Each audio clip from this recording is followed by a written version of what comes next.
Blue Nose Audio presents Incognito, Book 2 of the Serendipity series, written by Charlene Namdhari, narrated by Ava Lucas, J.F. Harding, and Joe Arden. Trent, 7 years ago. You've got this. I glanced at my wife over my shoulder. She laid propped against a multitude of pillows on the bed, braiding the second of her 2 plaits. I loved that look.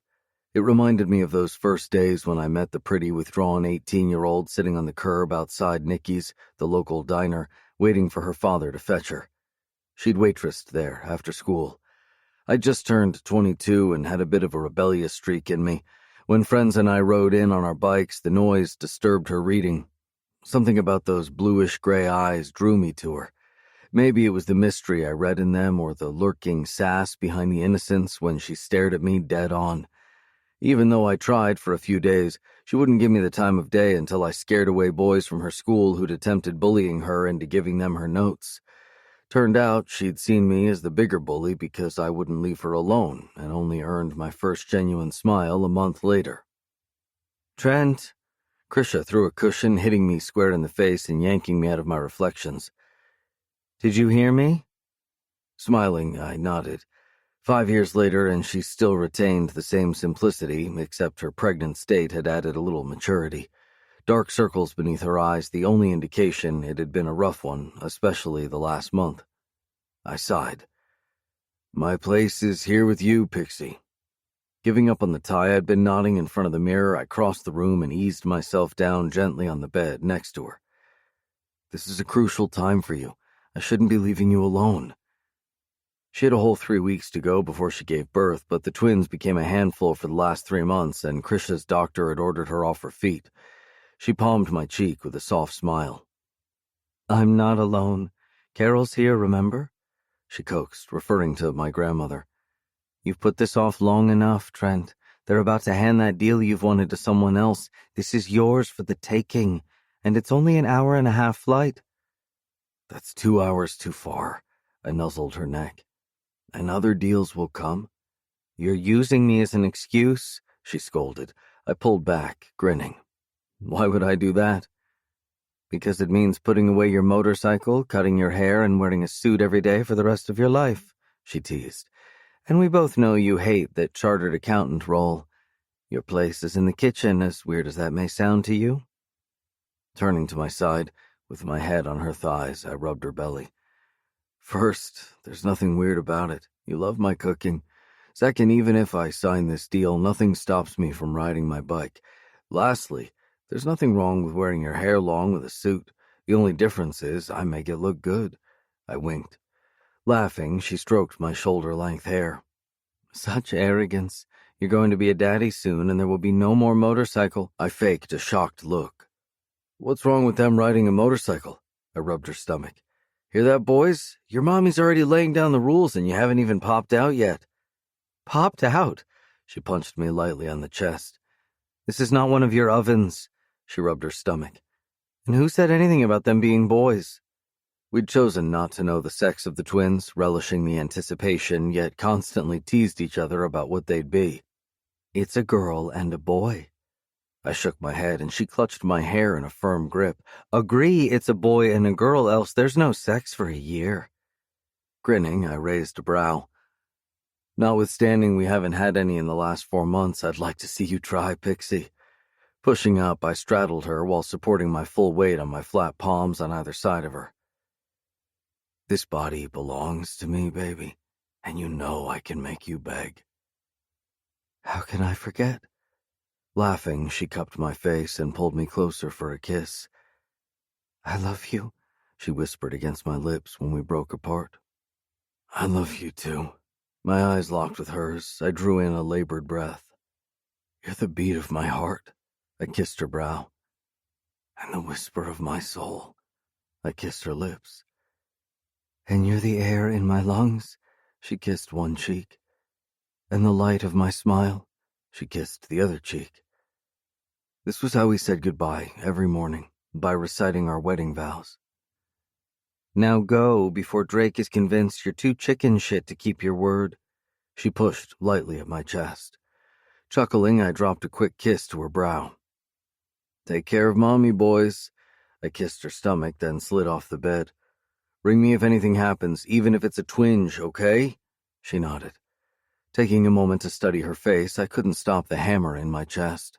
My heart was begging me to reconsider, but I knew she'd push me to go. I didn't want to cause her any more stress. Sighing, I turned away, knotted my tie, and reached for my jacket. I look good? I asked after slipping it on. She made a show of running an appreciative gaze over me from head to toe. Always. She pursed her lips and blew me a kiss. Smiling, I returned the gesture. See you later. I was at the door when she stopped me. Hey, handsome, I turned. Twins are a handful. I don't think you'll have time for sex. I'll always make time to fuck you. I laughed when her cheeks bloomed with the rosy blush my crudeness always elicited. 5 years together and she still hadn't gotten used to my dirty mouth. Downstairs, I found my Uncle Drake greeting my grandmother. She lived with him, but insisted on staying with us for the last month to take care of Krisha. You ready? He asked when he noticed me on the bottom stair. As ready as I can be. Good. Let's go. Thank you. 40 minutes later, I smiled at the hostess who just served me a drink. Flying first class was great. Taking my uncle's private jet, even better. A luxury I intended indulging in when the time was right. We were by no means lacking in status when compared to my uncle's family name, but with the twins on the way, my life was about to change, which meant I needed to tier priorities accordingly. How's Krisha doing? Drake asked. I glanced away from the cloud-peppered blue sky outside the window.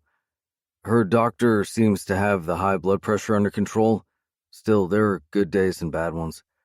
I exhaled a slow breath. I haven't admitted this, but having Grandma around has been a huge help. There are days I'm just too distraught watching Krisha uncomfortable or in pain. Grandma's been a pillar of strength to the both of us. You're almost there. My uncle, the man I'd looked up to in my father's absence, gave me an understanding smile. I guess. I swirled my drink before taking a sip. Her doctor tried to schedule a cesarean. Krisha is adamant she wants a natural birth.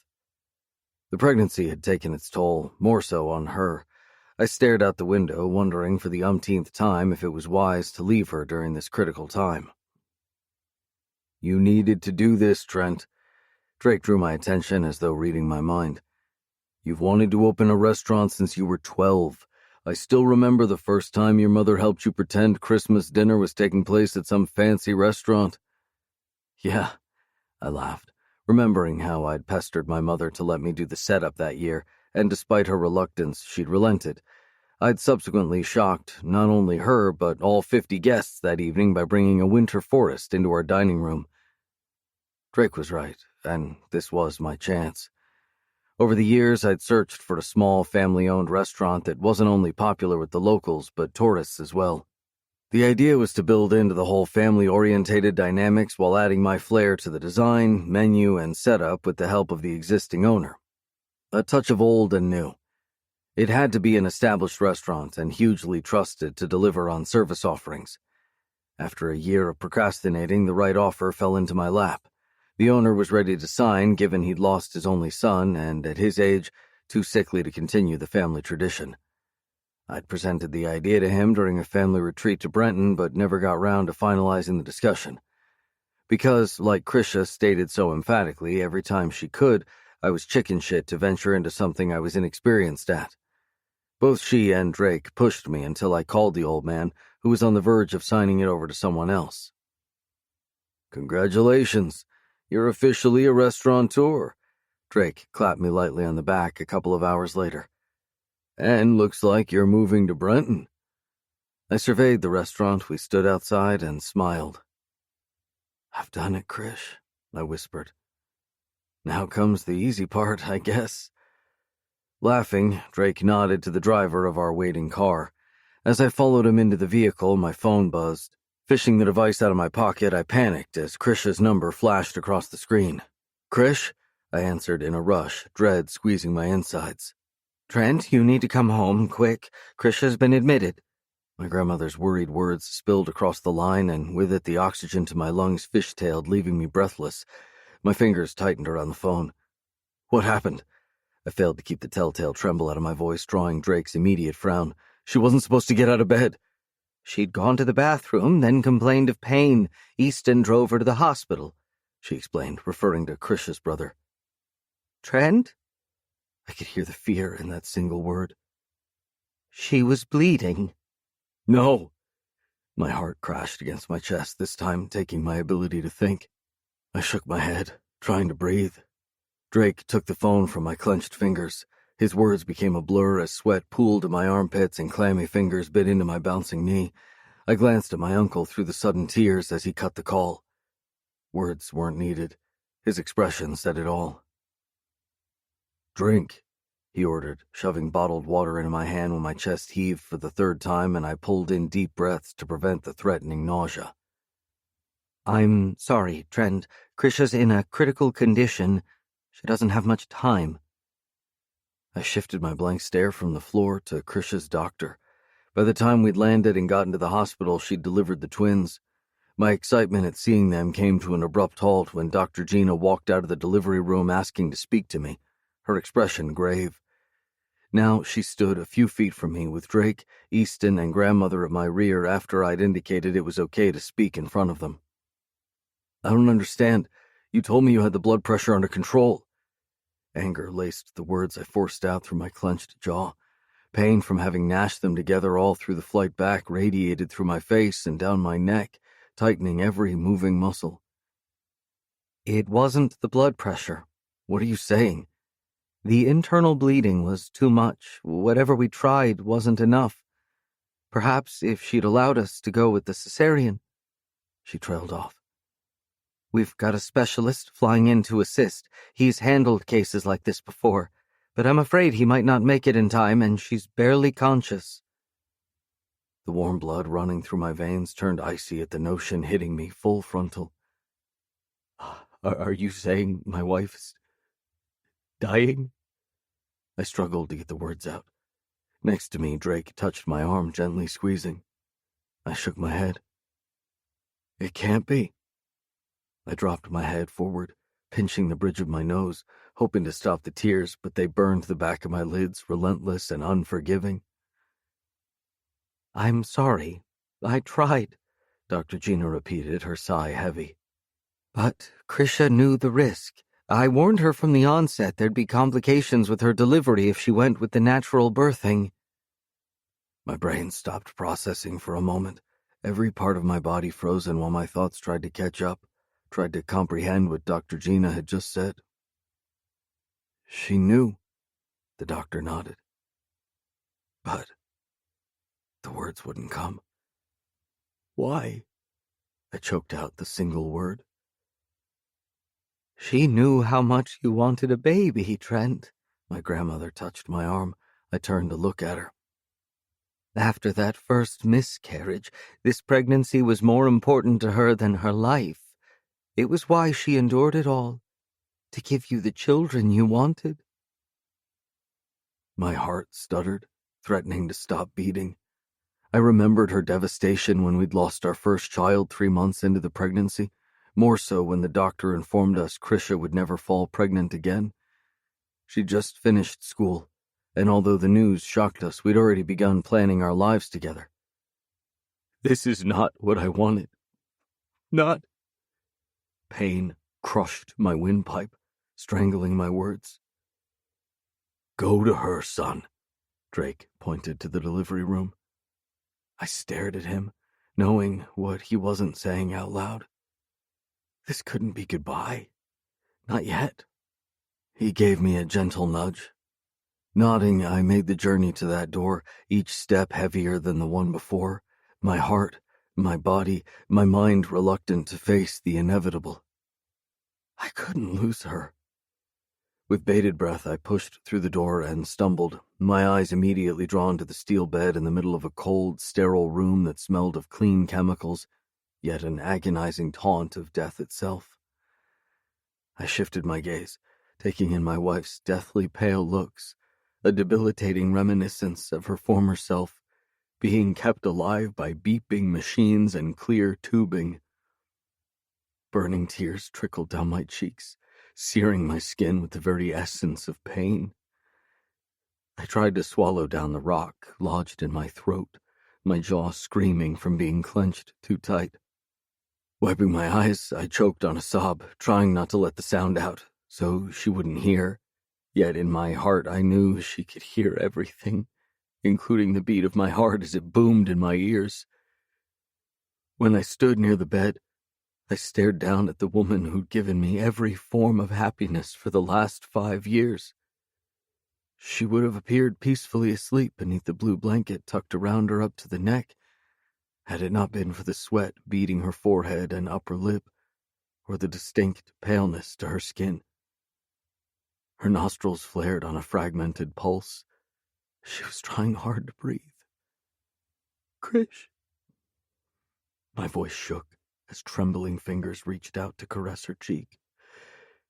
She opened her eyes, her smile accompanied by a slight wince she failed to mask. Hey, Daddy, she whispered. Smiling through my tears, I leaned down and dropped a light kiss to her lips. Hey, Mommy. I was right. She attempted a laugh but winced instead. I blinked back the tears. Yes, Pixie, you were right. A boy and a girl. Are they okay? She turned her head slightly. I followed her gaze to the incubators that held the twins. Can I see them? Nodding to the nurse I hadn't noticed when I entered, she wheeled the incubators closer. Gently, she lifted the twins, placed one in each of my arms, taking care to help me get comfortable holding them. Then she moved around to elevate the bed a little. Staring at the sleeping bundles, a small laugh of incredulity pierced my tears. I leaned against the edge of the bed and held them as close as possible to Krisha. They're perfect. With deep breaths I could see she was struggling to take. She withdrew her hands from beneath the blanket and traced the tips of her fingers over their facial features, as though committing their faces to memory. They are perfect. She kissed the brow of the baby closest to her. I moved so she could do the same to the other. Promise me you'll take good care of them. My head bobbed and shook at the same time. What she was asking, painfully obvious. Krish, I can't lose. Promise me, Trent. She cut in with an encouraging smile, the one she always used when I argued a point. She'd never shown me anger. Ever. I need to know that everything will be okay. You will be okay, she continued in that quiet voice I'd come to love. A sharp tug in my chest, pulling from the deep recesses of my heart. The tears fell harder. I glanced down at our children and nodded. I promise. As though she sensed my loss of composure, the nurse took them from my arms and placed them back in the incubators. I sat down on the edge of the bed. Why didn't you tell me? Don't. Krisha linked her fingers with mine. I gave you what you needed, she whispered, and I'll do it again. I can't lose you. Sliding down next to her, I pushed my face into the crook of her neck and didn't hold back the tears. Her scent, a mixture of orange blossoms and gardenias, filled my nostrils. I inhaled deeply, storing it in my memory forever. She ran slow fingers through my hair like she always did at night. I could hear her breathing, short and deep, like she was forcing back the tears. You're not getting rid of me so easily. Her soft laugh was strained. Trent? Reluctantly, I leaned back on one arm to look down at her. I want our daughter named after my mother. Would you do that for me? When I hesitated, she shook her head. I want my name to stay here, she pointed to my chest. In your heart, where it belongs. Our daughter needs her individuality, not my shadow. Promise? I nodded. And our son? Nikki, I whispered. She smiled before her lids fluttered closed. We'd decided to name our son after the diner where our journey together began. Some might consider it silly, but it was her wish. She'd planned on not taking her shift that afternoon, and according to her, fate stepped in. Puffy lids slowly lifted, locking with mine as tears leaked down her temples, disappearing into her hair. I love you. I palmed her cheek, dropping soft kisses to her lips, nose, and each eye, unable to stop my tears. I love you too, Krish. I want to hear my name on your lips one last... Don't, Pixie. I shook my head hard, trying to pause the pain squeezing my heart, twisting my insides, knowing she was saying goodbye. I wasn't ready to. Trent. She cupped my face in quivering hands. It's not goodbye. I will find you again. Believe, she whispered. Fate will bring us back together. I don't know how, but you will find me again. I will come back to you in some form or the other. You're the air. She paused, pulling in deep breaths. In my lungs. No, please, Pixie, you can't. Her grip tightened on my face. Let me say it. I need to say it, okay? I nodded. You're the air in my lungs. She kissed one cheek. And the light of my smile. She kissed the other cheek. Say it, she murmured. I stopped breathing. Every tiny cell in me ached, a blistering pain that seared my lungs, pausing the air I desperately needed but didn't want. I couldn't say the words. Please, you have to. She choked on her breath between words. You're the beat of my heart. I kissed her brow. And the whisper of my soul. I kissed her lips. She smiled. I'm right here. One hand moved from my face to my chest. And I'll always stay there until you need me no more. I'll always need you. But you will let go when the time is right. Promise. I nodded. Hold me, handsome. Her voice cracked on the last word, and for the first time since walking into the room, I accepted I had to let go. Whether I could or not didn't matter. I had to give her the peace she needed. Gently, I placed an arm around her chest, eased my face in the crook, and silently cried, letting her even breaths fill my ears until I could hear nothing until she left me. 1 minute, I was lying next to her, feeling the fade of her pulse beneath my touch, the sigh of her breath as it became her last, and the very next a blurred vision of chaos. A screaming alarm, a flashing light, a whining beep, all yanking me out of my desolate oblivion, giving me hope at the same time lengthening the distance.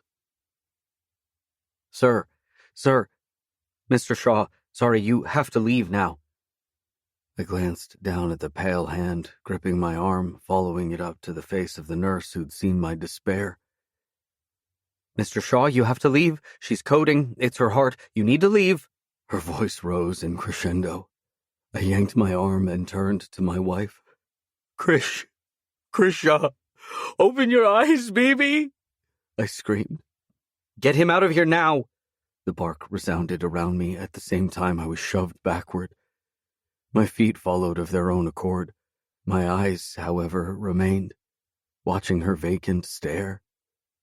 Krish's vacant stare before the doors closed, signaling a final goodbye, taking the love of my life, the mother of my children, and my best friend.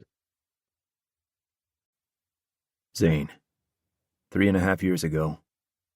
I glanced at the ringing phone, half tempted to ignore the damn thing before picking it up. Recognizing the number, Fury sparked an immediate line across my brow. I hit the answer button. Yeah. Long time. A voice I hadn't heard in a while rasped through the speaker. Forget your old acquaintances? Told you to forget I fucking existed, didn't I? I sneered, ignoring the hopeful familiarity from the other end. When have you known me to follow rules? We're two peas in a pod, remember? I didn't respond. It's been hard as fuck trying to track you down. Seems like you're not adept at hiding anymore. I don't miss the cold taunt. Maybe I wanted you to find me. Scores to settle, remember? My reply equally icy. Quit thinking so hard. You're giving me a fucking headache, I mocked when he didn't respond. What the fuck do you want? Got a new client for you. A hard limit, but I know you like a challenge, and the client is willing to pay double. I'm gathering intel now. He paused. I figured he was gauging my interest and continued when I said nothing. The client sees the target as a threat to their life and needs the job done fast. We'll send you the info in a few. I gnashed my teeth. I'm not interested. There was a brittle curse on the other side. Look, I know I fucked up. But it's not my fault the last client fucked up. This client is good business. I've had him checked out, double and triple. And you're the best man for the job. Staring out the window, I watched the waves crash against the shore, gripping the phone tight. Yes, they fucked up. Got lazy checking out the client's full details, but I held myself accountable. I'd never left a job unfinished. Ever. My golden rule. I was a man of my word. Still not interested. For fuck's sake, how many times do I have to apologize? You need me, remember? I snarled. He knew I was right. A strangled sigh came across the line. You got cocky, and I'm sorry he rubbed it in your face. But his man was good, played his part well, and led us on a wild chase around town. We didn't see the cyanide thing coming. Did you find him? There was a long pause from the other end. Not yet. It's been a while and still nothing. Losing your touch, I scoffed. You're a bunch of fucking idiots. A simple man, a nobody, screwed you over and took me for an even bigger idiot because you let him. My steel-lined words dripped with sarcasm, and I'm still waiting for the how. Nothing much caught me off guard, and if by some miracle it did, somebody would die. I'd make sure of it. And again, I'm sorry. I still don't have an idea who leaked your name or why, but I can guarantee it will never happen again. You're fucking right, it won't. The threat open-ended. I should tell him to go fuck himself. It wasn't like I needed the money. I had plenty of that. Only I craved the adrenaline rush, relished in the chase. I had the looks of a prince, but the heart of the fucking devil. No one saw me coming. The win was inevitable. Rule number 2 was simple. If you planned on fucking with me, you better make damned sure I'm dead. What the client hadn't understood was that I wasn't one to let sleeping dogs lie. I'd catch him when he least expected it. Him and his mole. I'd already set the bait. He'd bite, eventually. Time was on my side. You there? I grunted a response. Still trying to calm the fuck down.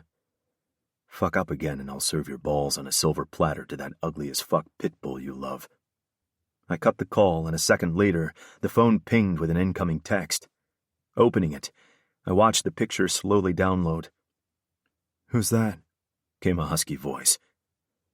I glared at the woman peering over my shoulder. The last person that snuck up on me, sweetheart, hasn't been seen in a long time. Her eyes widened as she backtracked into the bedroom.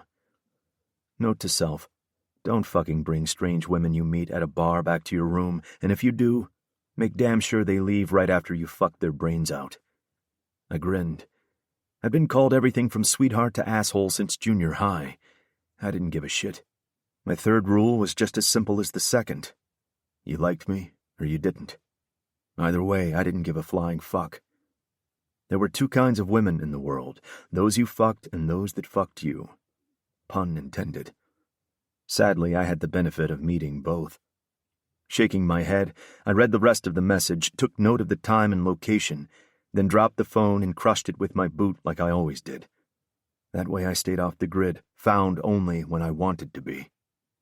3 hours later, I strolled past hospital reception and headed for the elevator. As the doors opened to the private ward on the 9th floor, I stopped short. A couple of flustered nurses were either hurrying down the hall or talking in earnest. Something was up. In all the time I'd visited, I'd never seen this much activity. I walked over to a nurse closest to me. "What's going?" An ear-splitting shriek pierced the air. Not much scared me, but the haunting ferocity spiked the hairs on my arms and had me sprinting to her room, to the woman I'd been visiting every day for the last couple of years.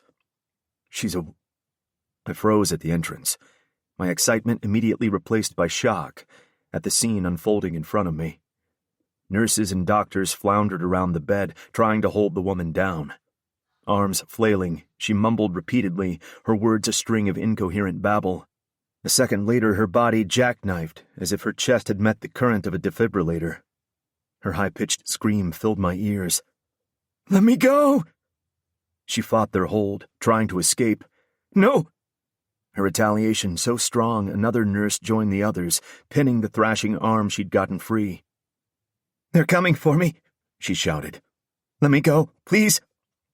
The pleading tone wrenched a guttural curse from my throat. Her head shook violently from side to side. The reaction squeezed my blackened heart, cutting off the air to my lungs. I struggled to breathe. I've seen a lot of fucked up shit in my life, but nothing quite like this. I couldn't decide if she was in pain or just frantically trying to get away from her memories. Who was coming for her? Kicking out her legs, her body arched off the bed before crashing back with a loud snap from holding her body stiff. That I'd seen before. If she continued, it could lead to muscle paralysis that would take weeks to heal. Having just woken from a coma, it would have double the effect. Giving no thought to my action, I took a step toward the bed at the same time her lids flew open and her gaze connected with mine. She froze for barely a second before her entire body started shaking, and she screamed at me. "No, no, no!" The repeated word bounced off the walls with the force of a wrecking ball. "Get away from me!" she howled, the fear in those gray eyes palpable. I backtracked, palms up, my expression apologetic. It made no difference. The shuddering intensified. "Sedative, now!" The attending physician's stern command sent a nurse scurrying to the trolley. I watched as they prepped the syringe, winced when the needle pierced the skin on a hand almost gaunt from being in a coma. Felt the burn in my arm when she jerked against the pressure. My stomach roiled at what thoughts zipped through her confused mind right now. My body stiffened at the thought. Did she see us as monsters in the dark? Waking from a coma was a process on its own without the added scare of being held down. Her eyes met mine, just as the sedative took hold, and heavy lids closed. A couple of seconds passed before quiet settled over the room. Nothing but the beep of a heart monitor and the oxygen tank filled the space. Dragging both hands down my face, I left the room and leaned against the wall waiting for her doctor to exit. He did, 5 minutes later. What the fuck was that? I pounced as soon as he walked out. The 50-something gray-haired man looked at me, his face riddled with concern and exhaustion. Honestly, I have no idea. I glared at him. Don't give me that, Doc. That woman's been in a coma for the last 3.5 years. Surely you've seen this before. Slowly he shook his head. I understand your frustration, Zane, but I've never seen a coma patient react that way. While it's not conclusive, the only likely reason for her reaction is memory loss. Memory loss? I stared at the man I'd interacted with over the last few years since I'd brought her to the hospital, and they'd induced a coma to protect her brain. Only she hadn't woken as they expected, until now. When she came to, she couldn't remember her name. We barely managed to explain the coma before panic set in. Eventually, I calmed her enough to explain that it was probably temporary, and once she's fully recovered, it would return. She drifted off to sleep and woke from what I can only assume was a nightmare relating to the trauma she'd suffered. Coupled with the memory loss, it must have been a frightening experience. A nurse approached with a file for him to check. Waiting while he chatted to the nurse, I shook my head in irritation, again wondering what had this woman so terrified that even my face, one she'd never seen before, had her screaming her lungs out. I was no relation, merely someone who happened to be in the right place at the right time.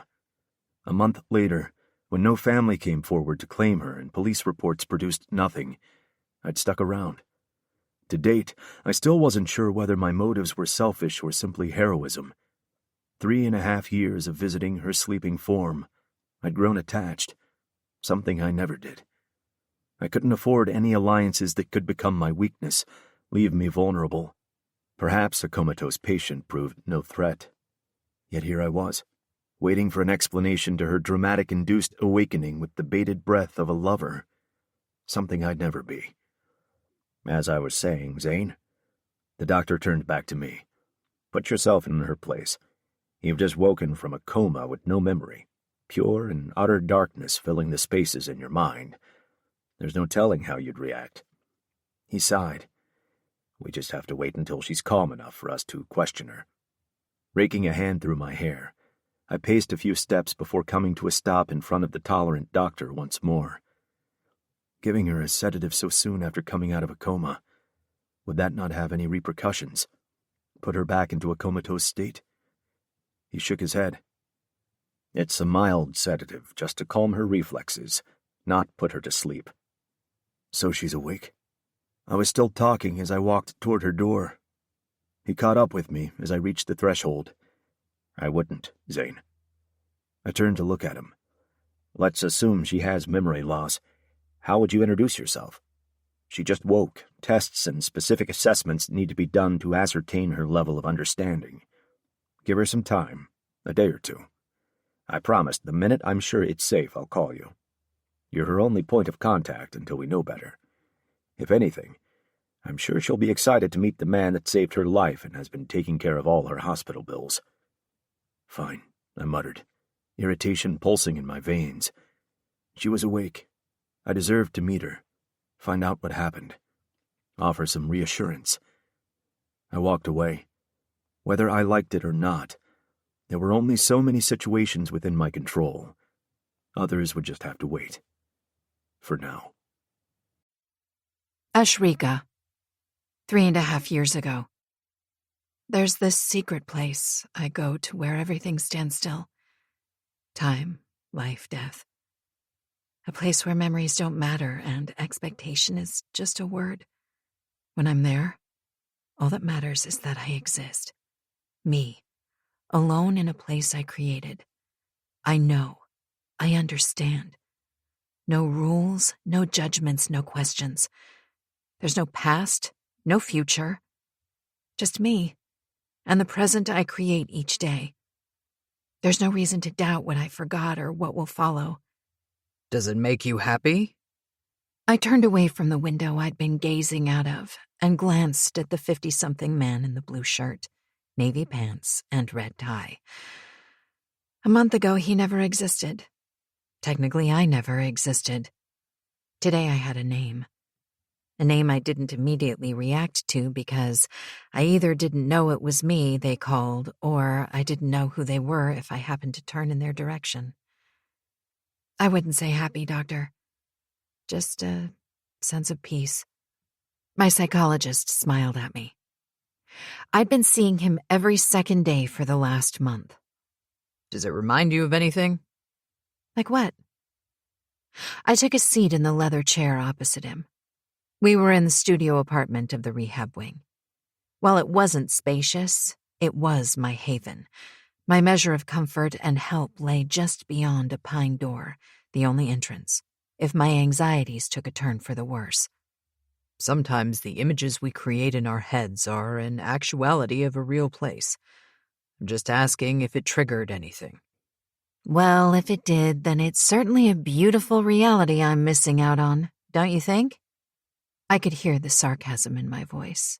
But by now, Dr. Landers had learned to ignore it.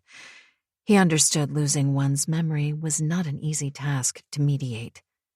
Thankfully, as he'd claimed a couple of times, I was far less antagonistic than some of his other patients. Are you ready to go out then? Meet the world? Just the thought of stepping out those doors caused immediate nausea to take up residence in my belly. Slowly, I shook my head. It's been close to a month since you woke up from that coma, my dear. And while I'm glad you're eating well and exercising, I think you need to face the reality that an entire world exists outside these doors. The sooner you face it, the better. A vigorous shake of my head, followed by me clutching the seat of the chair in a death grip. My expression must have relayed my unease because his hand shut up and his lips widened in a warm smile. Okay, we'll give it another week then. I nodded. What about meeting him? Who? I knew to whom he referred, but ignorance had served me well over the last week or so. One nurse playfully referred to me as a small child discovering the world for the first time. Yet, her kindness every time she looked at me showed she felt sorry for me. Even though I had no recollection of who I was, I hated people feeling sorry for me. Maybe I was a badass girl before. That idealism seemed to resonate perfectly with my reluctance to either follow instructions or dictate my desires since waking, with a forcefulness the hospital staff hadn't anticipated. They were accommodating regardless, and often ended their shifts with gentle well wishes that the next day would bring back my memories. The man who saved you, who's been paying your hospital bills, and who's visited every day you've been in that coma. I understand your first meeting was hysterical, but don't you think by now you should be able to handle at least one of his visits? He deserves a kind smile or two, even if you don't want to speak to him. I stared at the doctor, remembering that first moment I woke. My panic-stricken response to the hospital staff around me when I couldn't remember a simple thing like my name. The anxiety persisted for who knows how long, and I eventually drifted off to sleep. Then he appeared, and having just woken from a dream, a nightmare, actually, of being pulled into a black hole by unknown hands, I gave no thought to who he was or that his features hadn't registered in my distraught brain, and I blatantly screamed for him to stay away. My terror got significantly worse and had the doctor asking him to stay away. He'd done that and, according to the doctor, would wait for me to invite him back. So I had a savior, in more than one way, and I had no idea what he looked like. Next week? I asked with a hopeful smile. Dr. Landers removed his horn-rimmed glasses and set them on the notepad sitting atop his lap, his contemplative gaze on me. You can't stay here forever, my dear. I know. My heart clenched as hot tears burned the back of my lids at the thought that no one had come looking for me. He's offered to take you to his home, to take care of you. But he doesn't know me, right? He nodded. Then why would he want to take care of a stranger? Dr. Landers' laugh was low. As much as you're inclined to believe that only sick men live outside these walls given your injuries, there are good ones too. Kind strangers willing to go out of their way for someone they rescued but don't know is rare and an opportunity you should seize. He exhaled on a long sigh. You've been through a traumatic ordeal, Ashrika. The name was still foreign to me.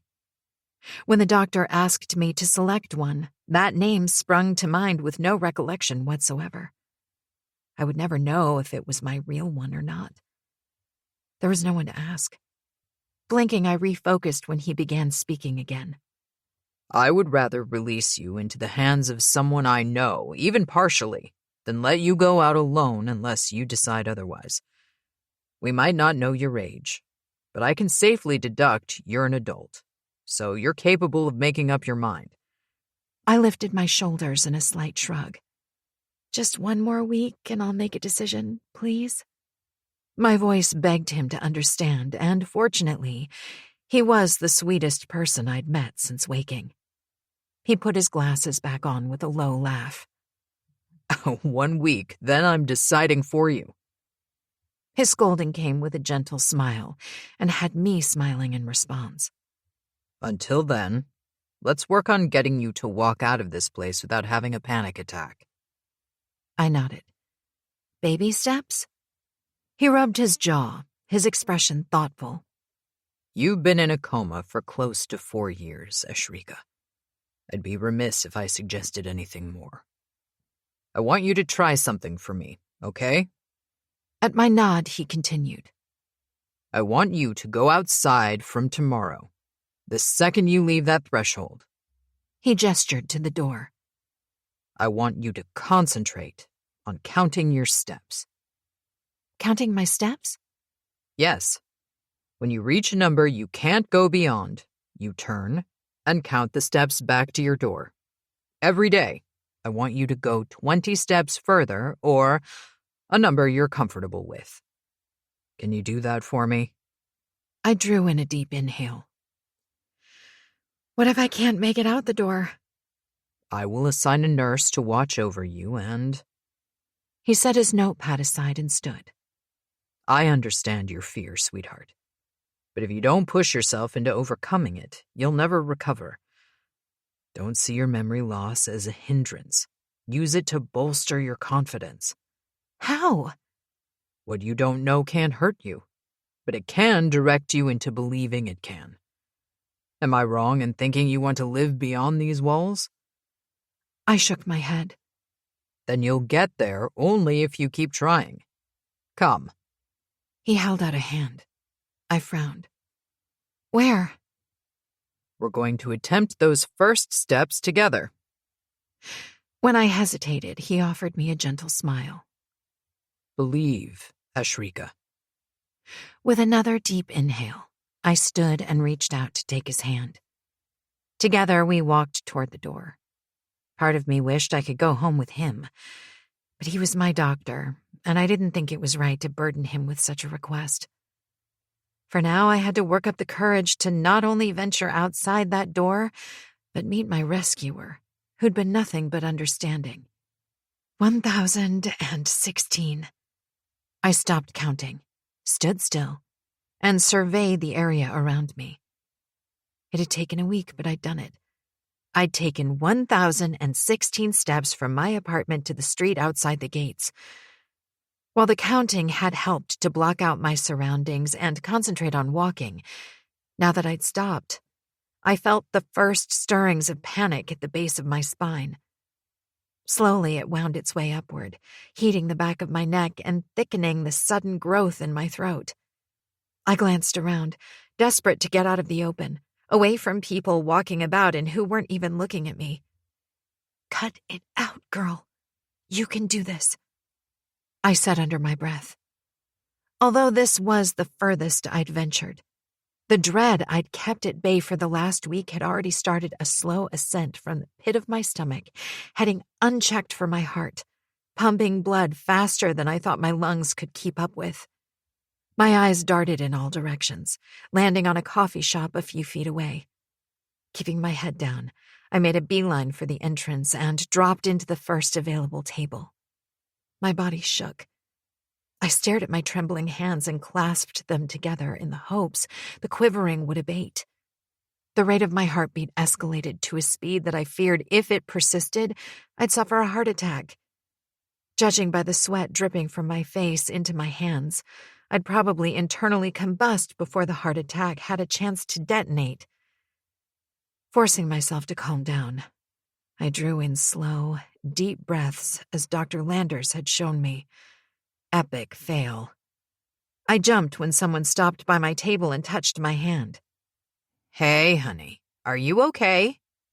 Nodding furiously, I swallowed and risked to glance up at the smiling waitress. Water, please? I stuttered. She stared at me before the tenderness in her smile intensified. Sure. As she turned away, she glanced over her shoulder. Deep breaths. Keeping my eyes downcast, I gulped, wondering if she'd picked up on my anxiety. No shit. I was sweating like a pig, and if that wasn't an indication of my panic-stricken state, then the hard pants were a dead giveaway. She returned a couple of seconds later with a glass of water. I grabbed it with both hands and guzzled it down, giving no thought to the contents spilling from the sides of my mouth and wetting my dress. My hand was shaking so badly that when I held the glass out to her, it slipped through my clammy hands. The shattering glass exploded into fragments as it hit the floor.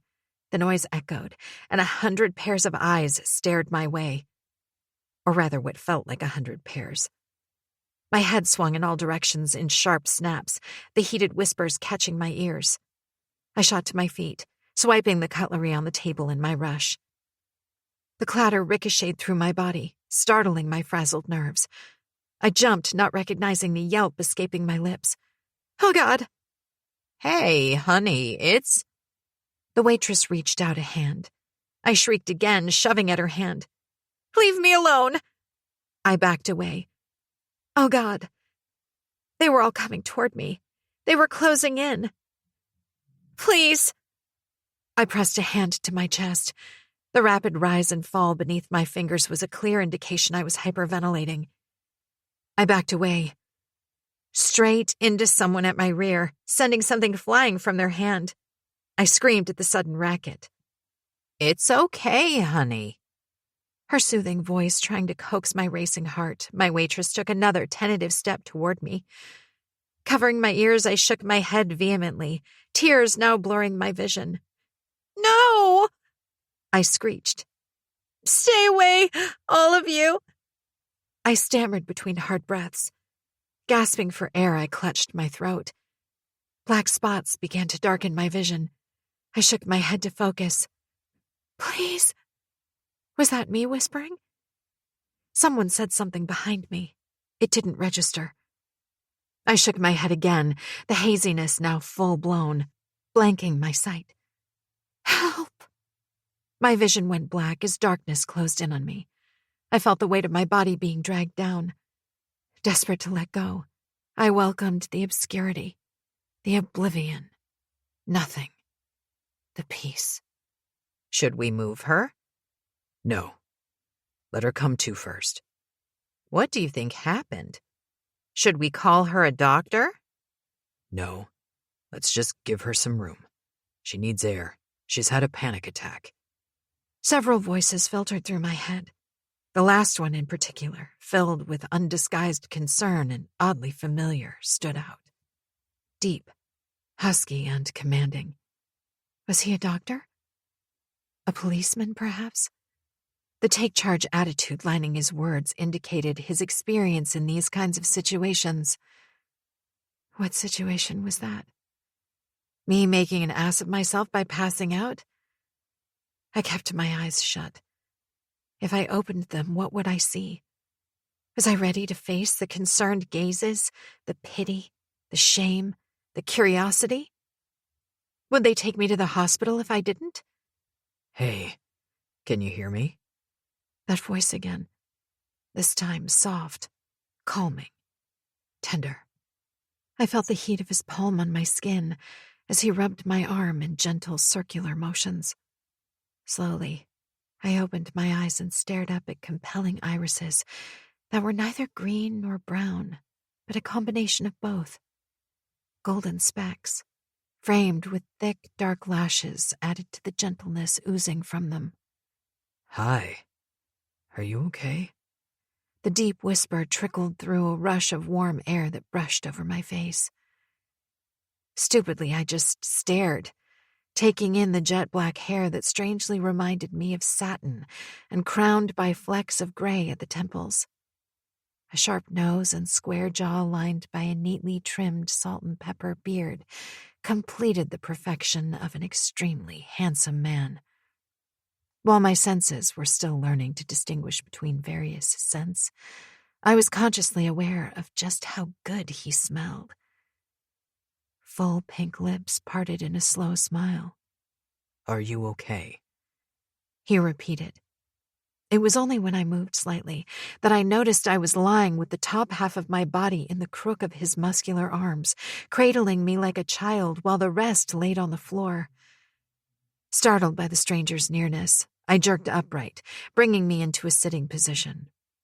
You had a panic attack, he explained when I glanced around. anxiety once again gnawing at my insides to find several curious stares on me. If you let me, I can take you back to the hospital, he offered, his voice still the epitome of serenity. I studied his expression for a full minute. Although wary, I saw no threat there, yet still couldn't place where I'd heard his voice before. Something about the man's attractive face was strangely magnetic, almost soothing. I felt safe, protected. Immediate calm settled over me. I nodded. Rising to his feet, he leaned down and offered me a hand. He was tall, and I couldn't help noticing the way his black suit and dark shirt molded his powerful build. I might have been in a coma for a while and still adapting to everything, but it seemed like there was nothing wrong with my libido. I was drawn to this man, a random stranger who'd saved me, someone I might never see again. Maybe it was just the sexually potent pheromones he was giving off.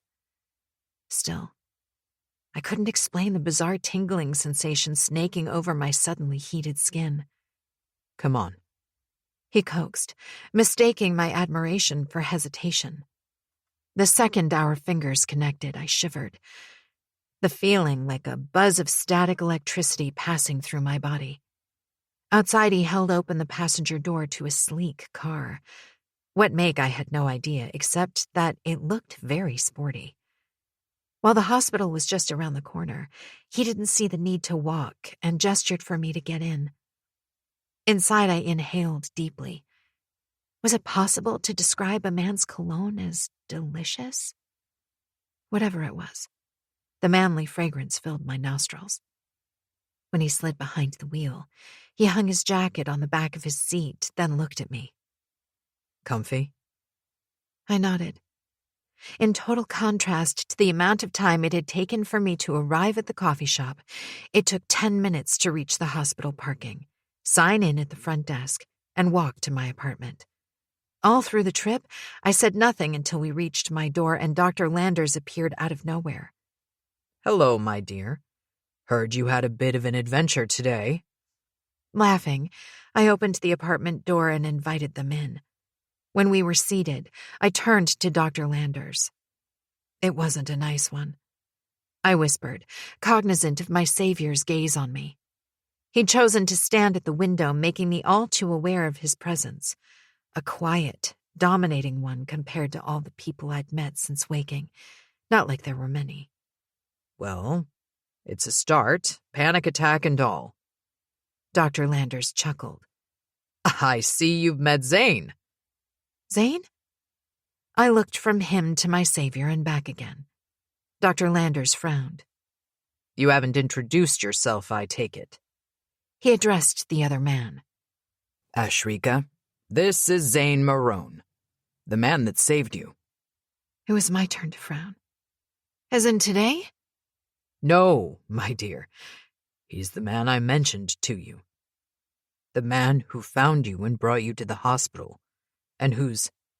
I gasped, unsure how to react or what to say. I hadn't practiced for this meeting. Winging it, it seemed, worked well, considering I was on my back and out of it for the second time we met. This man was my rescuer?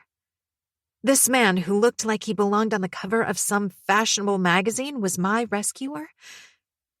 You're the person who's been taking care of me? I asked, seeking clarification for my overwhelmed mind. Zane's smile was slowly becoming a very potent feature. I could be wrong, but I had the feeling that it was a rare occurrence and wondered what his laugh would sound like. Yes, and I'm glad you're finally awake. How did you know I'd be at that coffee shop today? I was suddenly curious to discover everything about him, more importantly, how he'd found me.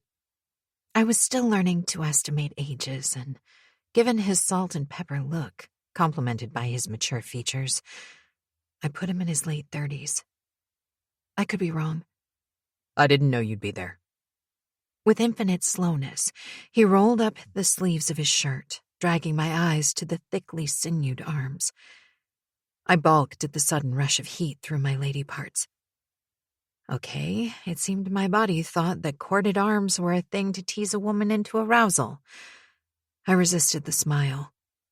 I was supposed to visit with you today and stopped there to pick up some of those chocolate almond butter cookies you like. That was so unexpected. I didn't know whether to smile or laugh. How do you know I like those, seeing as this is your first visit? He's the reason you like them, Ashrika. At my confused look, Dr. Landers added, the first time you tasted those cookies, Zane had sent them with a nurse, and when you said you loved them, he made sure you got a fresh batch every day. Oh, it was all I could manage. Thank you. You ready to come home with me, Angel? Zane neared my seat and stood looking down at me. Angel? I met his gaze head on. He nodded. It fits. My confusion must have shown because he added, let's just say you were as much an angel to me as I was to you. I don't understand. You don't have to. I wasn't sure if his tone was dismissive or not, but his next words changed the topic. I'm ready to leave when you are. The words registered, spurring a sudden knot in the pit of my stomach and had me breathing faster. I twisted the skirt of my dress in my fingers. Shit. I wasn't ready for this, was I? I'm not a threat, Ashrika. I'm not going to hurt you. The unexpected statement had me glancing at him. Was my expression that obvious? One corner of his mouth twitched slightly, the only indication he found my question amusing. I can practically hear you panicking. I'm fine. It came out wooden, and his brows shot up, surprising me he could pick up on the lie so easily, and I didn't even know him. Yet, feigning ignorance, I shifted my gaze to Dr. Landers, waiting for him to intervene. His smile was filled with understanding. We did discuss this, dear, and you promised me a week, remember? My insides twisted. Yes, I knew this day would eventually arrive, but nothing had prepared me for the likes of Zane Marone. I didn't think anything ever would. While appealing, there was just something about him, an enigmatic mystery. He didn't strike me as a sharing man. Well, sharing of information, that is. Exhaling on a slow breath, I looked at him. Where would we be staying? For some reason, my stumble amused him. A hint of a smile crossed his lips, then vanished just as quickly. I'm taking you to Manhattan. I have an apartment there I think you might like. New beginnings, so to speak. I haven't even explored this town. I don't see what difference Manhattan would make to me. Aware of the underlying sarcasm to my words, I cringed. He cocked his head to one side, studying me in a manner I found mildly pleasing and at the same time unnerving, my curiosity growing in folds about the man behind the name. I have rooms there as well, my dear, so you can still see me whenever you want. Dr. Landers reached across the seat and gently squeezed my hand. I startled when Zane dropped to his haunches next to my seat, his expression as serene as the blue sky in the window behind him. I'm not going to force you into anything you don't want, Ashrika. His voice held a gentle lilt to it, almost hypnotic in its delivery. But I am going to keep you safe. When you're ready, I'm willing to give you my name and anything else you might need to live without the worry of whether your memories will return or not. All I ask is that you trust me, that I have your best interest at heart. Would you? Amber eyes stared at me, the sincerity in them undisguised. I'd be a fool to say no to whatever he was offering me. If I did, there was no other avenue to explore. No one had come looking for me, which meant I'd need to start a new life, new memories, and looking at the man staring up at me, his smile genuine. That wasn't such a bad idea after all. He was giving me a lot more than my thank you could suffice. I nodded on another slow exhale, not sure if I'd ever be ready to take the next step. But I had to. Zane straightened and moved away to chat to Dr. Landers, leaving me with my thoughts, which right now resembled a bird mustering the strength to fly against the wind. There was no predicting that outcome until the journey ended. Trent. Present day. I parked the car, cut the engine, and stared out the windshield. The size of the diner in front of me had me wondering if I'd arrived at the wrong location. My gaze shifted to the neon sign situated front and center above the door to the mid-sized building. Nope, I was at the right place. The tinted windows killed my idea of a furtive inspection. Grabbing my mobile, I moved to open the door when the device buzzed in my hand. I glanced at the name flashing across the screen and answered. Raiden? Hey, Trent. Jesus, man, what happened to you? You left the wedding without a word and disappeared for almost a month with no contact. You had your father worried. Have you called him? Yeah, I'm sorry. I'll call him after I'm done chatting to you. There was no mistaking the tiredness in his voice, and I didn't blame him. He'd had a rough couple of months. What gives? Zena's alive. What? I glanced at my phone as though I hadn't heard right, then put it to my ear again. That's a sick joke. Raiden uttered a caustic laugh. That's what I said. Where are you? I'm heading to your place. I stalled, debating whether I should tell him. Enigma? I muttered at length. Finally decided on giving New York a taste of your culinary expertise? He laughed.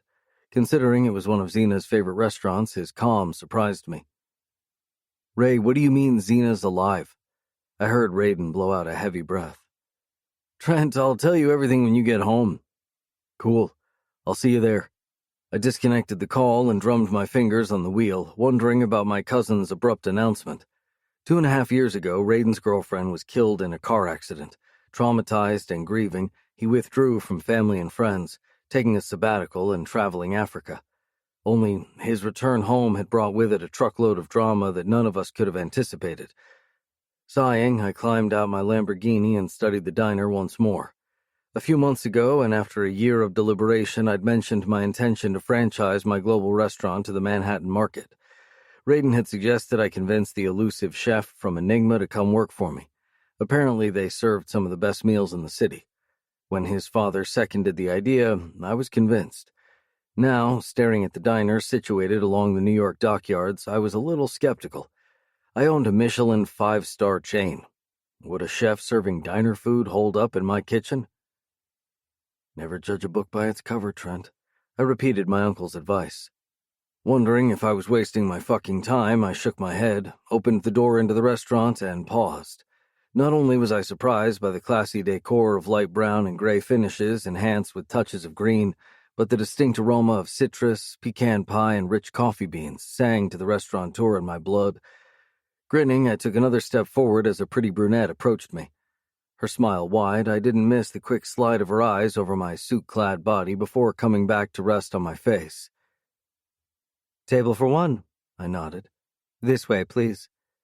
Following her, I glanced around the empty restaurant, catching the reserved markers on more than a few tables with a creased brow. Quiet night? I asked, taking a seat at the table she indicated. No, you're a little early. She checked her watch. Another 45 minutes and all these tables will be filled? Regulars? Some. I'm guessing it's your first time here?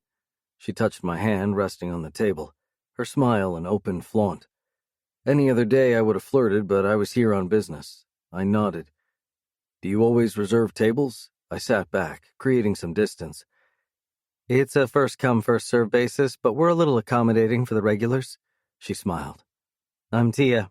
I'll be your server tonight. Can I get you something to drink? Any chance I can meet the chef? Getting ahead of yourself, aren't you? At my frown, she uttered another laugh. It's your first time, you haven't tasted any of our dishes yet, and you want to meet the chef? She ran an assessing gaze over my face. You're too handsome to be a food critic. I laughed at her assumption. What can I say? I'm an optimistic man. Unfortunately, she isn't one to meet the guests. She? The chef. A female chef. Nice. Might be easier to sway. Even if I'm willing to try everything on the menu, I pushed. Her eyes widened. Everything? I nodded before her body shook with laughter. That's a lot of food. Maybe I'm keen to see how good your chef is. She offered me a placating smile. Let me see what I can do. Have a look in the meanwhile. She gestured to the black leather-covered menu in front of me before walking away. Curious, I opened the menu, and although not extensive, I was impressed with the choices. A sudden burst of laughter had me lifting my head. I glanced toward the group of 5 ladies chatting behind the counter that separated the bar and service area from the dining tables. Judging by the level of noise and clinking champagne glasses, they were celebrating. Where's... Finishing off her setup, one of the ladies responded before Tia could finish. That woman's going to be the death of me. Tia set her glass down with a snort, strode to the swing door that probably led to the kitchen, and held it open. Babe, she shouted, get your butt out here now. I grinned, liking her sass. She went back to the group, and I wondered which one of them was the chef. The door opened a second later, and a woman stepped out. I continued watching as she fidgeted with her belt, thick, dark hair shielding her face. Then she lifted her head. What the... My gasp was so potent it had me shooting up from my seat. Raw emotion slammed through me, forcing a white-knuckle grip on the edge of the table to keep me upright. Oblivious to my shock, she smiled at her friends. Every inch of my body quivered under the strain. Bile surged upward, roiling my stomach as nausea clenched my throat. My heart pounded, and I could feel beads of sweat forming in places I'd only ever felt during brutal gym workouts. Another second, and our gazes collided. Krish.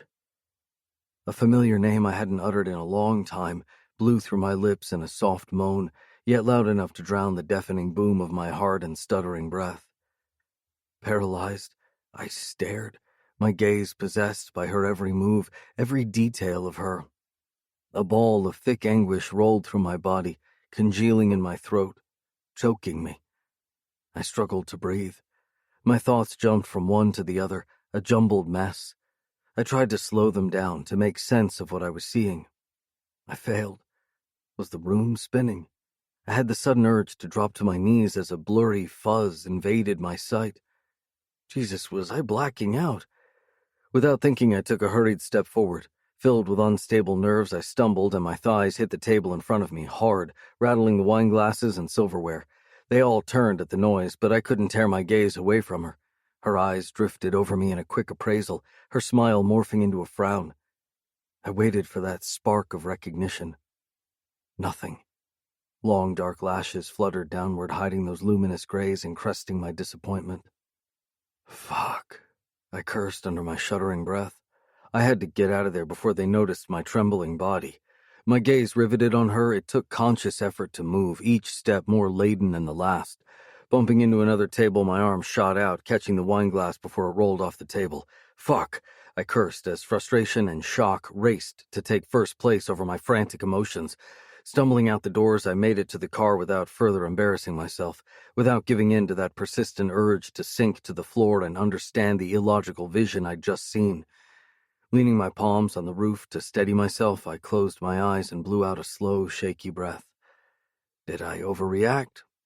Of course not, I immediately counted.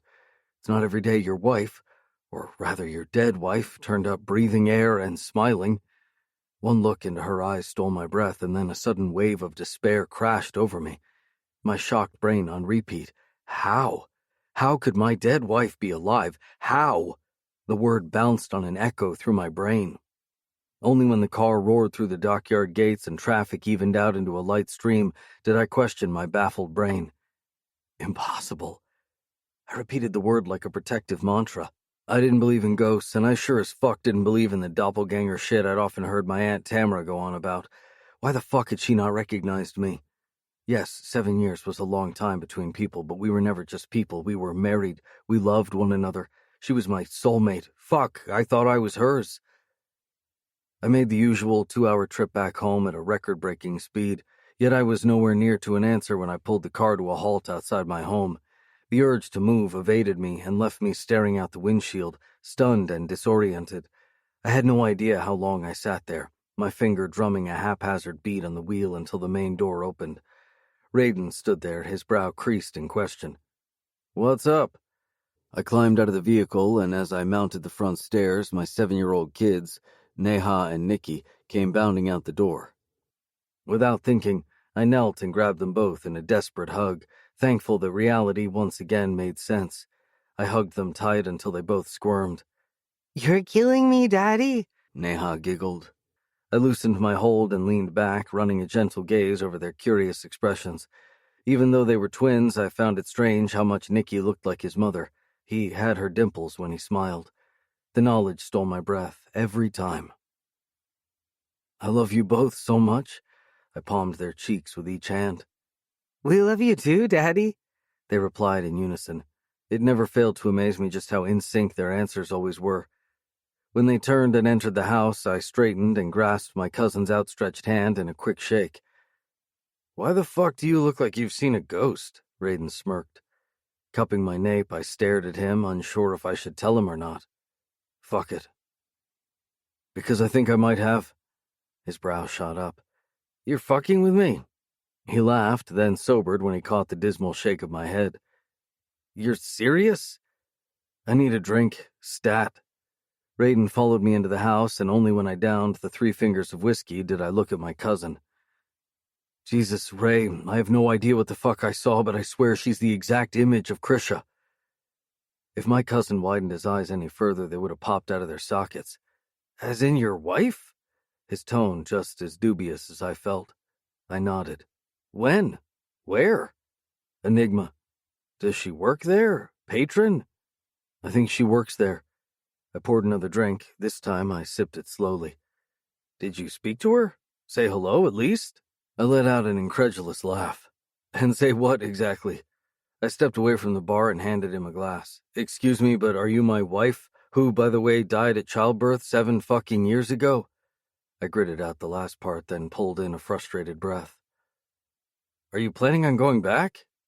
Given the shock to my system, I'd probably die from curiosity if I didn't, but I need to play it by ear. Did I have the courage to face a dramatic past in the making? Even as the thought left me, I still couldn't get over seeing Krisha's face again.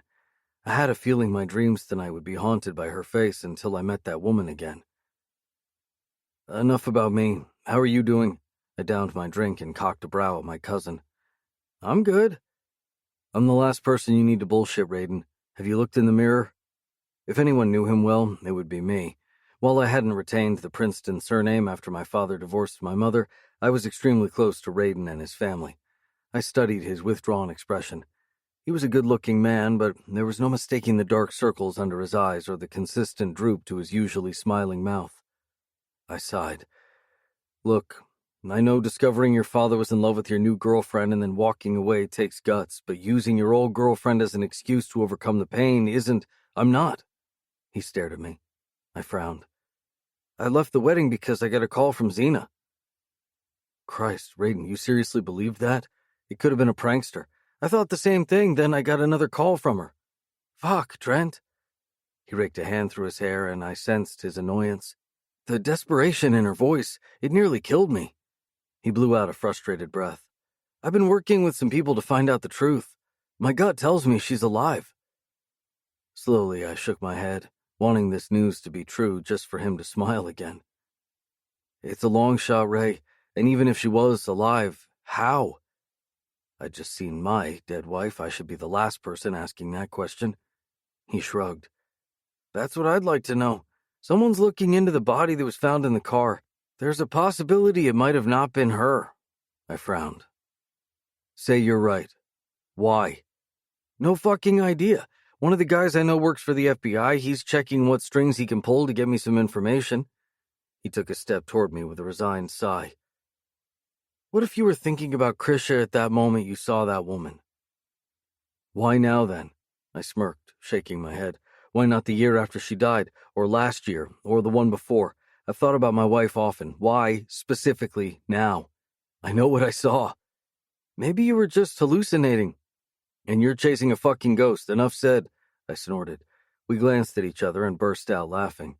Jesus, how the hell did we end up in these fucked up situations? Who the fuck knows? Raiden shook his head. Maybe it's a sign. I cocked a brow at him. Maybe you should consider tying the knot again. Now you sound like Grandma. I widened my stance and leaned back against the bar counter. My father's mother lived with Raiden's family, and whenever I visited, she never hesitated to remind me that I was still of marriageable age. At 33, I should think so. I snorted a laugh at the thought. You haven't had any serious relationships since Krisha? Yeah, I'm not interested in anything serious. He studied me for a long moment. Don't you think the kids need a mother? Nope. I downed the rest of my drink. I'm all they need. Would the sight of Krisha's ghost change that notion? Maybe it was another sign telling you that she'd want you to move on. Marry again. I took a deep breath. One I reserved for when Grandma or anyone else tried to tell me what Krisha would want me to do, and shrugged. Life doesn't always go according to plan. Fate is a mean motherfucker, but I've accepted being single. It's best for my kids, and what the fuck is up with you and signs? I'm just desperate to believe in the unbelievable right now, I guess. A month ago, we were both normal men, and today we're facing weird-ass situations that don't make sense. Do you blame me? Raiden laughed, and I grinned. I agree, fate is twisted, but what about what's best for you?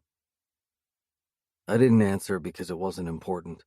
Instead, I stared out the window into the darkness beyond, wondering about the impending changes I could see coming. All I wanted was for my kids to grow up knowing the love of a parent.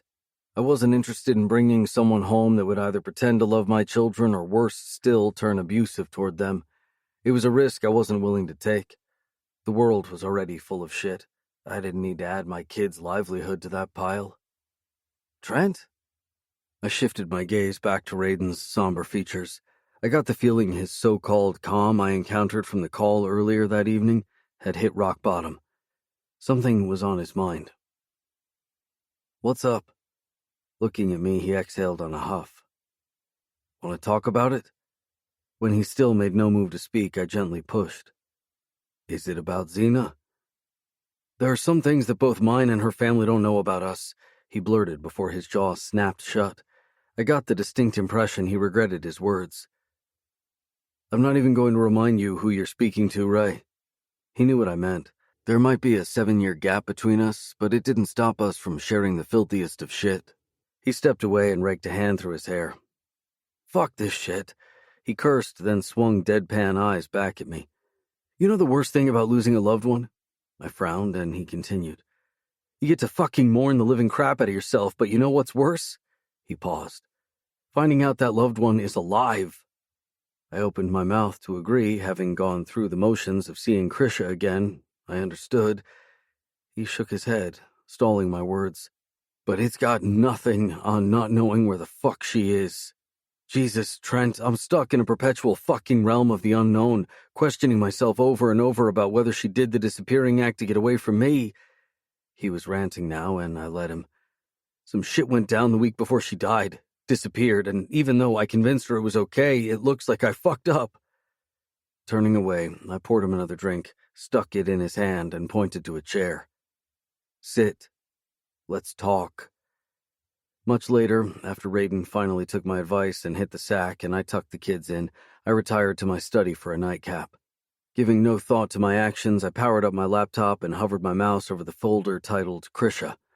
The last time I'd opened the folder happened the evening the kids turned 3. It had taken me almost 2 years after their birth to accept her death. Each time I opened the folder, memories surfaced, hard and fast, and with it, emotions I'd worked at hiding, especially around the kids. That evening, I finally found the courage to say goodbye, begging her to understand that I wanted her to remain in my heart through memories and not photographs. Still, I hadn't felt grief this strong since then. It occasionally simmered on the surface, accompanied by a dull ache behind my breastbone when anyone brought up Krisha. Leaning my elbow on the armrest, I rolled a finger over my lip, uncertain I wanted to go down this road. But she's my wife. A second later, I right-clicked. I smiled at the image of my adorable wife at her prom, staring back at me. The first time I met her, it was that wary expression mixed with irritation that captivated me. To date, I still couldn't describe the authenticity behind it or how it radiated the realism of her quiet personality, followed closely by her eyes and the way they lit up like that first radiance of dawn when I kissed her. She'd been an innocent, easily manipulated flower child. I was the bad boy biker type with tattoos and long hair. An unlikely couple, but she'd come into my life at a time when I'd chosen recklessness as my guilty pleasure and changed that, giving me a new lease on life. I smiled, remembering how her father had run me off his property when I arrived on my motorcycle to take her to the dance. It took us a few dates before I convinced him that I cared for her and swore to love her until death parted us, something I never saw coming. Sighing, I flicked through the images and sat back in my chair, staring at the last photo I'd taken of her standing, a month before the complications began and she'd been ordered to stay off her feet until her due date. I reached out and traced a finger over the image. Memories of those last few hours before she gave birth tightened my stomach muscles. The thought of losing her had taken away my joy over welcoming my kids into the world. Thinking about it, an anvil of pain speared my heart, the weight so dense it grew in my chest and radiated out to my limbs, burning into every pore. I swallowed to curb the tears. How's it possible, Krish? I tilted my head, studying the dark hair, lustrous grays, and dimpled smile. I couldn't have been mistaken. Maybe I was just distraught with the uncanny resemblance. Shaking my head slowly, I loosened my shoulder-length hair from its tie and raked a hand through it. Go back, Trent, and confirm it was no mistake. Raiden's earlier words rang in my ears. If it's you, how's that possible? Even as I repeated the question, the rationality behind the thought sounded implausible. Daddy? I looked up and smiled. With her stuffed bunny tucked under her arm, Neha stood at the doorway. Come here, Pixie. When she reached me, I scooped her up onto my lap. What's wrong? Is Mr. Snuggles not sleeping again? I took the bunny, kissed it, and nuzzled her neck with its snout. She giggled. He's angry with you. She stuck out her bottom lip in a serious pout. I faked a hurt look. Really? Why? You promised him that princess castle he saw on the telly last week, remember? I grinned, loving the personification of her stuffed toy. Turning the animal, I stared at it. I'm sorry, Mr. Snuggles. I was going to buy you that castle, but you've been a bad... Why? Neha's soft wail cut me off, those brilliant blues taking on an immediate shimmer. Biting the inside of my cheek to keep from laughing, I replied in a stern voice, because he's up after bedtime. But I've been a good girl. She shoved off my lap, and with her arms crossed over her chest, she went to stand on the other side of my table with her back to me. Neha, come here, baby. I used my playful tone. Scrunching her lips in a fierce pout, she turned slightly and shook her head. I'm sorry. You're not a nice daddy. Laughing, I shot off my chair and lunged for her. Squealing, she scrambled around the table, trying to dodge me. I managed to grip her by the waist and tickled her sides, making her giggle and squirm to get free. Daddy, she shrieked. Let me go. Laughter bubbled from her. When she finally sagged against me, I scooped her up in my arms and nuzzled her neck. Your princess castle will be here tomorrow. Grinning, I dropped into my chair once more. I love you, Daddy, she squealed, throwing her hands around my neck and kissing my cheek. I love you too, Pixie. Why do you call me Pixie? I studied her earnest expression and smiled, realizing I hadn't told her why. The nickname had come naturally the first time I used it, after her first step, and she'd wobbled to me, her lips wide in a toothless smile. I used to call your mommy Pixie. Excitement widened her smile. Really? I nodded. Why? Memories of our initial meeting surfaced. The first time I met your mommy, she had long hair. I was naughty, and every time I saw her, I'd pull on her ponytail when she refused to talk to me. She covered her quick gasp. You were a bad daddy? Laughing, I tweaked her chin. When you fall in love one day, you'll understand. Yuck. I'm not falling in love if boys are going to pull my hair. The ones in my class are gross. She wrinkled her nose. Okay. I grinned, glad I still had years to go before I had to worry about my daughter losing her heart. About 2 weeks later, your mommy cut her hair, and I was angry. But you didn't know her. Well, I paused. Not really, and she didn't want to be friends. I chuckled at the memory of following her after school every day with my motorcycle. She'd walk with her friends, her cheeks always rosy when I threw mischievous comments her way. Then she cut her hair, and I saw red. Our first kiss hadn't gone down gently. I took, without asking. Daddy? Neha shook my jaw, bringing me out of the memories with an impatient snort. Then what happened? I asked her why she cut her hair to look like a boy, and she called me stupid, saying it was called a pixie cut.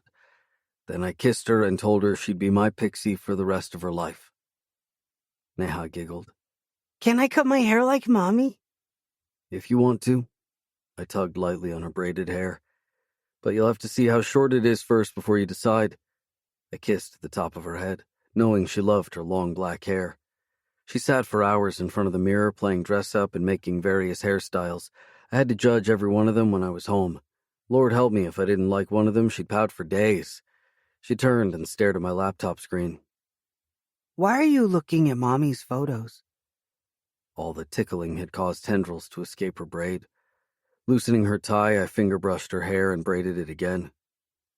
Just remembering Mommy today. She looked up at me. Do you miss her? Lots. Sometimes I wish she hadn't gone away. She stared at me, her expression wistful. Me too, Pixie. As she snuggled against my chest, I kissed the top of her head, growing confident by the minute that the woman I'd seen at the restaurant was my wife. Even though the question how remained at the forefront, I intended to find out the truth. Closing the folder, I made up my mind to go back. It was the only way I'd know for sure. I'm going away for a couple of days. Will you be back soon? I pushed her bangs back from her eyes. Of course, baby. There's just some work I need to get done. I kissed her brow. Can you read me a story, please? Sure. Scooping her up into my arms, I headed upstairs. And they lived happily ever after. I finished the story 30 minutes later with a quick tickle. She giggled, pushing my hands away. Daddy, she spluttered between laughter. Yes? Do fairy tales come true? I sat back on my knees and stared at her. This morning my answer would have been a simple no. Now I didn't know what to believe about the way the universe worked. Whether fairy tales came true or not, I couldn't say, but I hoped so, for the sake of my kids. Fairy tales don't come true, but nothing stops you from creating your own. How? I shrugged. Believe in what you want, work toward it, and you'll achieve it. What if I want a fairy tale to come true for someone else? She fidgeted with the ears of her bunny. Like who? You. Her eyes met mine, brilliant with laughter. Me? I moved to lie next to her. She turned on her side, her nose inches from mine, and her finger traced the shape of my jaw. Because I want you to meet a princess and live in a castle. Surprised, I palmed her cheek with a soft smile. You and Nikki are my happy ever after, baby. I have my castle right here with the two of you. What about a mommy for all of us? My brow shot up. This was the first time she'd mentioned me bringing home someone as their mommy. I dated occasionally, but nothing permanent. Do you want a mommy? Slowly, she nodded. Then I can do all the girly things my friends do with their mommies. What about me? You can't do girly things, silly. She shrugged. I don't want a mommy. I pushed up onto my elbow. Nicky stood at the door, his lips curled in a fierce scowl. Hey, champ. Gesturing for him to come closer, I patted the bed. He did as I asked, crawled onto the mattress and knelt between me and Neha. You don't want a mom? He shook his head. Why not? I glanced between my two children, wondering why I'd never thought to have this discussion before. Neha's eyes immediately glazed with tears. She opened her mouth to say something, but I stopped her. It's okay, Pixie. Let him speak. What's up, champ? Surprise gave me pause when his eyes brightened with tears before he leaned closer, his words soft. Mommy won't visit my dreams anymore if you bring someone else home. You always told me she watches us from heaven. I don't want to hurt her by loving someone else as a mommy. Shock sliced through me, stilling my heart at the same time the tiny hairs at the back of my nape stood, almost like an invisible hand had caressed my neck. It took a few moments for me to regain the ability to react. I clenched my teeth to keep my tears at bay. Sitting up, I stared at him. He'd never displayed any kind of emotion toward his mother's absence in his life before. Nikki. A single word caught in my throat, struggling to breach the seam of my lips. I swallowed against the lump, reached out and pulled him to my chest, squeezing him tight. When I glanced behind him, tears were rolling down Neha's cheeks. I held out a hand and she scooted into the circle my arms created. I embraced them for a long while until I could trust myself to speak without breaking down. "Look at me, Nikki," I said when he sat back and dropped his gaze to his fidgeting fingers. Slowly, he lifted his eyes to meet mine. "No one will replace your mom, champ, and no matter what, she will always live here." I touched both their chests. "In your heart. And here," I touched their heads. "The memories I helped you create with everything I shared about her is something no one can steal unless you let them, or it's by force. Will you remember that?" They nodded, then Nikki asked, "If you bring us a mommy, will we like her?" Laughing, I pulled them both back into my embrace. "If I do, champ," I replied, hoping that just maybe I'd be able to give my children the perfect mother they needed. Their own. Trent. Elegant hands placed a steaming cup of coffee down in front of me. Coming face to face with her, I thought I would be prepared for this meeting, but one look at her heart-shaped face, almond-curved gray eyes, and dark curls that were pulled back in a tight ponytail had me frozen, trapped in a moment that was unreal at best before I watched perfect, plump lips move. "Here you go. Hope you enjoy." "Thank you," I finally managed. The slightest nod was the only response I got. I opened my mouth to ask her name, but she'd already turned away. "Krish," I called out, hoping to get a reaction, praying she would turn, show me some recognition. "Come on, Krish, turn." Disappointed, I watched as she walked off, not giving me a second glance. Fate was intent on playing tricks. She stopped to speak to another waitress. Deep in conversation, she rolled her fingers over the pendant that hung from her neck. It was something she did when she spoke directly to people, something I'd noticed over the last few days. Maybe a nervous habit she'd picked up in the last 7 years. The entrance door opened. She turned as a customer walked in, and while I was jealous at her engaging smile, I couldn't help noticing one distinct difference. Where Krisha had a slight gap between her front teeth, this woman's lips parted to reveal a row of perfect white teeth. I sat back in my seat and sipped my coffee. "You're not my wife, are you?" I whispered above the rim of my cup. "Probably, but gaps in the teeth are easily fixed," a part of me argued. "Take a walk, Trent," another part of me urged. Maybe I just needed a break from overthinking a situation that had a possible explanation, only I had no one to ask. "Back again, I see. Our food must be really good." Tia offered me a small smile as I slid into a seat 2 hours later. Would my return visits now warrant a meeting with the chef? I'd been there so often I should take up residence if they'd allow me. She laughed. "You don't give up, do you?" I shook my head. "Not when I want something badly." Her brows pinched together in a frown. "I hope you don't plan on taking this obsession outside the restaurant." "You make me sound like a stalker." "If the shoe fits." I sighed. "No threat intended. I'm just a curious person." She seemed to contemplate my words for a moment, then shrugged. "Okay. What will it be?" Coffee, for starters." Despite the delicious aroma wafting from the kitchen every time someone pushed open the swing doors, I couldn't think of food. I was hell-bent on getting information about their chef. "What about her name, then?" I tried before Tia turned away. She smiled. "Her name is Rika." I hid my disappointment, unsure why I expected to hear the name I wanted. Rika. Tia was gone before I could ask anything further. Was I living in some stupid time warp? Ashrika. "Hey, Rika, I need your help, please." I glanced up from the finishing touches of the pecan pie as one of the servers pushed through the swinging doors, her hands piled high with dirty dishes. "What's up, Leah?" "We're kind of swamped out there. Tia hasn't returned from the market, and Nina called in sick. We need help if you can spare the hands. Whose tables? Tia's. Sure. Dean? I glanced over my shoulder at my 60-something sous chef with his beautiful black skin, muscular build, and infectious smile. Dean, you don't need me, do you? While he usually handled lunch and I dinner, we often alternated just to get a feel for the menu and offer each other suggestions. Nope, sweet pea. Got it covered. Blowing him a kiss, I exchanged my chef's coat for an apron and entered the dining area. The noise of the idle chatter and laughter hummed with the clink of knives and forks. It was music to my ears. Still, the lunchtime rush was crazy. An hour later, calm had settled over the floor and the tables were easier to manage.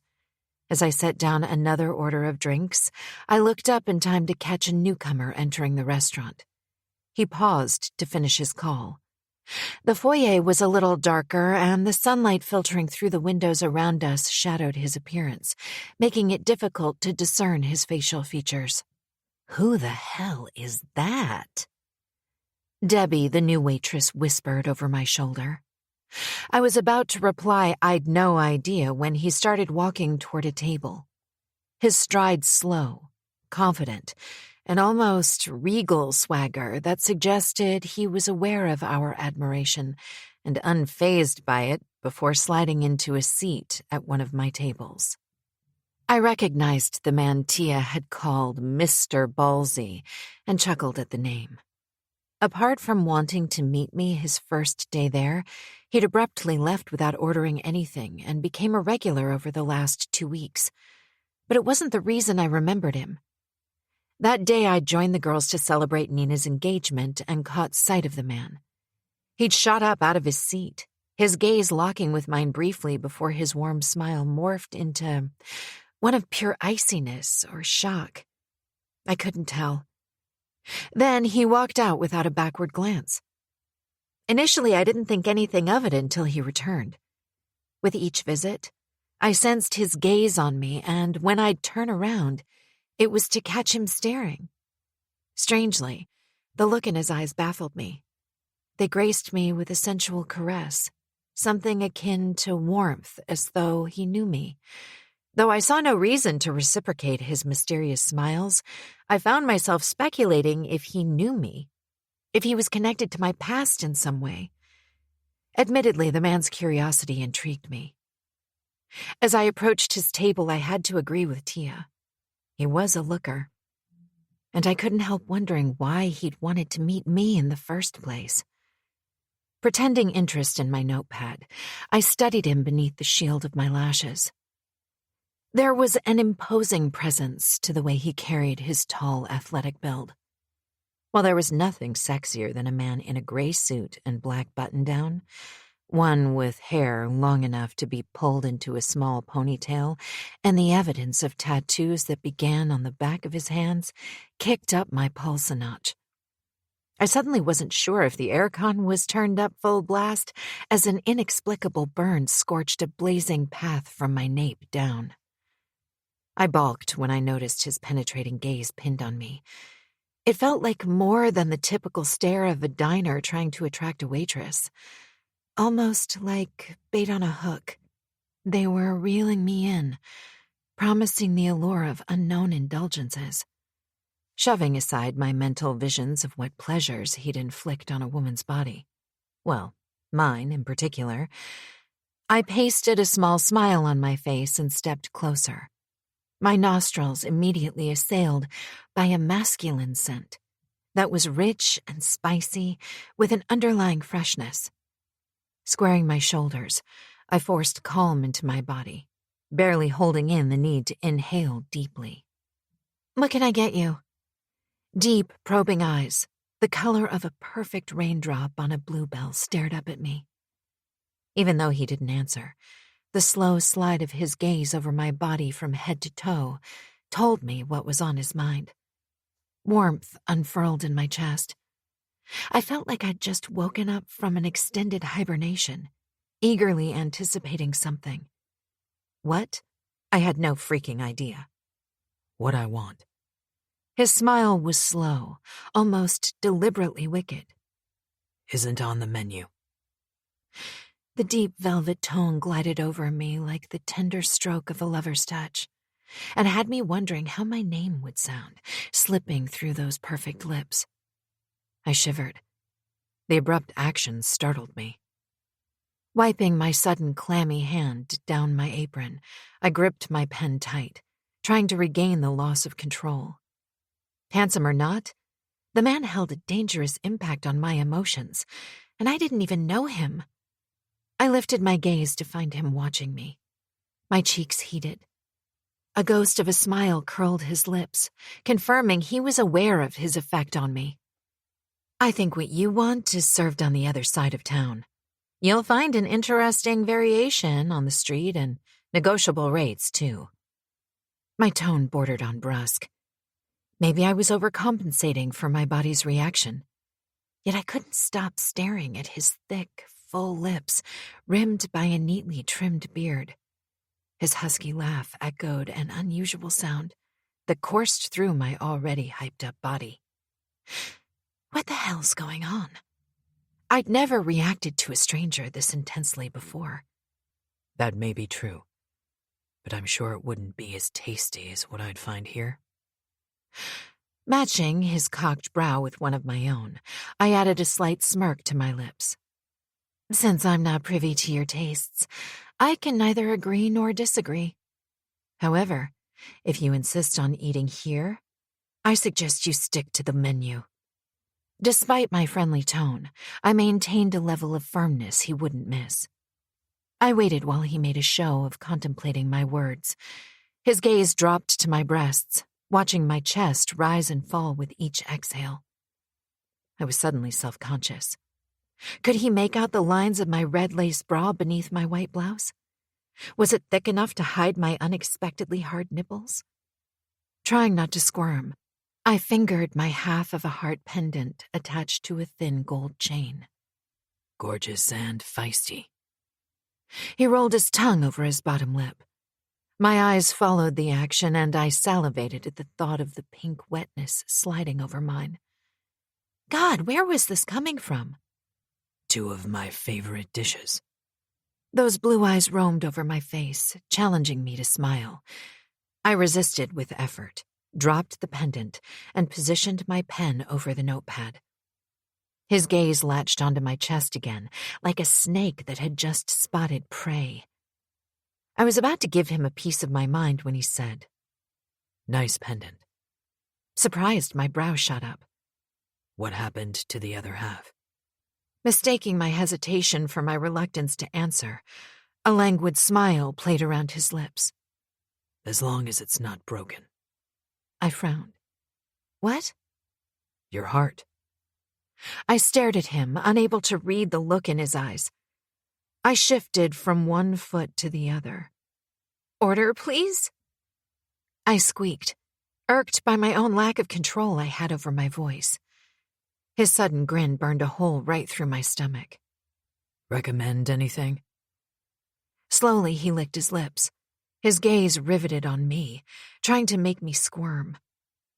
I wasn't about to give him that satisfaction. I'm pretty sure Tia's filled you in on our offerings, so if you don't mind. I muttered, not bothering to keep the impatience out of my voice. The man was clearly a player. One who obviously commanded attention and took without asking. Fortunately, I wasn't in the market. At first, he seemed taken aback, and then the warmness in his smile intensified. I'll try the pecan pie. I believe it's the best in town. I shrugged. Wouldn't know. I don't eat what I cook. A stretch of truth, but he didn't need to know that. Wary of newcomers, I hated the strong feelings the man elicited in me without lifting a finger. Why don't you eat what you cook? I glanced up from my notepad. When I know the answer, I'll be sure to inform you. With that, I turned away. Warm hands gripped my wrist, catching me off guard.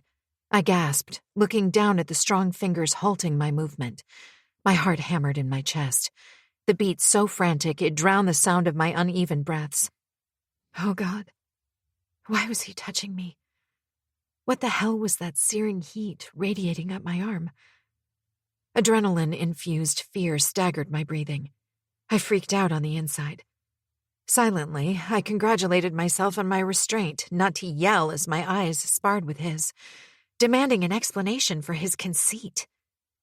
But those 1,000 hues of blue cut through me like a warm knife through butter. If it wasn't for his hesitant smile, I would have believed his intentions were immoral. Coffee, please.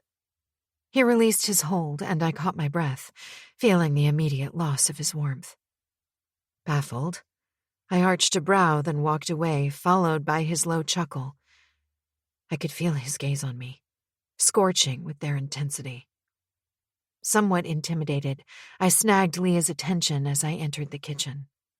Table 20 needs a coffee and a slice of pie, please. She wiggled her brow, her smile mischievous, having seen who sat there.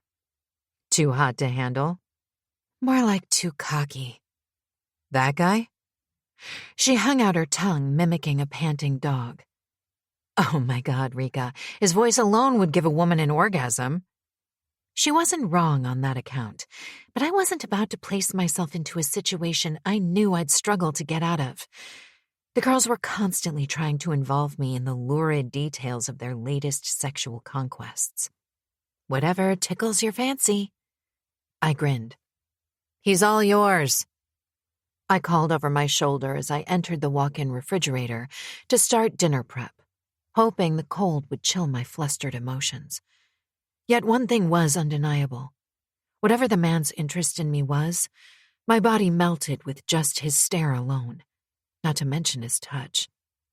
I felt him in my gut, on the little hairs standing at the back of my neck, on my sweat-slickened skin, and deep between my thighs. Shaking my head, I reached for a packet of peas and held it to my brow. Who the hell are you? I asked the empty room. Either my non-existent sex life was seriously begging me for attention, or that man wrote the book on how to seduce a woman without touching. I was so not ready for this. So not ready for a man like him. As I began picking items off the shelves, my little inner voice warned me I'd never be. Trent. Amused, I watched Rika walk away. The stiff set of her shoulders told me I'd annoyed or unsettled her. Either way, she'd failed to convince me I did not affect her. Under her plain black and white uniform that did little to hide her sensuality, her incredibly sexy body had yelled for me to kiss her or perhaps more. She'd displayed all the signs: flushed cheeks, evasive eye contact, frequent lip biting, a nervous shift from one foot to the other, her tight grip on the pen and notepad, and not forgetting the fidgeting with her necklace. Those actions conveyed a direct contrast to the feisty responses spilling from her lips, nowhere near to the woman I knew, but I was drawn to it, and I wanted more. It had taken extreme effort to not pull her down and latch onto her perfectly plump lips. Fuck. I shifted in my seat to avoid adjusting my crotch. Since discovering the woman I'd loved more than life itself might be alive, my dick had taken over my thought processes, leading me on a fucking unlikely pussy chase I hadn't planned on. Then again, plans tended to go astray when the heart was involved. Despite not getting anywhere, I'd persisted, and with each visit I got to see more of Rika. Although she kept her distance, just watching her tempered the erratic beat of my heart, and as if my luck had turned, I was surprised when she approached to take my order.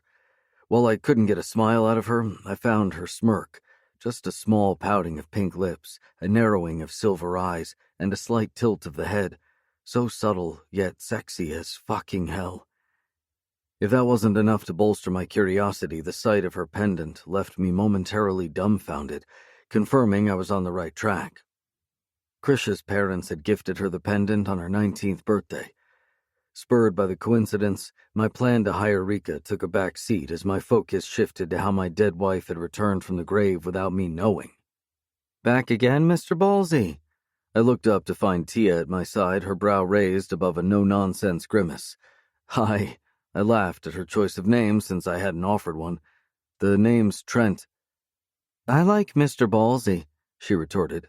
I grinned. Her gaze on me, she scraped back a chair and sat. So, are you going to tell me the real reason you've returned every day? I know the food is good, but I doubt anyone would want to eat all 3 meals here every day for almost 2 weeks. Grinning, I sat back and stared at the pretty woman across the table. Something told me that her rash mouth more than made up for her petite frame. I happened to be in the neighborhood. Yeah, and my uncle's the next president. She scowled. Cut the bullshit. You're intent on snagging Rika's attention, and something tells me it's not just a case of blue balls. So? I threw my head back in a loud laugh. What's your fascination with my balls? Don't flatter yourself, she huffed. Answer the question. She's a beautiful woman. And? I leaned forward, deciding to go with the truth. Well, some of it. I want to offer her a job. You? Her tone almost accusing, she didn't look convinced. I own the Crystal Oasis. As in the global franchise? I nodded. You're shitting me. I laughed at her surprise. She eyed me for a moment, her expression openly suspicious. I must say, you've got balls. Yeah, too, and they're monster size. I lavished her with a mischievous smile. She didn't bite and instead muttered, Are you always this arrogant? No, I just know what I want. I shrugged. Slowly, Tia shook her head. You've got some nerve, walking in here pretending to be interested in the food. I pretended nothing, Tia. I ran an index finger along my chin, keeping my tone light. I did ask to meet the chef my first day here. She blew out a frustrated breath, realizing I was right. Well, you're barking up the wrong tree. Why? Rika will never leave this place. Want to take a bet on that? I raised a brow, and she dared to laugh. I always get what I want. Is that so? She crossed her arms over her chest, the action matching her defensive expression. I'm almost tempted to accept the challenge. Why do you sound so convinced I'd fail at enticing Rika to leave here?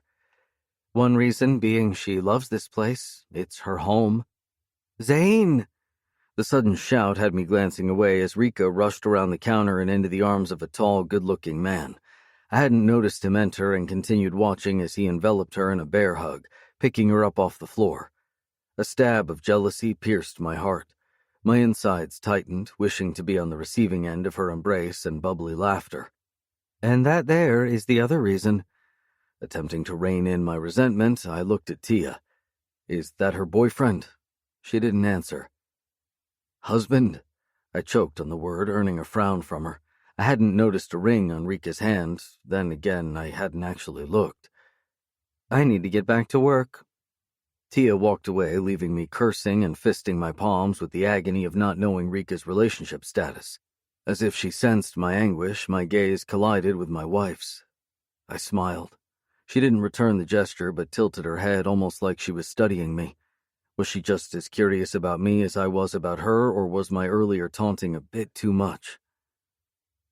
Remember me, Krisha, I begged, stupidly wondering if the universe had delivered her back into my life, if it would be keen to let her remember me. She turned away, and I pulled in a deep breath. Guess not. I reached for my ringing mobile. Yes? My frustration spilled through that single word. Trent, it's Chris. I've got a copy of those records you wanted. I straightened in my seat. Chris was a nurse at the hospital where Krisha had given birth. I'd asked for his help to get me her records. Thanks, man. Anything out of the ordinary? Sorry, buddy, but nothing I can see that would hint at her walking out of this hospital alive. Her gynae listed the prior complications and all the technical terms associated with her death. It's all straightforward. Then how? The question more for myself than Chris. Unless the doctor was involved, which is unlikely, there's no other reasonable explanation. Doesn't mean just because you can't explain something logically it can't happen, I muttered. Maybe it was a nurse that was involved. I'm pulling at straws here, but the day it happened, was there anyone around your wife who appeared a tad suspicious? I racked my brain trying to remember. Honestly, I can't recall anyone remotely suspicious. Wait a minute. I stopped as a memory flashed. There was a nurse with her when I walked in. She'd helped me hold the kids. That's normal. Was she the last person with your wife? My heart clenched at the memory. of watching Krisha take her last breath. Then I remembered she hadn't. She was.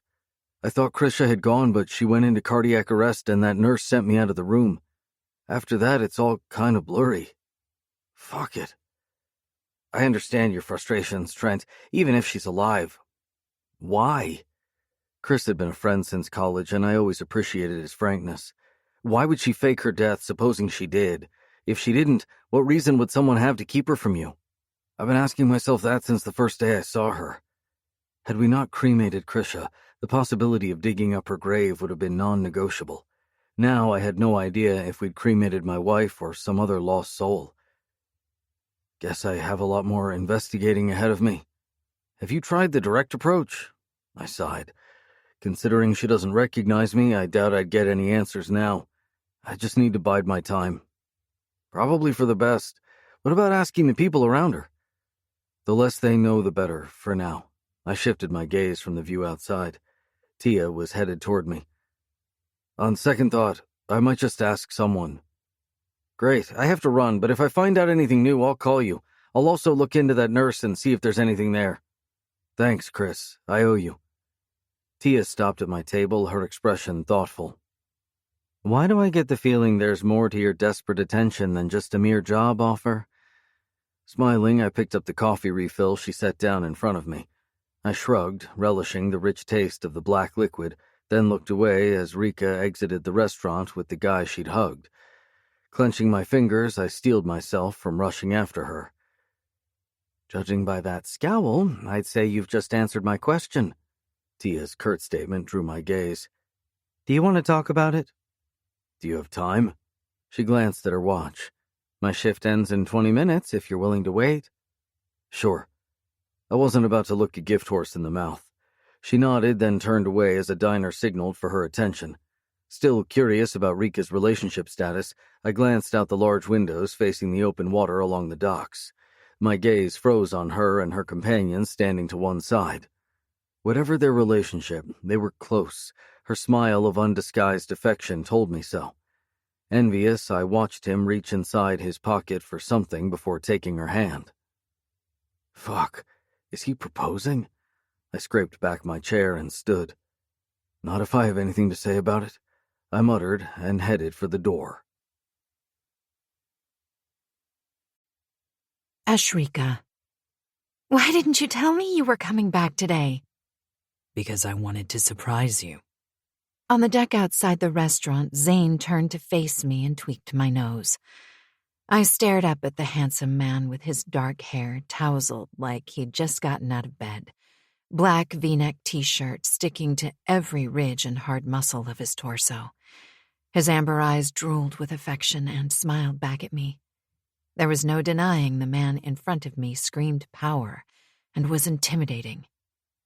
Zane Marone, my savior, my reason for living, my friend, the only family I knew for the last 4 years, and my husband. He was my one source of comfort on a bad day, my reason to laugh on a good one, and never failed to treat me like a damsel in distress. Yet, an air of foreboding just added to the mystery that was him. Quiet, broody, the speak when he wanted to kind of guy, whom I'd come to adore. Did you meet anyone nice? I teased. He'd left on a business adventure to Japan for the last 5 months. I had no idea what he did for a living and saw no reason to question him. Even in his absence, I felt his presence in the form of bodyguards he had following me. While they remained invisible, I sought comfort in the knowledge they were around.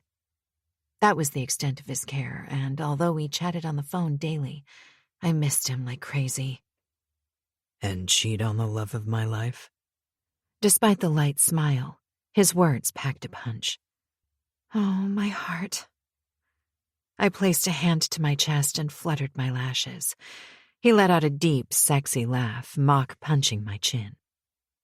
So, what did you bring me for our anniversary? I wiggled my brows, not caring that I sounded like an excited 12-year-old. With Zane, I could be myself. There were no walls to hide behind. He knew everything about me, Literally. Grinning, he withdrew a box out of his jacket pocket and opened it. I stared at the center stone, a mixture of pearl and green set inside a circle of diamonds on a gold band. Wow, it's beautiful. Just like you. I wrinkled my nose at the compliment. Smiling, he took out the ring, set the box on the railing, and reached for my hand. It's a moonstone, known for new beginnings and said to encourage inner growth and strength. I gazed up at him, my smile wide. According to the jeweler, when starting afresh, this stone is claimed to soothe those uneasy feelings of stress and instability, so you're able to move forward. He slid the ring down my finger, then gently kissed it. Smiling, I admired the precious stone. How ironic, given I'm stuck in a... I broke off as I glanced over Zane's shoulder, my gaze clashing with eyes that burned hotter than blue flames. Considering he held the ability to steal the oxygen around him, I didn't doubt their intensity. My arrogant diner raised a brow as if expecting me to respond. With what? A wave? Smile, perhaps?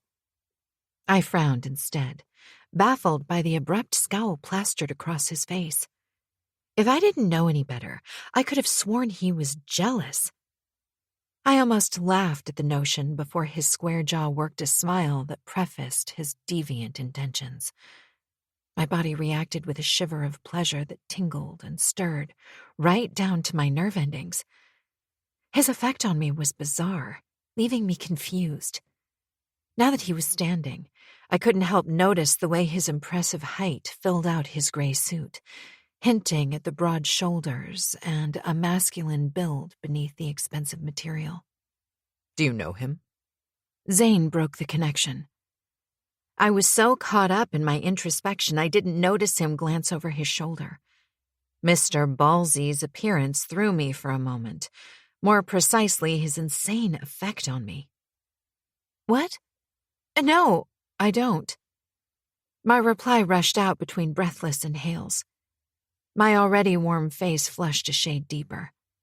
Zane turned to look at me. You sure? His lips parted in a slow smile. Don't think I've ever seen you this flustered before. I rolled my eyes more to cover my irritation with the other man's influence on my thoughts once more, yet still stole a glance in his direction. He offered me another decadent smile, which, under normal circumstances, I would have returned. Normal meaning he was just an ordinary person greeting me. But with each passing moment, I had to admit, there was simply nothing ordinary about him. I balked when he took a step toward us, then seemed to think better of it, changed direction, and re-entered the restaurant.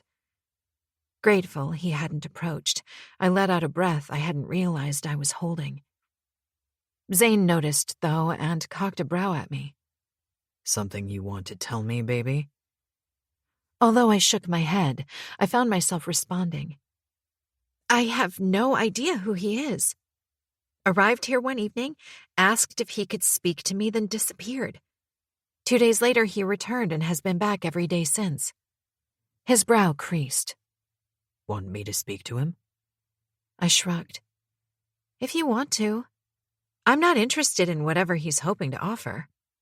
While I uttered the words, that earlier niggle was back, its taunt clear. Mr. Ballsy didn't look like a man who gave up easily once he set his mind on something.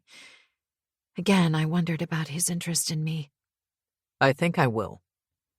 Zane slid an arm around my shoulders, pulling me tight into his body. I loved his protectiveness and felt safe when he was around. Together we walked back inside, and no matter how hard I tried, I couldn't keep my gaze from straying toward Mr. Ballsy's table. I was surprised to find he'd left. Maybe after seeing Zane, he'd given up his endeavors to meet me. Strangely, I found myself wanting him to be someone I knew, with a lot more intimacy than our less than salient relationship warranted. What are you thinking, woman? I admonished myself as Zane pulled my attention once more. Zane. My grip tightened on Ashrika's shoulders as we entered the restaurant. I kept my expression as neutral as possible for her sake, my insides twisted at the possibility that she might have a stalker. Every precaution I'd taken over the last couple of years could be threatened by someone from her past. The fact that no one had come searching for her before gave me some reprieve and allowed me to let down my guard. Now, all that was about to change. Concerned, I searched the tables. My pulse kicked up when I couldn't find him. I glanced down at Rika and forced back my agitation with a deep swallow.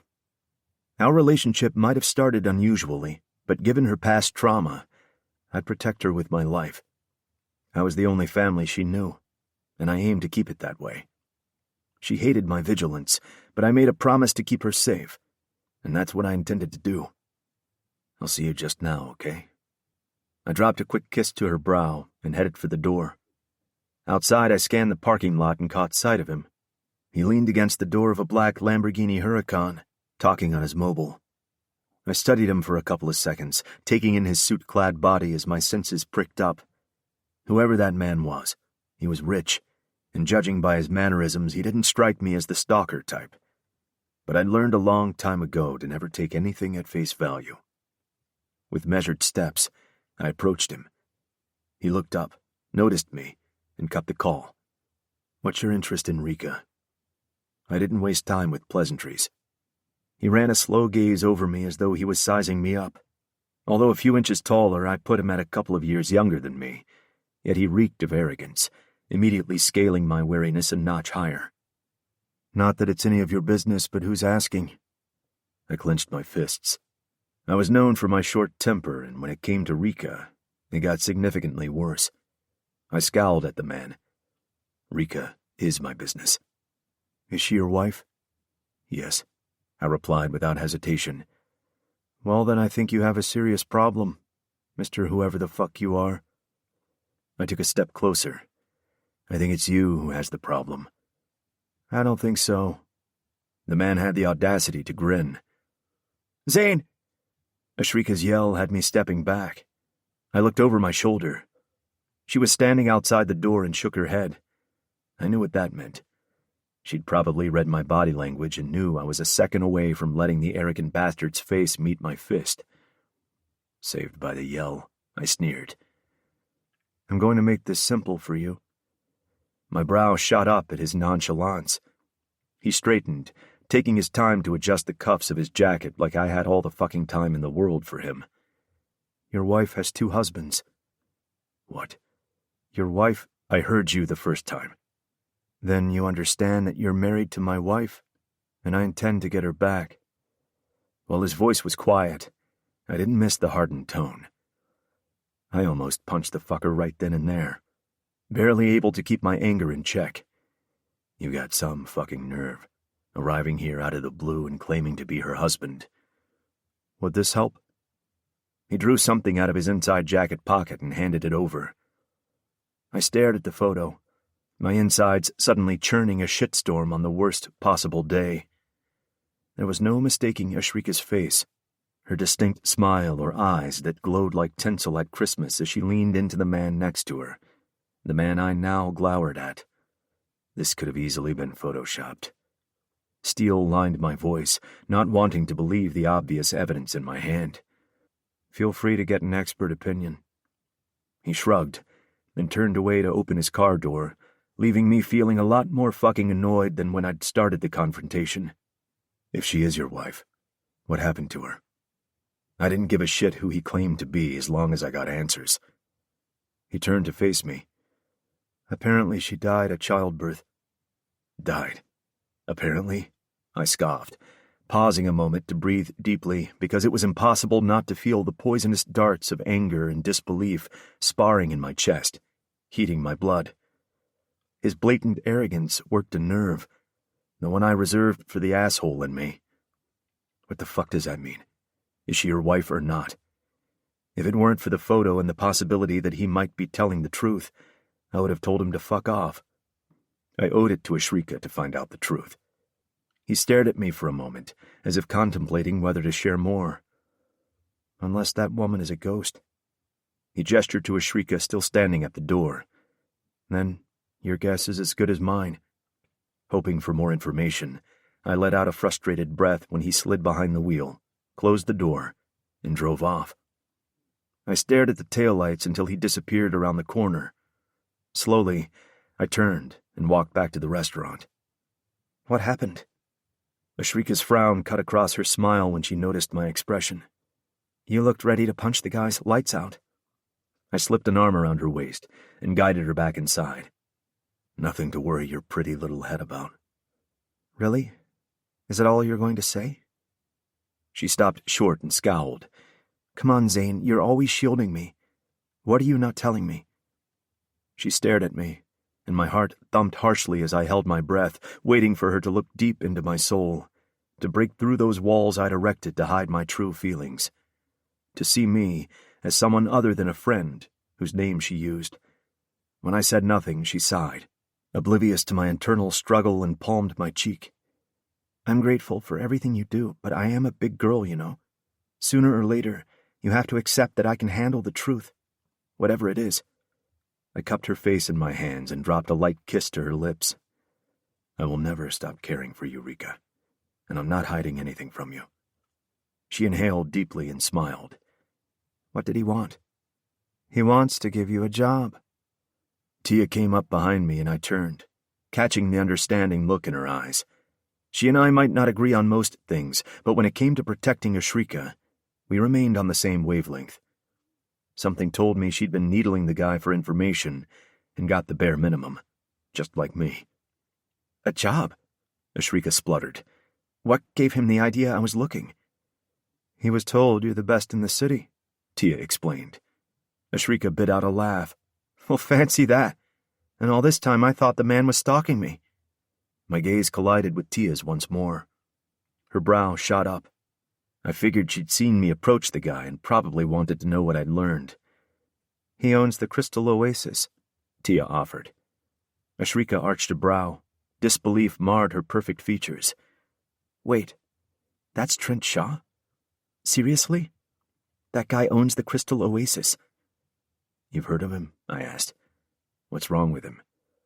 Of course I've heard of the Crystal Oasis and its affluent owner, she laughed.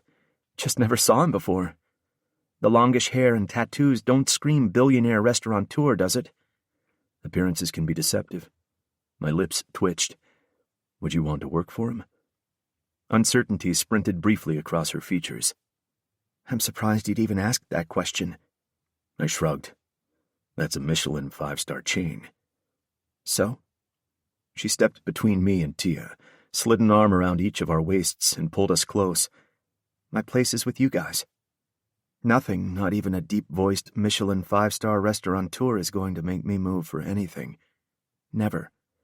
My gaze met Tia's over Ashrika's head. I couldn't hide the saddened droop to my lips. She frowned. Never say never, baby. I rubbed Ashrika's lower back. She looked up at me. If I didn't know any better, I'd believe you're hoping I accept his job offer. Rika! Dean popped his head through the doorway of the kitchen. I need you, Sweet Pea. Coming. She kissed my cheek and left. What's up? Tia asked the second Ashrika walked away. You don't look happy. I pointed to the deck. Tia followed me outside. He's her husband. Tia wasn't ready for my point-blank statement and stumbled. She gripped the railing to keep from falling. What? That was my response, too. I don't understand. If he is, why didn't he just say so? Placing my arms on the railing, I stared down at the dark water lapping against the pillars that served as the base of the restaurant. I think he waited for her to recognize him, and when she didn't, I was pulling at straws. Maybe she had recognized him and was pretending not to know him. You think she's afraid of him? Honestly, I have no idea what to think. We don't have a beginning to base anything on, except what Ashrika told us, and that wasn't even enough to go on. Tia rubbed her brow, her expression thoughtful before letting out a slow exhale. What do you suppose we do? If he returns and questions her, she might run. I straightened. When he comes in again, ask him if he's willing to meet me. He is? I frowned at her response, Earlier I asked if he wanted to talk about it, and he said yes, but I guess your confrontation made him leave. He might be back for dinner. I ran a finger along my jaw, contemplating my next move. Try grabbing him before he sits down. Ask him to meet us later at the club. I referred to the gentleman's club I owned. She nodded, then went back inside. I stood on the deck a moment longer, deciding if I was ready to face what was coming. Raking a hand through my hair, I groaned. Who the fuck knew that my return from Japan would mess up my plans? Trent. Why the hell is she pretending she doesn't know me? I pushed away from the wall I'd been leaning against and glared at the man in front of me. What had he done to my wife to force her to forget me? Jealousy was a nasty motherfucker, but I doubted he'd be idiotic enough to keep me from her. Now that I knew she was alive, I would never give her up. When Tia approached me to meet her friend outside the restaurant, I hadn't expected her friend to be the man who'd confronted me in the parking lot. Now, 5 minutes into the conversation, and I still hadn't been given anything viable.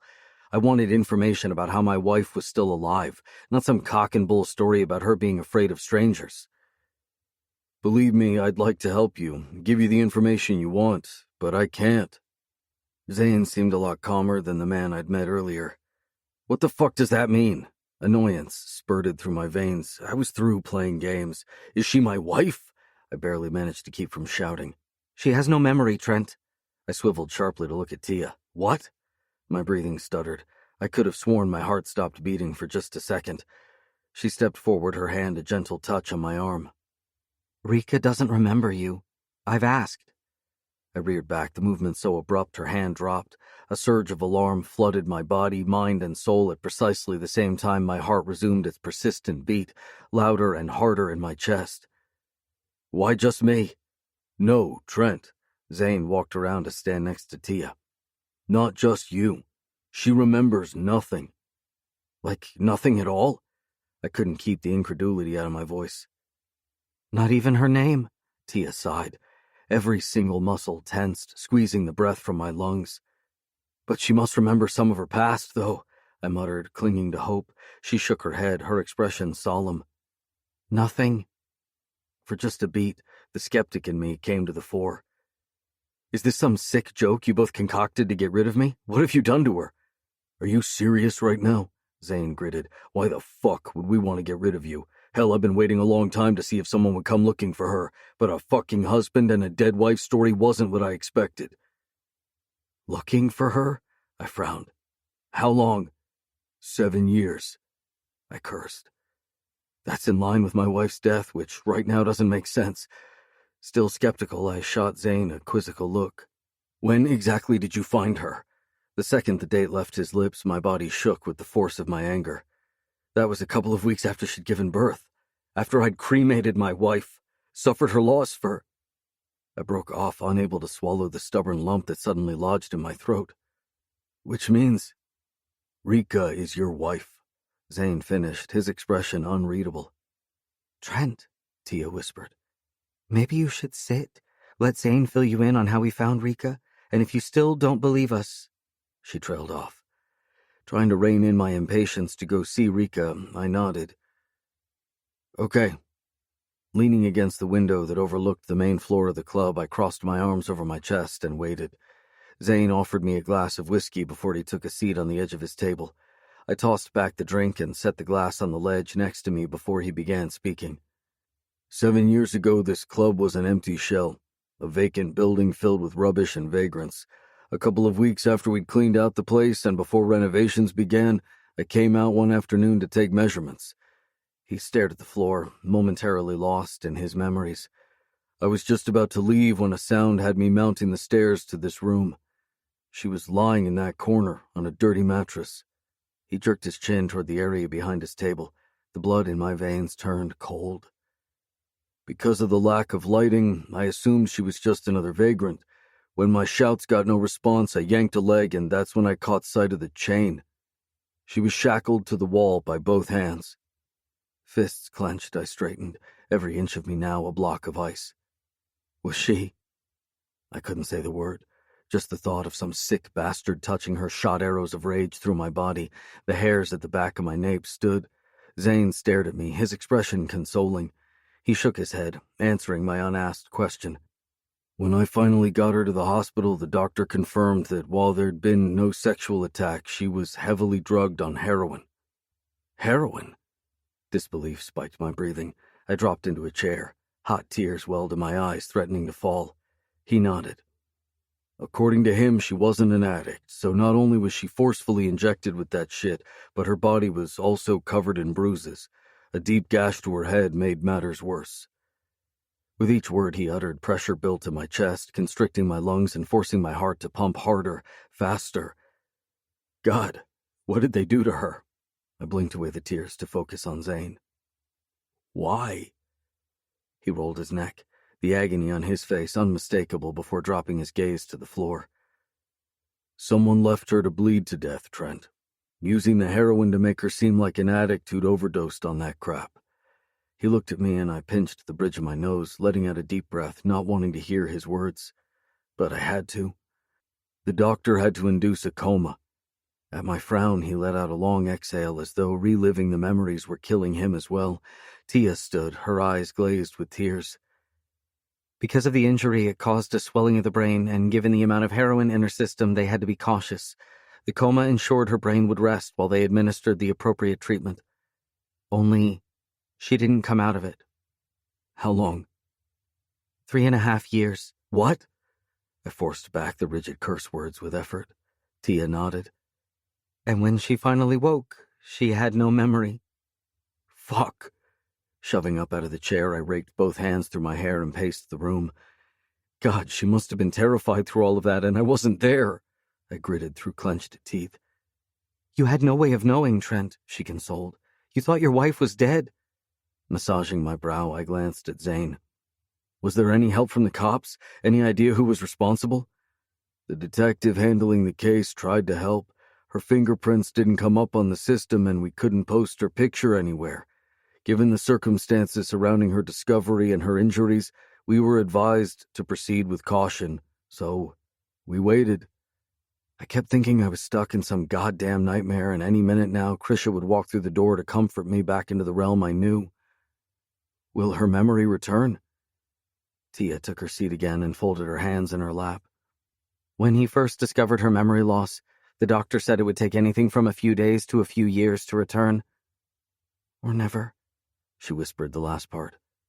Never, I repeated, dumbstruck. Fuck, I need to go see her. Tell her I'm back. I headed for the door. No, Tia sprang up. You can't. I pivoted and grasped her arms to prevent her from crashing into me. Why not?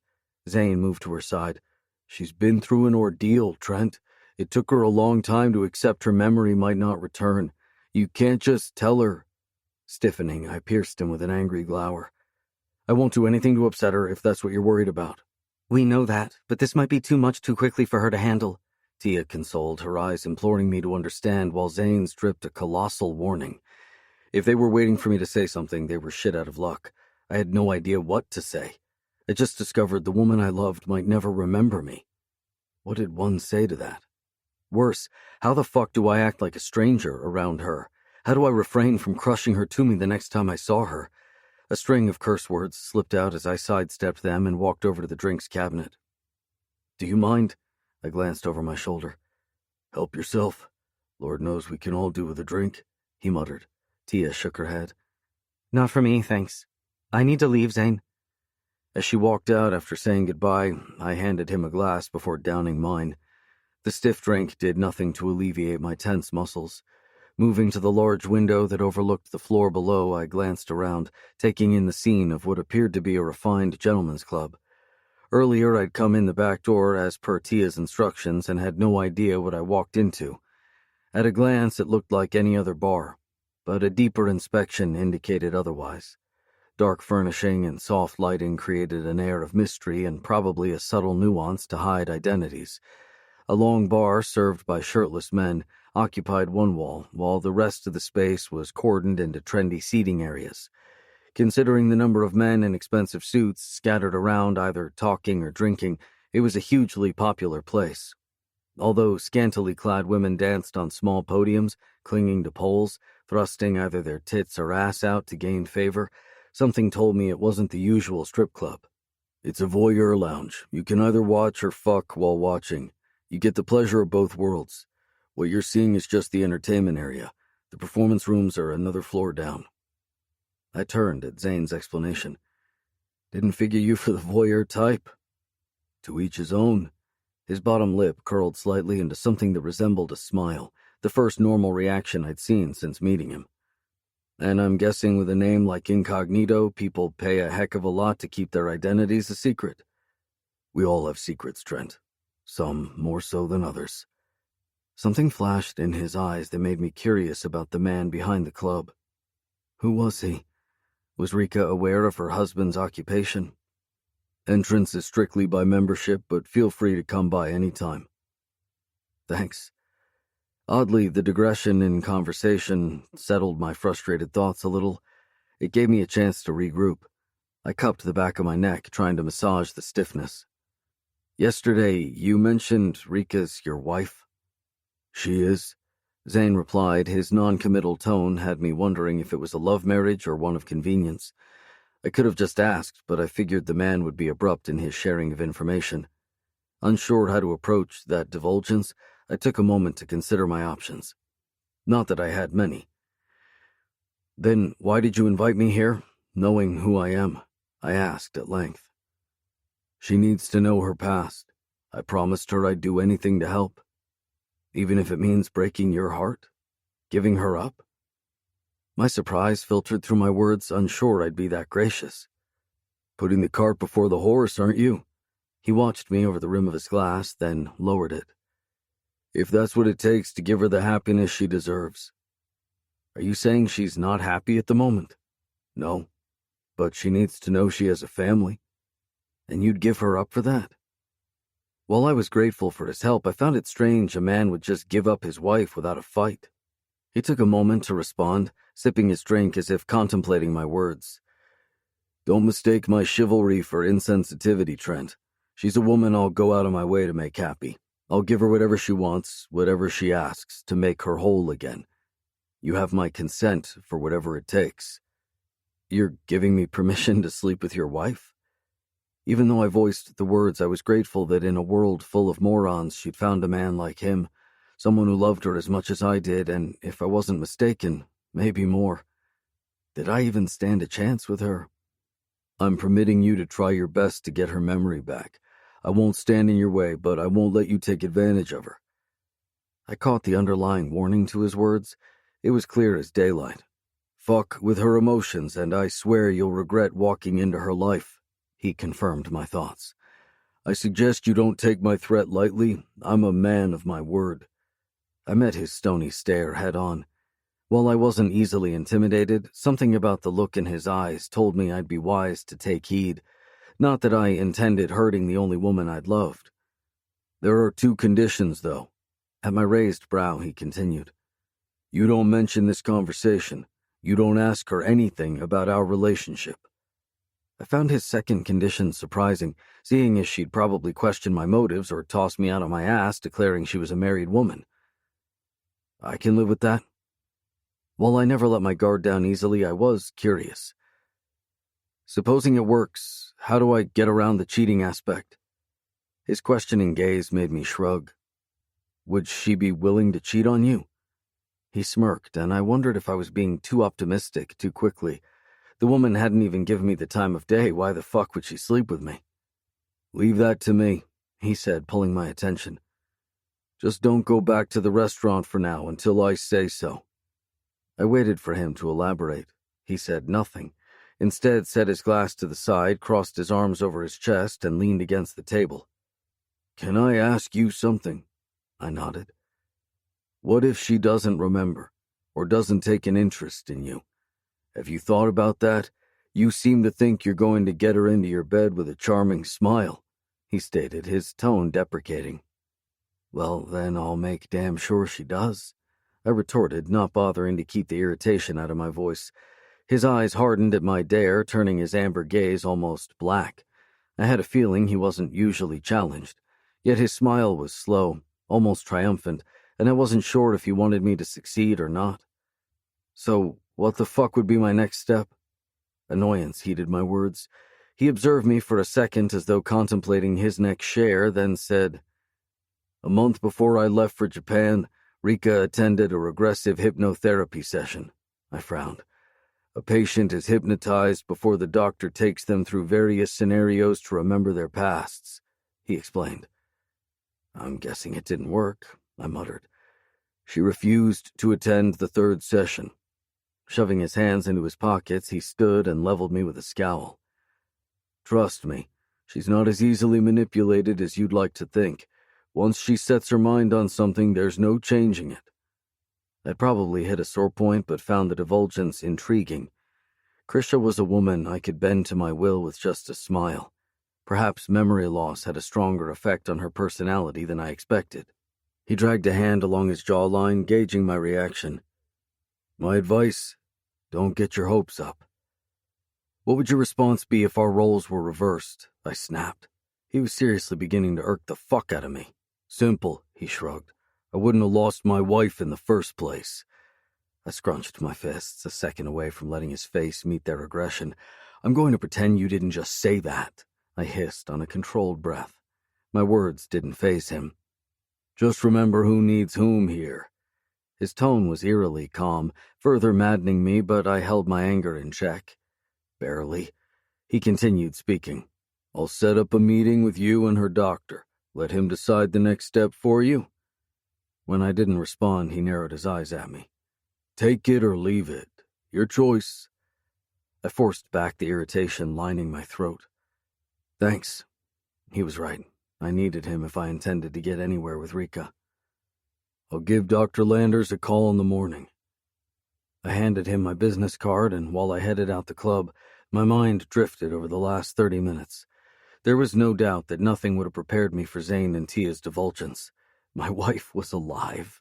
How the fuck that had happened would remain a mystery. More so the knowledge that someone had gone through a lot of trouble to not only kidnap her, but had gone to such lengths to ensure she'd meet her demise. Why not take her life at the hospital instead? Yet, even though fate intervened and kept her alive, she remembered nothing. Not me, not us as a couple, our marriage, her pregnancy, her father, and everything else we'd shared. When I slid behind the wheel, I did something I hadn't done in a long time. I gave in to the tears that had threatened the second Zane began. I was a grown-ass man, but I didn't care. She was the love of my life. Pain gutted me like a knife at the thought of what she must have gone through at the hands of a depraved fuck, of how she'd missed out on 7 years of her children's lives. I shoved my hands in my hair and leaned back in the seat, wondering how I could right a wrong, how I could let her know she was loved. The abrupt ringing of my phone had me reaching inside my jacket pocket. Wiping the tears after a quick swallow, I answered, "Uncle Drake." The formality slipped out before I could stop myself. "Jesus, Trent, what the fuck's going on? First your message that made no sense, and now this. You haven't called me uncle in forever."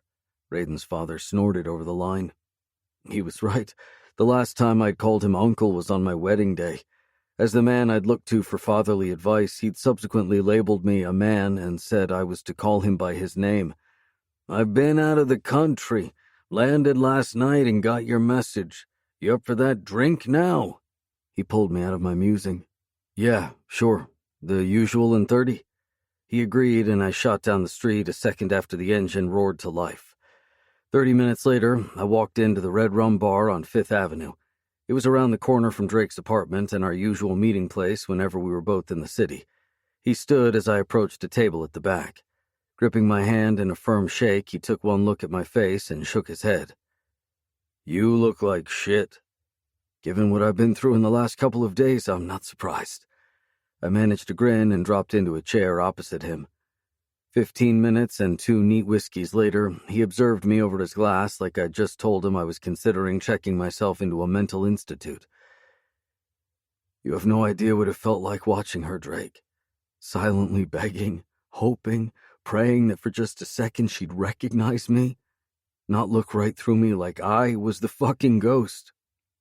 I balled my fists to keep from hitting the table as anger poured through me, fueling my desperation. After what Zane told me tonight, the only thing I want is to see her, to hold her in my arms and tell her how much I love her, that I'd never forgotten her. I trailed off as my insides churned, similar to the battering of an aggressive hurricane. Clammy fingers of fear gripped my heart, refusing to let go, tearing into my lungs, squeezing tight. I struggled to breathe. My head spun. What the fuck is happening? My body shook. I clenched my teeth, shutting my eyes tight as everything around me blurred to watery shadows and an echo of distant sounds. Trent, Drake's harsh whisper cut through the fog of anxiety stealing my thought processes. Deep breaths, son. You're having a panic attack. Forcing air into my lungs, I blinked rapidly, trying to focus on his hand, grasping my arm in a vice grip before meeting his gaze. Concern masked his expression. When was the last time you slept? Too fucking long. I shook my head, trying to remember when I'd last slept without being haunted by visions of my wife's face. Here, drink this. He pushed a glass of orange juice I'd no idea he'd ordered toward me. Gray eyes filled with the usual fatherly tenderness he'd always lavished on me searched my face, and I was suddenly grateful he was around, thankful for his maturity and guidance. If there was anyone who'd know how to handle this situation and calm me the fuck down, it would be him. Thanks. I downed the drink, enjoying the bitter freshness sliding down my throat, set the glass on the table, and stared at pulp remnants at the bottom. I'm a grown-ass man. A father of 2 kids, for Christ's sake. I should be handling this better. I glanced up at my uncle. His stern features, the ones that spoke to the affluent businessman he was, relaxed into an easy smile. It's a unique situation, Trent. I don't think anyone is prepared for something like this. It feels like a goddamn nightmare some sick wise-ass has on a loop, I grunted. Shit like this is supposed to happen in movies, not fucking real life. I keep wanting someone to remind me it's not real, to believe she hasn't forgotten me. I cupped the back of my neck, massaging lightly to remove the tension, tightening the tendons there. Drake sighed and rubbed his jaw. It's a normal reaction. Chances are it's going to take a lot more out of you until you know the truth. I understood what he was saying, and it made sense, but it still didn't calm my racing heart. How the fuck do I fix this? It's not up to you to fix anything. Let nature run its course. I've always told you everything happens for a reason, right? He asked. I nodded, remembering the conversations we'd have every time I found myself stuck between decisions. Drake Princeton might be a workaholic, but he always had time for his family. Trent, if fate intended a quick fix for the 2 of you, then maybe you would have gone to that restaurant sooner, like 2.5 years ago, when Raiden first suggested it. You weren't ready then. Maybe the 2 of you are both ready now to face the future intended for you. I hoped like hell that was indeed the case. I keep asking myself now that she's seen me, what if I didn't go to her? If I didn't touch her and whisper in her ear that I'd keep her safe? She might fade further away, forever, never believing I was here for her. My eyes watered. Pinching the bridge of my nose, I leaned back in my chair to stem the flow before it made an appearance. I understand your frustrations, but I'm inclined to agree with Zane. Drake tossed back his drink and toyed with his glass. What if you tell her the truth and it has the opposite effect? 7 years is a long time to go without hope, even if almost half of them were spent in a coma. Would you be able to handle her pulling away from you? Dragging a hand down my face, I sat back in my seat. I have to make sure that never happens. Waving to the waiter for a refill, I continued. I don't know if I trust her husband. Why? I can't answer that. I just get this feeling about him. Drake laughed. Considering the guy is willing to give you a little room to explore her feelings, I wouldn't be surprised if you thought any less of him. I frowned, and he added, You have every right to be cautious, but he's her husband. I don't think any man would be prepared for what you've just unleashed on him. Ask yourself if you'd be able to do what he's offered you. He arched a brow, and I couldn't give him an answer. If it were me, I'd probably show you the door. I grinned. I guess you're right, but no buts, Trent. Suck it up and get your shit together. Love triangles are all kinds of fucked up. Ask me, I know firsthand. I ripped my son's heart to shreds, and it took everything from me, let alone what it did to Sienna. If this guy's giving you a hand, don't ask for the whole fucking arm. Take it, until you know better. Picking up the drink the waiter set down in front of me, I held the glass out. Well, here's to however long it takes to finding out the truth. Drake clinked his glass against mine before we drank. I've looked at this in every possible angle of how and when she was taken and came up blank. Before she passed, was Krisha having any problems, minus the pregnancy complications, of course? He asked, his expression thoughtful. I shook my head. It's a pity her father's in no state to help. Numb, I blew out a frustrated breath.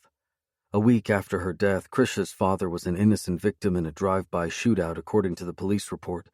The bullet to his brain left him with permanent paralysis. Except for a healthy heartbeat and eyes that stared at nothing, there'd been no other sign to show he understood people around him. You'll have to mentally prepare yourself for the days ahead, Trent. He drew my attention. You're going to need patience, lots of it, and time. I guess, I muttered, shoving a hand through my hair. I'm scared she might never remember me, that her memory might never return. Drake studied me for a moment, then shook his head. 8 years ago, you were scared to open a restaurant because you didn't think you had it in you. After a little push, you did. Today you're a Michelin 5-star restaurateur with franchises in every continent. What did I tell you then? Believe in myself and take it one day at a time. I guess sometimes the unreal is more powerful than the real. I sighed, quoting novelist Chuck Palahniuk. Exactly. And that's what you have to do now. Take it one day at a time and believe in yourself. I'd caution you, though. I frowned and Drake studied me for a moment, his expression guarded. The question you should be asking yourself is how far you are willing to go to prove to her that she's yours. Zane's already proven his love for her just by allowing you to enter her life. What sacrifices are you willing to make? What would you do? What would it take? And for the first time since leaving Zane's club, blatant reality hit me in the stomach. Just because I was her husband didn't make her mine. I needed to throw a lot more into this. Everything from a smile to the damn kitchen sink. If all else failed, the last resort would be to lay on the charm and seduce the fuck out of her. Although the thought crossed my mind, something told me Rika was different. She was no longer the sweet, submissive woman I'd married. She'd probably make me work for it. Good thing I was up for the challenge. I can't answer those questions right now. Drake smiled, toasting me. What's meant to be will happen. I returned the gesture. Speaking of meant to be, how are you doing? While my drama had just begun, Drake had recently faced his fair share. How's Sienna? I asked, referring to my ex-manager and his wife of 1 month. She keeps me on my toes. He smiled and I chuckled. While I didn't doubt his stamina, having a wife almost 20 years his junior probably brought its own set of challenges to the bedroom. Get your mind out of the gutter, boy, Drake scolded as if reading my mind. Trust me, the bedroom's not a challenge. He chuckled. I'm afraid my stomach has become her favorite pastime. At my frown, he chuckled. She's enrolled at a culinary arts school. That's great. She'd always displayed an affinity for becoming a chef, and I was glad to hear she was following her dream. I now have to try all these crazy dishes she comes up with. We both laughed. Ash Rika. He seems like a nice guy, Rika. Give him a chance. Just talk to him, please. I stared at Tia, shaking my head. When she asked to be excused for the dinner service last night, I figured she'd gone on a hot date. Now, looking at her rosy features, I was even more convinced. Why the sudden desperation? And give him a chance at what exactly? Are you trying to get rid of me, or do you have a thing for the guy? Over the last hour, she'd been relentlessly trying to get me to speak to Trent Shaw. Admittedly, the name suited his persona. Her eyes widened as she uttered a laugh, that sounded nervous to my vigilant ear. No, silly. Just hear him out. And if you don't like what he has to say, then tell him to get lost. He wasn't the reason you swapped dinner service with Nina last night, was he? I rolled my lips to keep from laughing. No, she answered a little too quickly. I winked at her. I'll think about it, okay? She flipped her hair over her shoulder and replied, Yeah, you do that. As she walked away, I called out, Tia? She half turned. It's okay, you know. At her frown, I said, To date him. No reason to hide. I'm not the one he wants, Rika. She'd already pushed through the doors before I could question her further. Who did the man want? Chewing my bottom lip, I rinsed the carrots I'd been dicing and dropped them into a hot pan on the burner. The aroma of sizzling butter and rosemary filled the air. If the man held ideas that I was interested in his job offer, he'd be disappointed. Shoving aside thoughts of him, I concentrated my attention on the snapper ready for the grill. Come on, Rika. Leah blew out a frustrated breath an hour later. It's just one outing. She pushed, while Nina, Tia, Kat, and Debbie pouted on the side. I scowled at them. They were trying to coax me into attending Nina's bridal shower. Because her boyfriend was planning to move to Chicago, the couple had opted for a short engagement.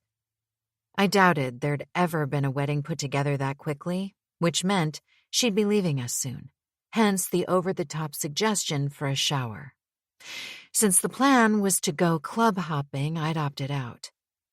Why can't we have it here? I finally mumbled.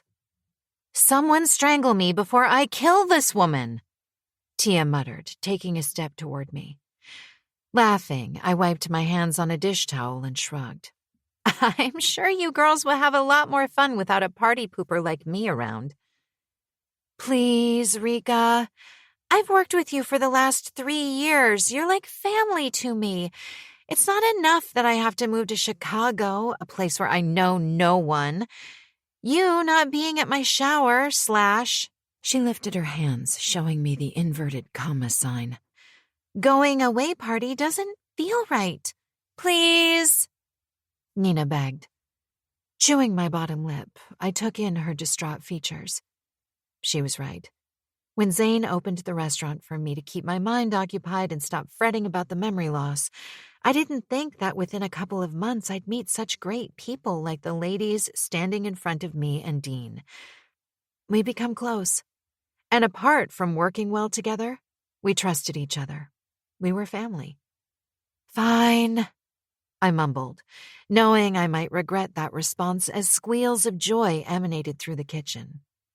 God have mercy on my soul. I grinned, earning a playful punch from Tia. Later that evening, Tia's voice echoed down the passage. Rika? Figuring Zane must have let her into the apartment, I called out. In here. I stepped out of the bathroom as she and the other girls entered the room. Hi. Oh, God, I knew it. She stopped short, pointing to my black slacks and white blouse. Please don't tell me you're wearing that. Why? And knew what? I huffed. What's wrong with what I'm wearing? Is that a trick question, babe? I'm comfortable. Yeah, if you're going to the freaking library. She mocked. Take this the way it's meant, Rika, but you live in a bit of a bubble. Correction, not a bit. A big fucking bubble. Move with the times, would you? I took in her red miniskirt and sequined silver bra top. The other girls wore similar outfits except for Nina, beautiful in a white cocktail dress. You got me to join you tonight, and that's about all I'm doing. Take me or leave me, your choice. I tossed back. Tia glanced behind her at the other 4 women and snorted a laugh. Yeah, right. Grab her, girls. What the? I gawked as they charged me. Hands flailing, I toppled over, my backside hitting the bed as they grabbed my hands and pinned me down. You'll pay for this, Tia. I glared at her. Laughing, she shrugged. Whatever it is, it will be so worth it. After 15 agonizing minutes of squirming, groaning, and cursing, they led me out of the bedroom. Against the kitchen counter with his back to us stood Zane talking on his phone. When Tia cleared her voice, he turned around. He did a double take, lowering his voice as his gaze glided over me. Ta-da! Tia announced, her hands showing me off like some freaking mannequin in a store. What do you think, Zane? Over time, I learned a few things about Zane. He was the dark, broody type, and a man who hardly spoke. His expressions usually conveyed a lot more than his words. He was someone you noticed when he entered and could quiet a room with a look. Yet, I'd never seen the current expression swathing his features. If I had to guess, it was either admiration or incredulity. Perhaps sexual interest, too. I was unsure about the latter. Warmth spread from my nape down, spawning sensations I'd never felt before.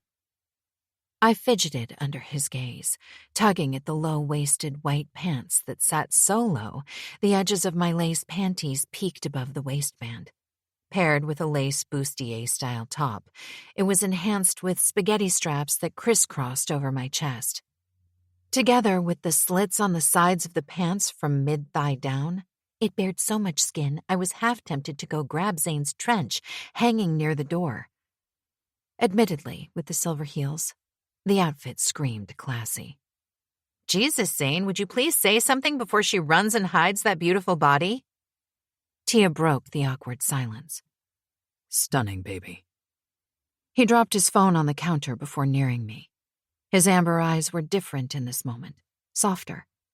The professional man I'd come to know with the hard glare was gone, replaced with a man who was looking down at me with love and something else. Could that be lust?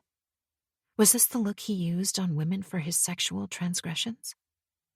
I didn't want to think about that now, or any other woman for that matter. Instead, I looked up, seeing the beautiful smile spread across his lips. I've never seen you in anything. Gorgeous, hot, sexy? Tia finished for him, making the others laugh with her usual brashness. Of course you didn't, because she's always hiding behind those god-awful baggy pants and t-shirts. She muttered with a threatening scowl in my direction, almost like she planned on burning my clothes. I covered my chuckle with a hand, dropping my gaze to the floor. God, I loved that woman. And why do you insist on buying her that shit? She attacked him. That was another thing. He was also a man you didn't demand anything from. Somehow Tia always tried. Next time I take her shopping, you can come along as the fashion expert. Although Zane didn't smile, there was a trace of humor in his cool tone. It had little effect on Tia. You do that. She grinned. Let's go, girls. I had no idea what their relationship was, but there were days I could have sworn he saw her as a younger sister. Strangely, I never asked, and they never shared. As we walked toward the door, they preceded me when Zane latched onto my wrist. I looked back. His smile was gone, but something about his expression was unreadable. For once, I wished I knew more about the man behind the name I took.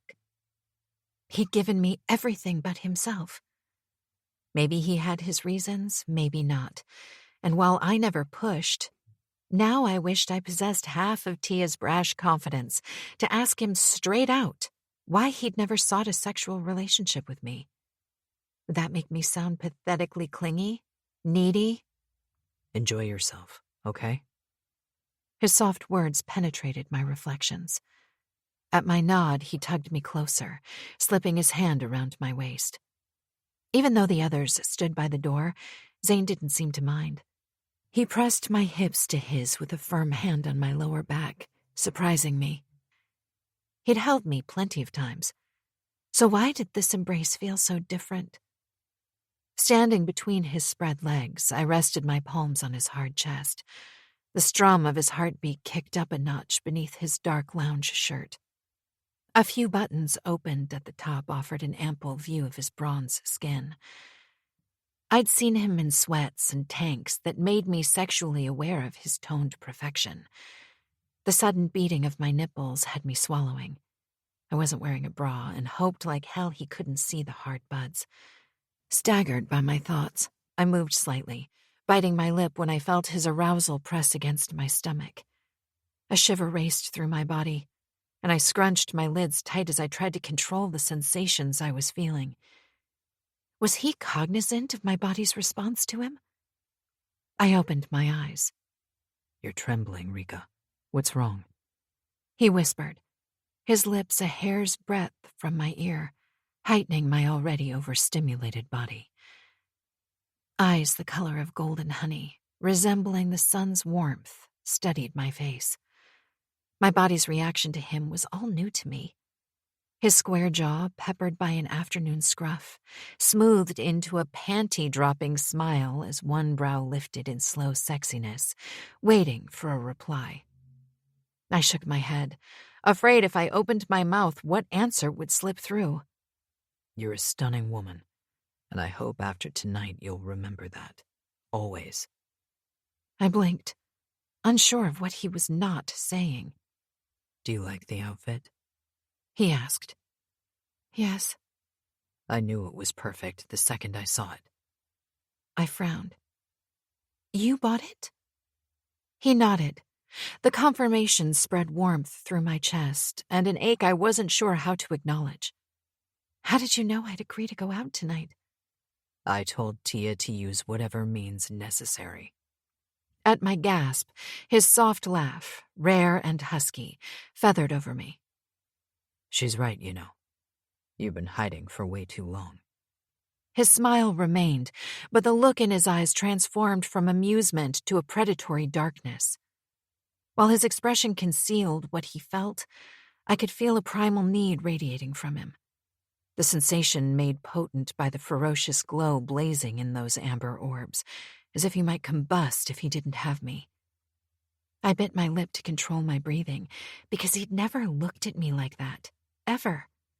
Consciously aware of his hand at the base of my spine, it didn't help when he rubbed his thumb over the bare skin.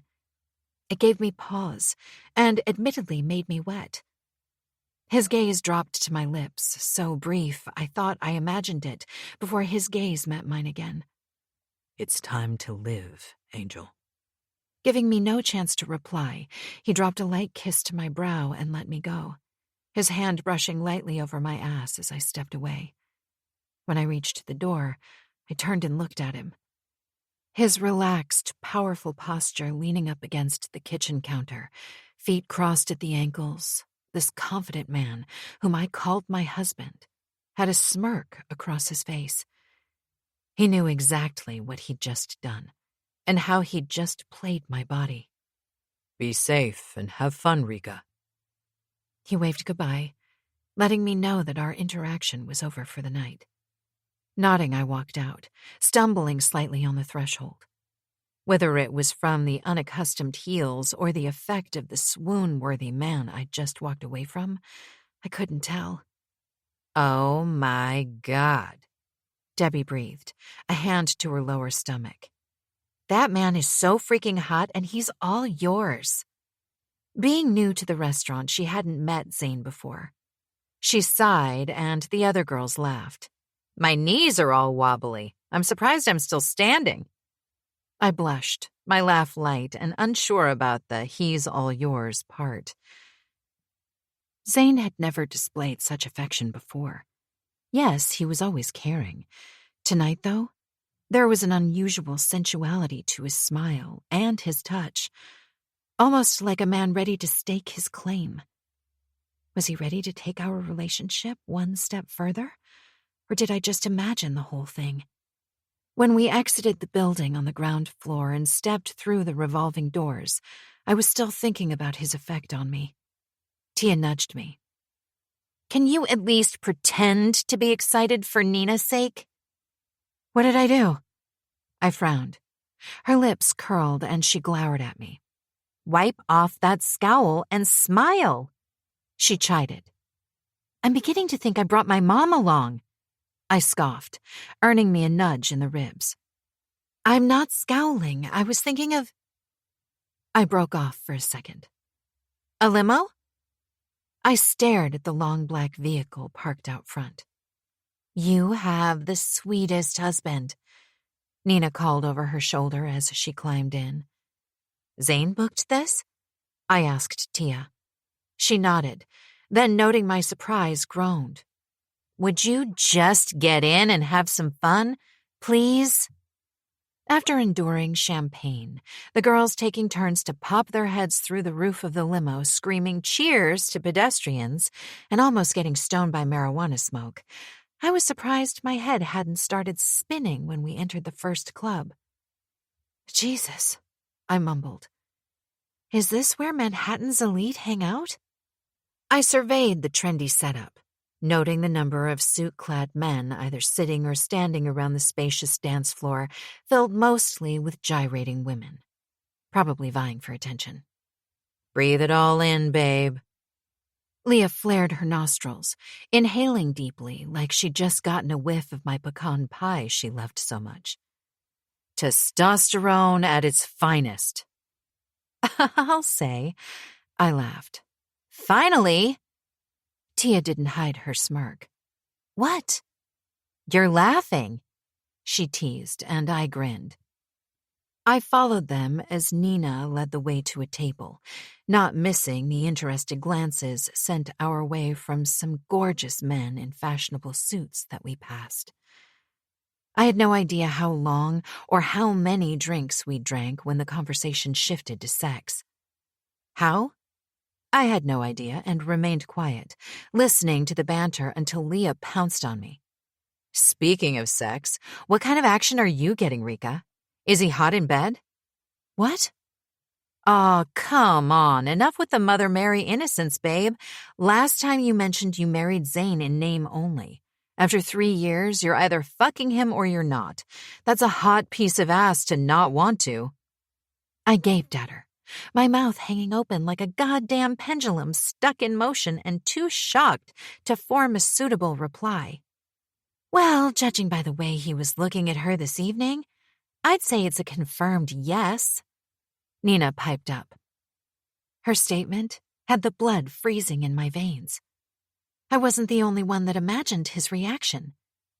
I shifted my gaze to her. Looking at me? Oh, Rika. Not looking, more of an I want to fuck her right now look. She exhaled on a long sigh. I'd want my man to look at me like that even after 3 years of marriage. I had no idea how to steer the conversation away from me, given I hadn't quite processed the effect Zane had on me yet. I think they're not, Tia surmised. Then she turned to me. And if that is indeed the case, I think you should fuck Trent Shaw. Yes. Leah punched the air. He's fucking hot. You should so do him, babe. I was now beyond shocked. Stuttering, I tried to find the right words. You guys, do realize I'm your boss, right? I tried to keep the teasing out of my voice. And you do realize this is a Sex in the City party, right? Tia retorted. So instead of fucking some random dude tonight, call the hot Trent Shaw and show the man you love a creamy-filled cock and not just sausage and eggs on a Sunday morning. I choked on my drink. My cheeks flamed before they all broke into a fit of giggles at my expense. When I finally managed to breathe, I shook my head. I'm not sure which is worse. You girls urging me to cheat on Zane or insisting that I need sex, and especially from an arrogant ass like him. I bet he's one of those controlling, dominant types in bed. Leah wiggled her eyebrows, totally ignoring my comment. You know, slap that pussy type. And with a voice like his, the sex is probably a lot wetter than this dry martini. Debbie lifted her glass in a salute. Maybe he's into the whole whips and chains stuff. Nina slapped her cheeks like a freaking ad for Home Alone. Would you girls listen to yourselves? I barely kept from yelling. My agitation more to do with the myriad of thoughts running through my head that their teasing initiated than anger over their suggestion. Did you even hear a word I said? Leah laughed. There's a whole world waiting out there for you to explore, Rika. Looks aside, I think Trent's persistence is precisely what you need, and I'm sure Zane won't mind you taking a lover. Tia threw back her head and bellowed with laughter. Oh my God, guys, look at her face.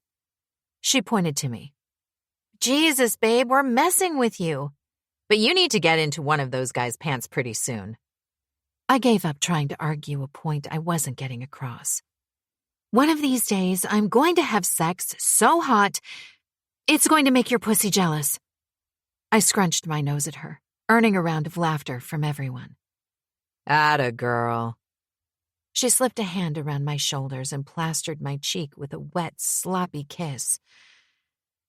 By the time we staggered into the fourth club, a name I couldn't pronounce because my words were beginning to slur into each other, I had no idea what disastrous combinations I'd drunk. Not only had the girls kept plying me until I was drowning in alcohol and could barely stand, but they'd also dared me into smoking marijuana. I'd completely forgotten about Trent, Zane, or their effect on me until I had the intense feeling of being watched. I scanned the club and saw nothing. Nina waved at me from the dance floor. I left them when my aching feet couldn't take it anymore. Tia had followed me back to our reserved booth. That was 3 dances ago. Now, I sipped the drink Tia handed me and tapped my feet in time to the music. Another few minutes, and I felt the weight of invisible eyes on me again, like static over my skin. I peered into every dim corner until my gaze connected with a man dressed in black, standing across the room. Either I was too drunk or he was too far to make out, but the knowledge that he'd been watching me stirred butterflies in my stomach. For just a beat, I wondered if it was Zane. Nope. I stupidly shook my head. He wasn't the club type. Trent, maybe? The immediate thought popped up. I grinned. With the copious amounts of alcohol in my system, it gave me the courage to wave at my secret admirer. Watching in anticipation, I waited for his arm to lift. But much to my surprise, he didn't wave, and I felt disappointed. Was I imagining this man? I broke the connection to grab Tia's arm. "What's up, babe?" she asked. I think Trent's here.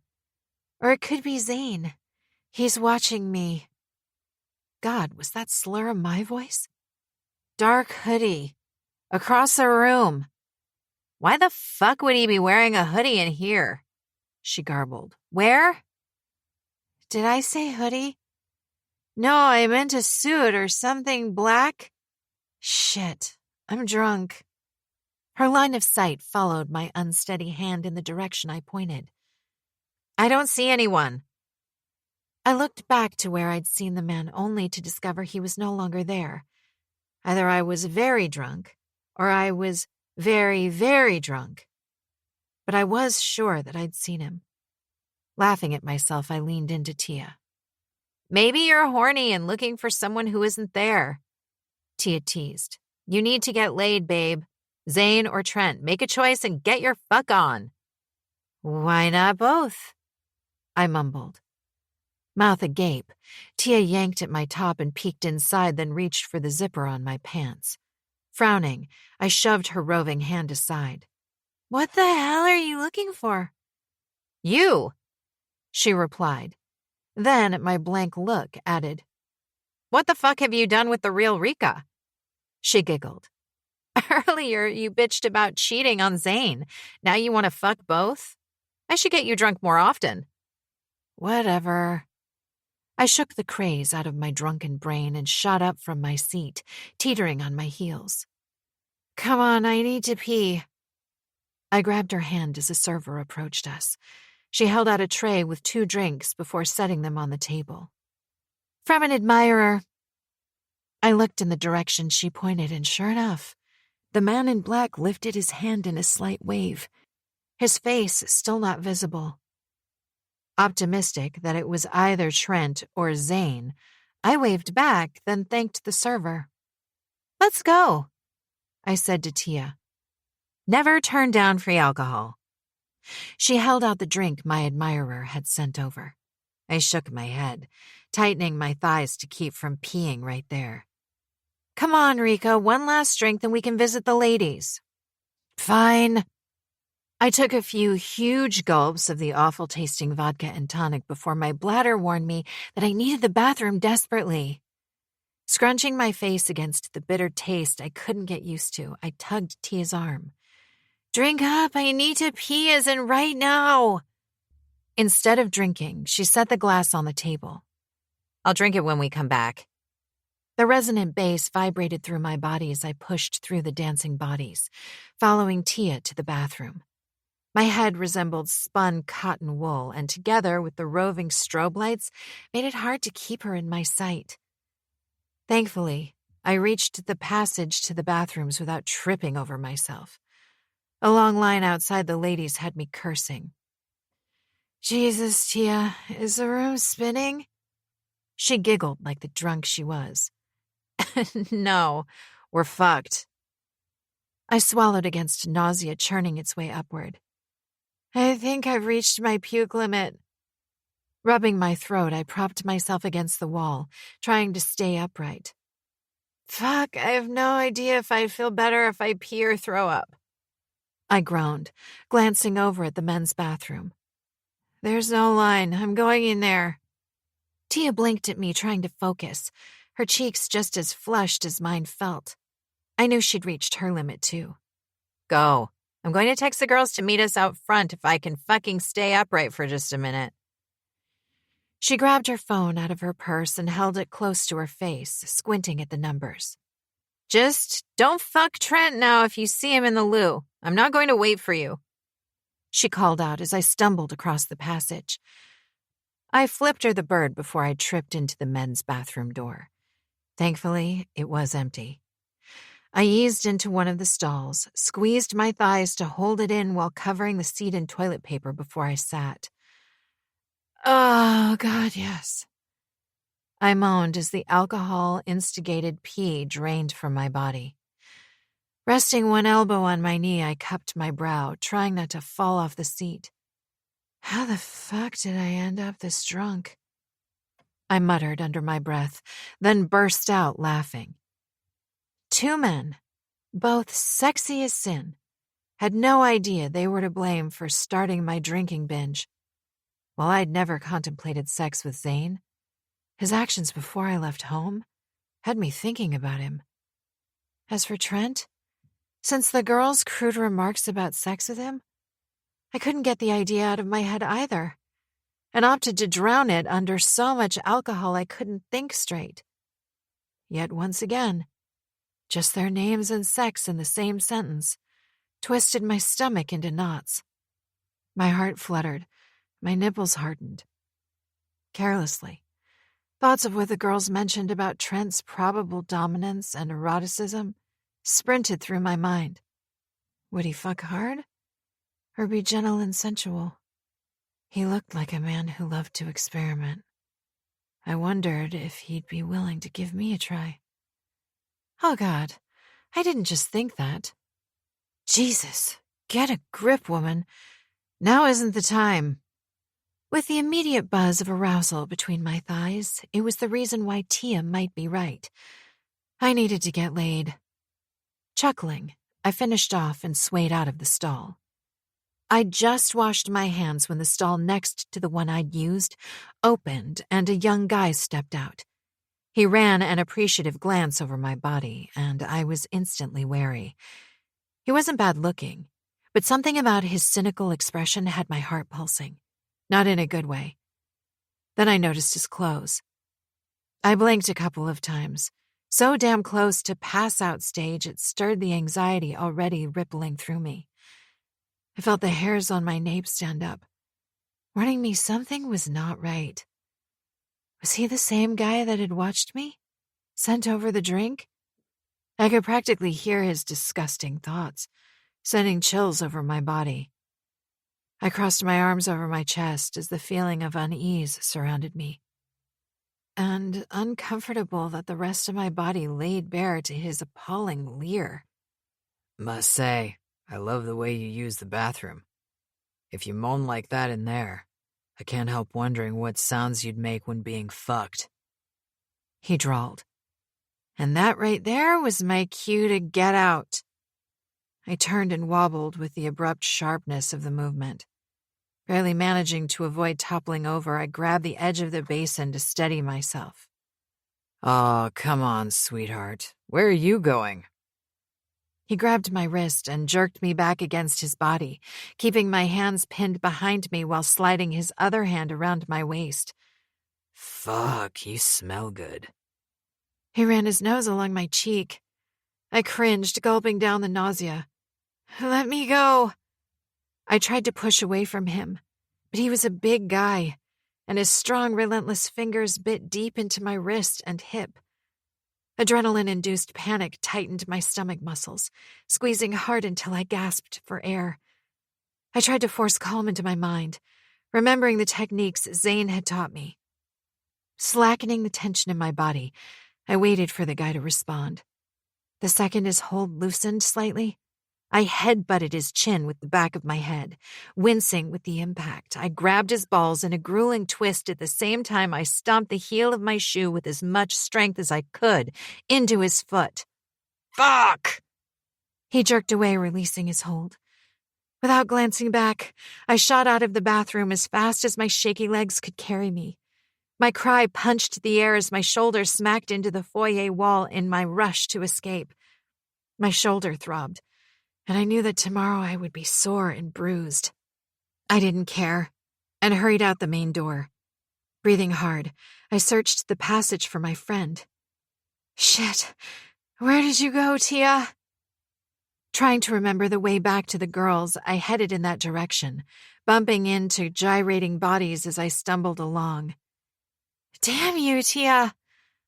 I cursed when I hit another hard body. Sorry, I mumbled without looking up. Not like they'd hear me over the loud thrum of music. Fuck! I stopped, realizing I'd reached the other side of the bar and nowhere near to the girls. Squinting through the darkness, I scanned the floor, which was futile, and I changed direction, trying to head back the way I'd come when someone gripped my wrist. Dread staggered the oxygen to my lungs, stilling my heart when I glanced up to the face of the same guy. Before I could respond, he dragged me through the throng of people toward the rear door. Let me go! I yanked my arm, but his grip tightened, hurting me. I didn't care about the pain, my inebriated head not in sync with my panic-stricken body. Help! I squeaked, my heaving lungs rejecting my brain's instruction to scream. No one noticed or heard over the loud booming music. Drunk and laughing, they didn't bother. Maybe this sort of thing happened all the time.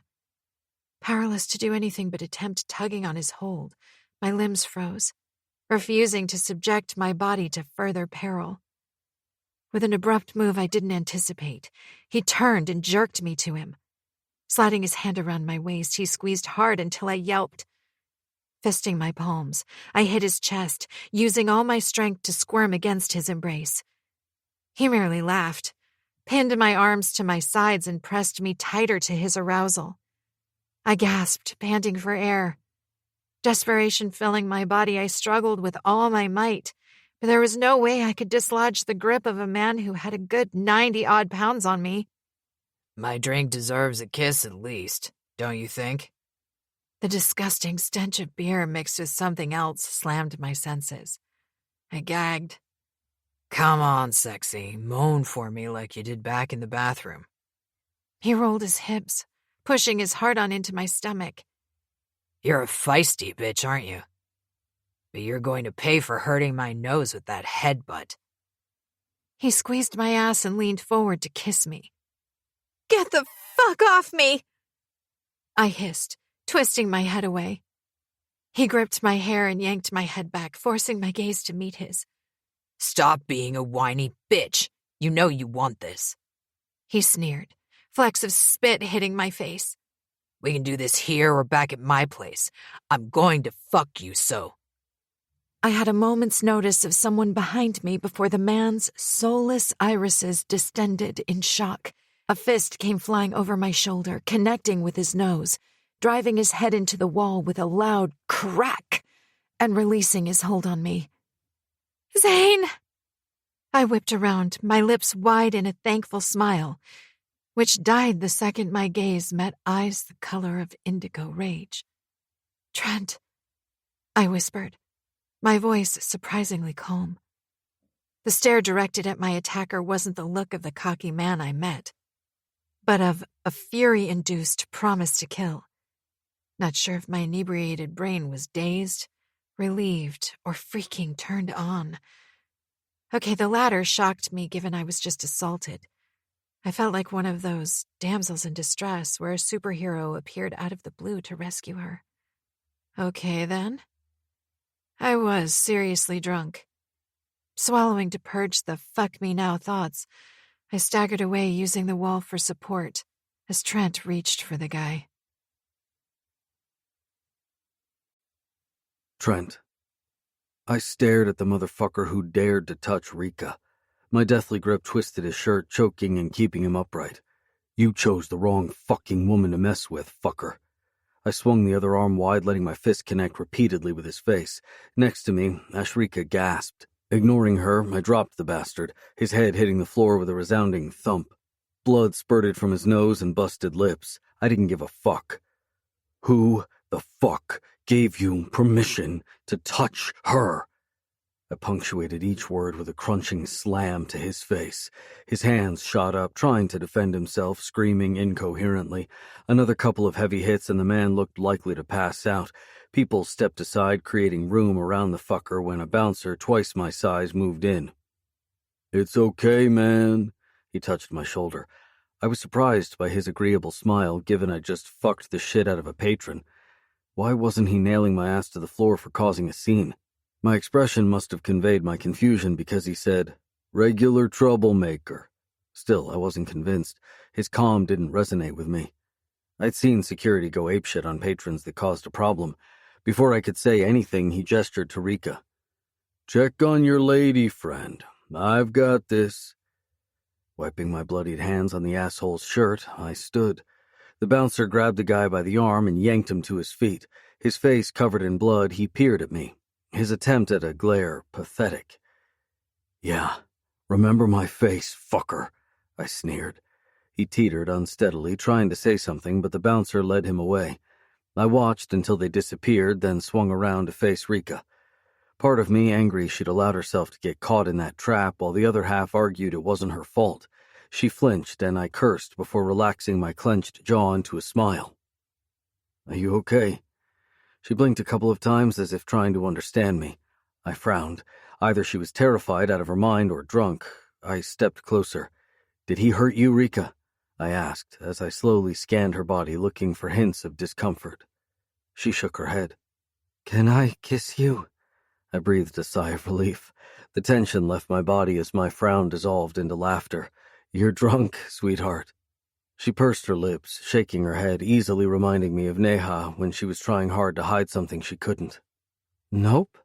Unsteady, she pushed away from the wall, threw her arms around my neck, and rubbed herself against my body. Did anyone ever tell you what a sexy as fuck man you are? She slurred. I was tempted to record her brazen behavior just to see her squirm when I showed it to her. Laughing, I scooped her up into my arms, and she let me. Did he hurt you? I repeated. Instead of an answer, she leaned her head against my shoulder, her smile disarmingly sweet. Are you sure? I figured she'd feel the after effects tomorrow, not only of the alcohol, but any injury he might have inflicted on her body. I prayed for that man's sake there wasn't any. I'd track him down if I had to. I scanned her body once more to ascertain for myself, my eyes devouring her unfamiliar dress sense. I'd only ever seen her fully covered at the restaurant, nothing this revealing. Her outfit was sexy, her fuck-me heels even more so, yet neither held a candle to her face, beautiful, flushed, and glowing with raw desire. I'm sure. Her soft words brushed my neck. When I headed for the rear door, black-suited security held it open, and she snuggled her head into the crook of my neck, smelling like fresh jasmine. I steeled myself against the effect it was having on my senses, not realizing she was conducting her own sensory exploration of me. God, you smell so fucking good. She pulled in a deep inhale through her nose. I grinned, liking this version of her. I could lick you right now. She followed the startling statement by running the tip of her tongue along my collarbone. I froze. She lifted her head slightly. Gray spheres, sparkling with blatant lust, roamed over my face before resting on my lips. Kiss me, please. My breathing sped up, wishing I could take advantage. Just one kiss, one taste. You're drunk, Rika, I muttered through clenched teeth and resumed walking. She palmed my cheek as I reached the car. Would you fuck me if I asked nicely? I must have looked stupefied, only because her words were nipping at my restraint, and her pink lips parted on a lazy exhale before the tip of her tongue snuck out to rim the plump flesh, leaving a glistening trail in its wake. Fuck. Was it wrong that I wanted my cock in her mouth right now, wanting that tongue to stroke my oversensitive head before I hit the back of her throat and fucked it until she gagged on my cum? I drew in a sharp breath, glad she couldn't see that my jeans had grown a little too tight. Do you fuck hard? Her gaze dropped to my lips, greed painting a small smile around her lips. My friends say you're probably into the kinky stuff, you know, dominant in the bedroom, pussy slapping, hair pulling, maybe whips and chains too. Would you show me, if you are? Stunned speechless, I barked out a laugh and then stepped back to let the car doors open upward before bundling her into the seat, glad she didn't say anything further and relieved for the silence that followed. There was only so much temptation my hard-as-fuck dick could endure. I eased her seat back a little and her gaze met mine with a soft sigh. A second later, her dark lashes fluttered downward, kissing her cheeks and hiding those brilliant eyes. But a part of me wondered if she would ever remember what we once had. When the door closed, I rubbed my jaw, debating whether to take her home or back to my place. The aroused part urged me to take her to my apartment, knowing I'd fuck her raw until I couldn't stand. The logical part, the one without a demented fucking cock directing it, pushed for me to take her home, to leave her in Zane's capable hands. And as much as I hated that notion, I finally settled on it and rounded the car to my side. Is she okay? Tia's soft question pulled me out of the carnal argument with myself. I swung around. She stood on the curb, biting her lip. Surprisingly, she appeared a lot less drunk than her friend. Either she hadn't drunk as much as Rika, or she could handle her liquor. Why the fuck did you leave her alone? I lashed out, my arousal forgotten. She reared back, her expression floundering between remorse and fear. He promised she wouldn't get hurt. Frowning, I waited for her to elaborate. When I got nothing, I narrowed my eyes. Are you fucking kidding me? I snarled. Considering I almost killed the bastard, I balled my fists to keep from reaching out. Who promised? The fucker who almost raped her? She slapped a hand over her mouth. I'm sorry. She spun on her heels and hurried off before I could say anything further. Glaring after her retreating figure, I shook my head, questioning her behavior. Tia didn't strike me as someone who'd intentionally leave a friend in the hands of a fucking pervert. Since meeting her, she'd come across as someone who cared for Rika. Drunk or not, she could have been a little more attentive toward her friend. Although I remained doubtful it was deliberate, something just didn't sit right with me, but I couldn't pinpoint the niggle. Was Zane aware of Tia's fuck-up? If he wasn't, how would he react if he found out? Pulling in deep breaths to curb my anger, I slid behind the wheel. Next to me, Rika's soft snore made me smile. Reaching out, I tucked a stray strand behind her ear. She shifted slightly, making soft noises as though displeased with the disturbance. I had the sudden urge to pull her into my arms, to hold her tight and never let go. The interruption of my ringing phone yanked my gaze away. I answered. Yeah. Is she hurt? Zane's hard voice came across the line. Had Tia called him? No. Can't say the same for that fucker, though. Good, he said, his tone more relief than gratified. You knew? I asked, seeking clarity. Tia called me just now. He sounded annoyed. Was he also worried about her behavior? I'm bringing her home. You're not taking her home? He sounded surprised. Do you want me to? No. He cut the call without a goodbye. The more I thought about it, the stranger I found his interactions. Maybe I should take him up on his offer, take his wife home and have my way with her, appease the ache that began the moment I set eyes on her again. Fuck. I started the engine, glancing once more at my sleeping beauty. For just a moment, I considered kissing her awake. Shaking my head, I eased the Lambo into the main street. I wasn't into the club scene, but when Zane called asking if I wanted to get close to Rika, I jumped at the chance. Following his instruction 4 days ago, I'd stayed away from the restaurant and was desperate to see her. Despite my excitement, I had no idea what he had in mind until I steered the car toward the city at a breakneck speed. According to him, it was Rika's first time out at a club, and while he could have sent a bodyguard to watch over her, he thought if I happened to meet her and sway her into letting me join their outing, he'd tackle 2 birds. I wasn't about to say no to the offer. Only I'd gone back home the night after our discussion. By the time I made the hour-and-a-half trip into the city, Rika and her friends had already moved to their 4th club, pissed drunk by the looks of things. When I arrived, Tia spotted me outside the club. Indicating Rika was in the bathroom, she took me in through a side entrance, a privilege I didn't question, and suggested she wait out front in case Rika came out looking for her. I'd reached the bar area in time to catch Rika being dragged by some lowlife toward the back. Now, glancing at her, I was glad I'd gotten to her in time. My insides twisted at the what-ifs, and I tried to blank it out, gripping the wheel until my knuckles paled. If I had my way, the fucker would have been dead. Not caring about Zane's plans, I intended to step up the getting to know her better bit, and I'd make damn sure she took notice. Admittedly, it was strange having her in the car next to me, almost like driving us back home after an outing the way I'd done so many times when... You're not going there. I blinked, the unexpected haze misting my vision. She was here now. I shifted my attention when she moved and found her staring at me with a strange curiosity, almost studying me. Hi, I smiled. Expecting the usual wariness, her return gesture surprised me. You okay?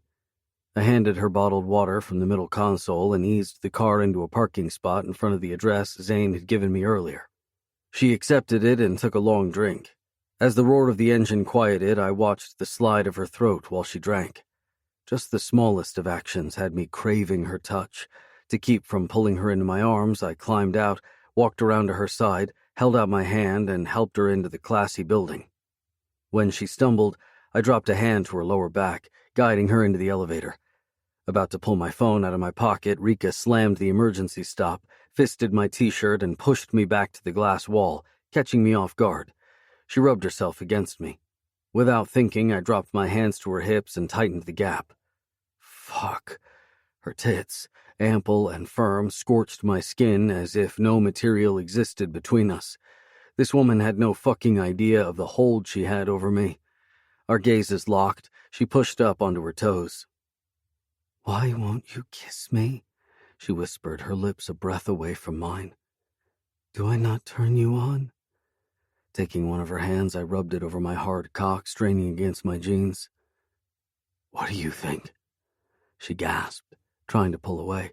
I tightened the grip on her waist, keeping her hand in place. Are you sure you want me to kiss you? I squeezed her hand, letting her feel the shape of my length. The telltale slide of her throat, the only indication of her reservation. Yes.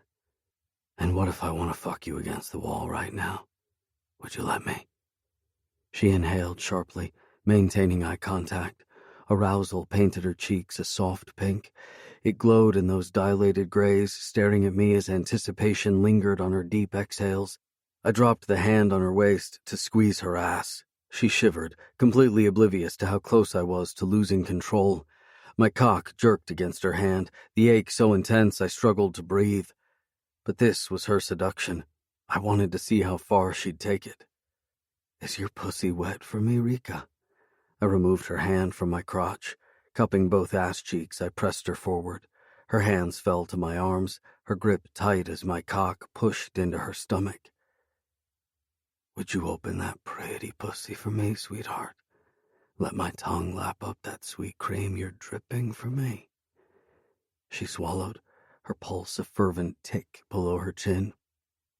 Please, please. Her voice shook. Please, what, Rika? Her gaze dropped to my neck. She trembled in my arms. I smiled.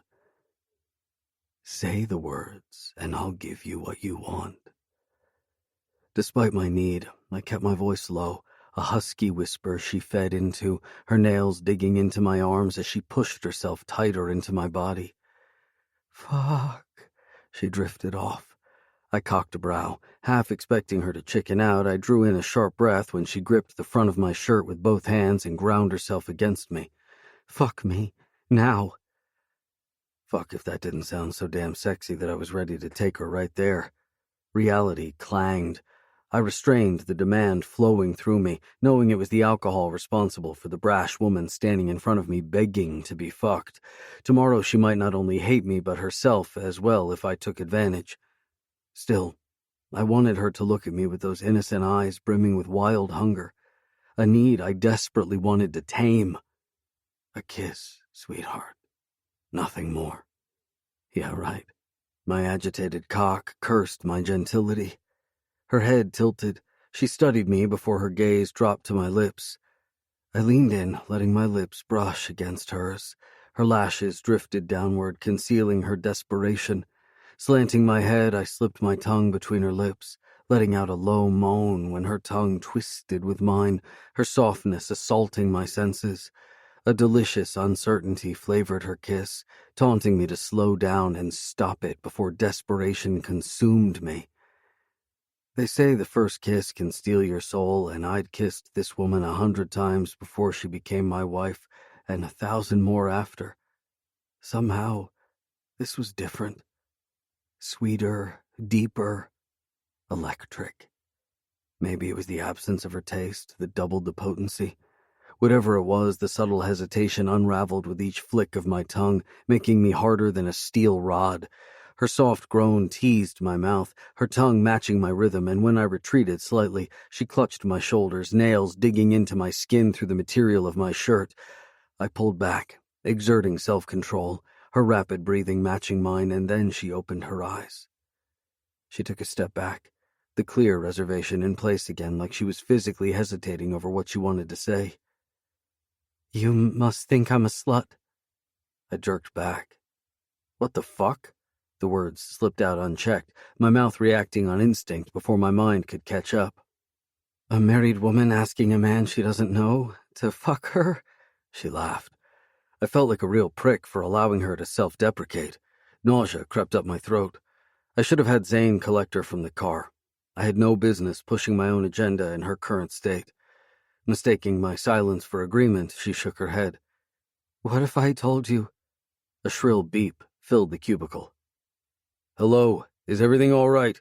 A man's voice asked through the speaker above the number panel. Before I could respond, Rika sidestepped me, stumbled to the door, and hit the stop button. We ascended a second later. I waited for her to look at me, but she kept her gaze fixed on the floor, her grip firm on the rail lining the panel next to the door. Tempted to ask her what she was about to tell me, I took a step forward. She swayed, and I realized she was trying to stay upright. The door swooshed open, curbing my attempt.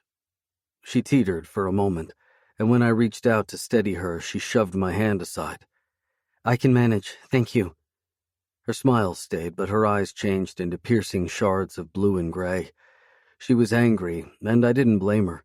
Even though she didn't want me to, I followed her to the large black doors of the penthouse suite. She held onto the wall for support, and I couldn't help smiling at her sass, despite being under the influence. When she stopped and shook her head to focus, the idea that she might have been drugged struck me in the chest like a poisoned dart. I tensed, every muscle burning with unbridled rage. Fisting my hands, I refrained from reaching out to her lest she pushed me away again. Outside the doors, I waited while she fumbled in her purse. Fuck it, she muttered a moment later and pressed the buzzer. It opened almost immediately. Hi, she greeted Zane with a childish exuberance before zipping past him on unsteady legs. I watched her disappear around a corner before meeting Zane's less-than-friendly stare. He stepped aside, inviting me to enter. I shook my head, not sure how I'd react to their personal space. I might be mistaken, but I think she's been roofied. A muscle in his jaw spasmed, and I watched his fists clench and unclench as he fought to remain calm. Did he touch her? His voice cracked like a whip, failing that attempt. As far as I can tell, no. I understood what he was going through, having barely managed to keep from killing the fucker. Look, I could be wrong. She might just be drunk. Even though I uttered the words, my insides roiled at another what if. Something didn't add up, though. The bouncer, Tia, and Zane's behaviors left me curious. Why do I get the feeling you orchestrated this whole thing? The question was out before I could stop it. The shutters slammed down over his features, giving me nothing. No anger, no disbelief, just a blank slate leaving the observer to paint a picture of what went on inside his head. You seem like an intelligent man, Trent. I didn't miss the steel-lined tone. Either I'd hit a nerve or insulted him. I suggest you don't look a gift horse in the mouth. Although his words were quiet, his eyes told me he was a man who ate fear for breakfast, lunch, and dinner. He was someone you'd do best to have as an ally. I pitied his enemy, yet felt no intimidation. He'd have to try harder where Rika was concerned. Go check on her. Hiding the desperation to demand he take me to her, I walked away. It was only when I sat in my car, my fingers on the wheel in a white-knuckled grip, did I acknowledge one of Drake's questions, if not the most important one. How far was I willing to go to make her mine? Jealousy slithered inside me, and I refused to acknowledge it, gritting my jaw as I maneuvered the car onto the main street, joining the rest of the nightlifers that partied until the early hours of the morning. The answer was non-negotiable. I'll do whatever the fuck it takes. Even if she belongs to you, Zane. Zane. As I watched Trent walking away, sour bile burned in the back of my throat, threatening to surface. Blood rushed through my veins, heating my body to beyond boiling. Someone was going to fucking pay. Shoving aside those thoughts for the moment, I focused on Ashrika. Rika? I walked into her bedroom, not bothering to knock. I'd been in there plenty of times either to say goodbye when I was leaving or to take care of her during an illness, but I'd never entered unannounced. Drunk or drugged, now was no time for a morality check. The sound of running water caught my ear, and the door to her bathroom stood wide open. I paused at the threshold. Angel? Hearing her moan, I stepped further in only to come to an abrupt halt. Her arms crossed over her chest, she stood under the shower, fully clothed, with her long hair plastered to her face. I stared, drinking her in. Was it wrong that I burned with the need to caress her body, to make her mine, mark her until she begged me to stop? Perhaps years of pent-up sexual tension had done that to me. I was a man, after all. She held the power to bring me to my knees, to make me beg. Only, I had no claim over her. What are you doing? I reached around her and shut off the water. Stepping back, I blinked like an idiot, forcing my gaze not to stray further than her chin. I'm hot. Laughing, she pushed wet strands back from her face, then dropped her hands to her sides. My breath hitched, and my gaze zoned in on her wet, transparent top. Dark brown nipples, taut and visible, strained against the soaked fabric as the streams of water caressed her luscious body. Once my gaze latched onto those, I could think of nothing else except how those flawless, full breasts would taste in my mouth. Blood rushed to my dick. Fuck. Was it wrong that I had the sudden urge to force her to her knees and make her swallow my cock? I couldn't help but follow the path of her sexy-as-fuck body, noticing how the slither of flesh on her stomach peppered with goosebumps. Lowering my gaze, I traced the outline of her mound.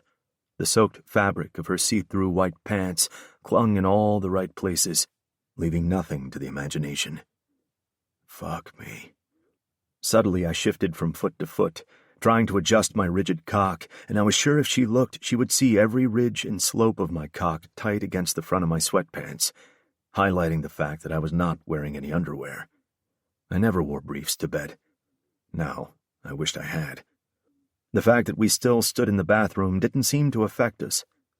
I gnashed my teeth, fighting restraint, fighting the need to bend her over the wash basin and fuck her hard. "Fuck me, Zane." My head jerked up. "What did you say?" My words came out in a harsh, breathless rush, not sure I'd heard right. I grimaced, but she didn't seem to notice. She took a step closer. Her lustful gaze skimmed over my shirtless torso, falling to where my sweats hung low on my hips, lingering on my hard cock.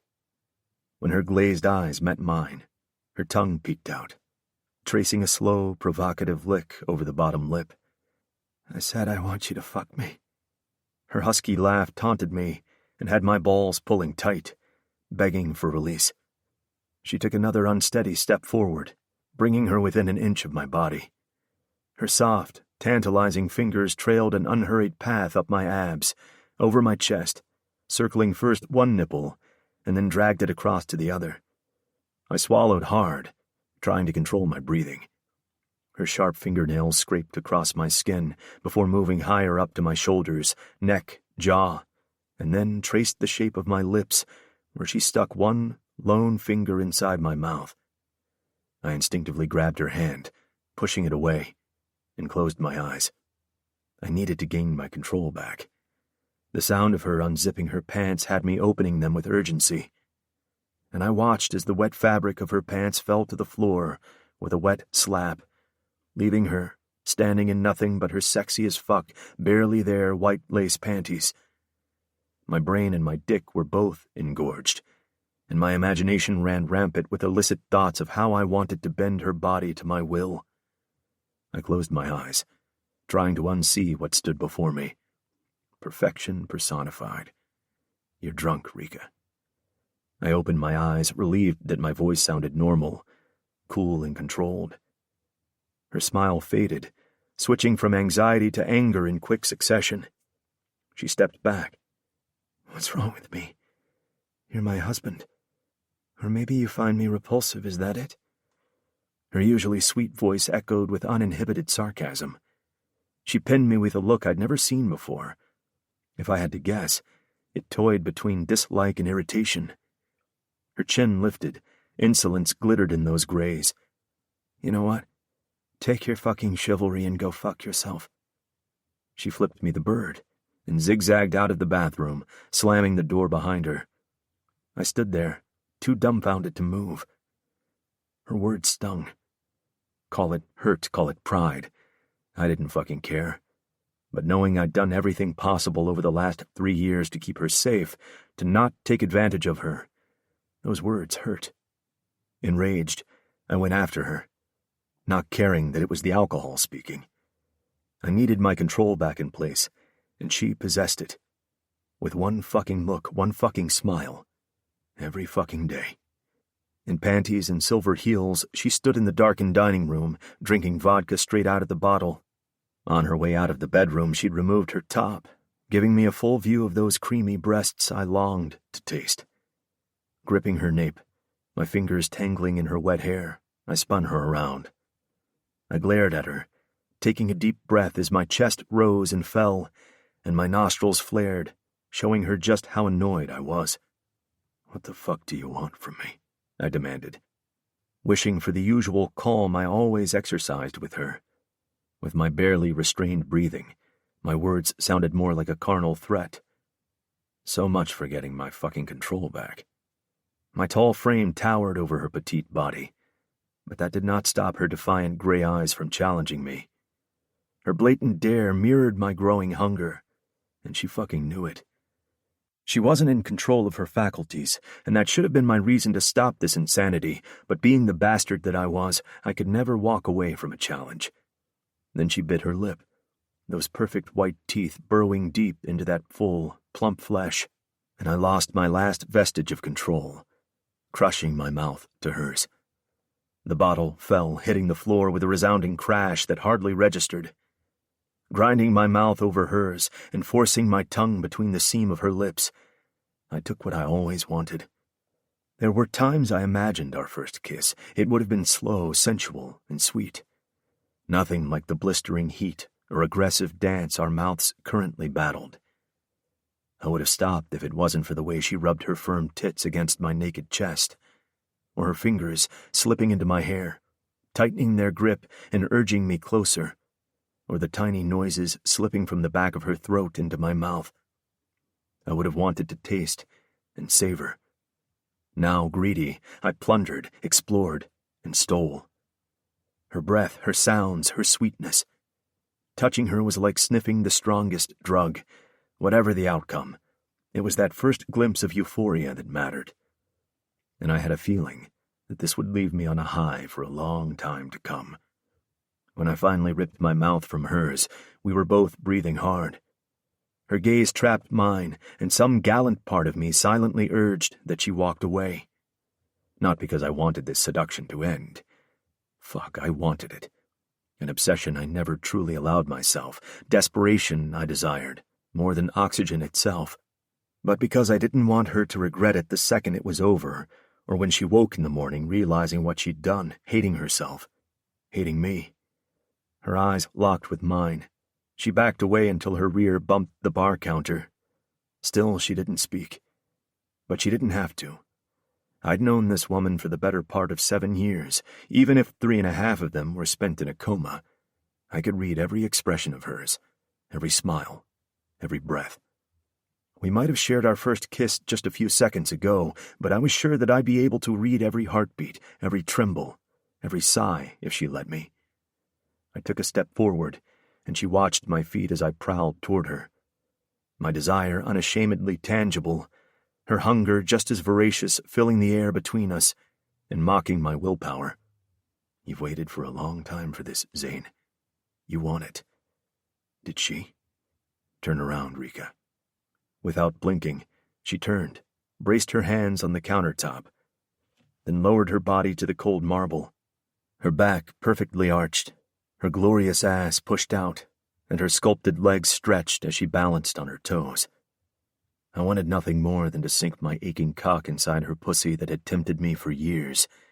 Instead, I studied each angled contour of her stunning body, drinking my fill, as a man starved.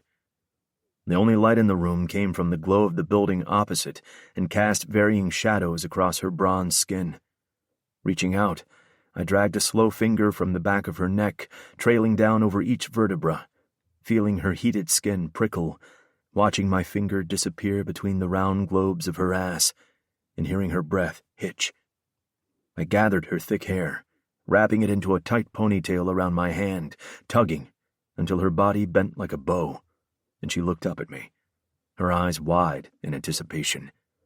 From this angle, her perfect mouth looked ready to swallow the full length of my cock to the hilt. As though privy to my thoughts, she licked her lips in a slow, deliberate taunt. Just the notion of fucking that tempting mouth had my cock twitching in my pants. Slackening my hold so she could straighten, I held onto her hair but inched closer until my body stood flush against hers. Sliding my free hand around her waist, I cupped her pussy, pressing down lightly enough to elicit a soft groan from her. Which would you prefer, Rika? I growled in her ear.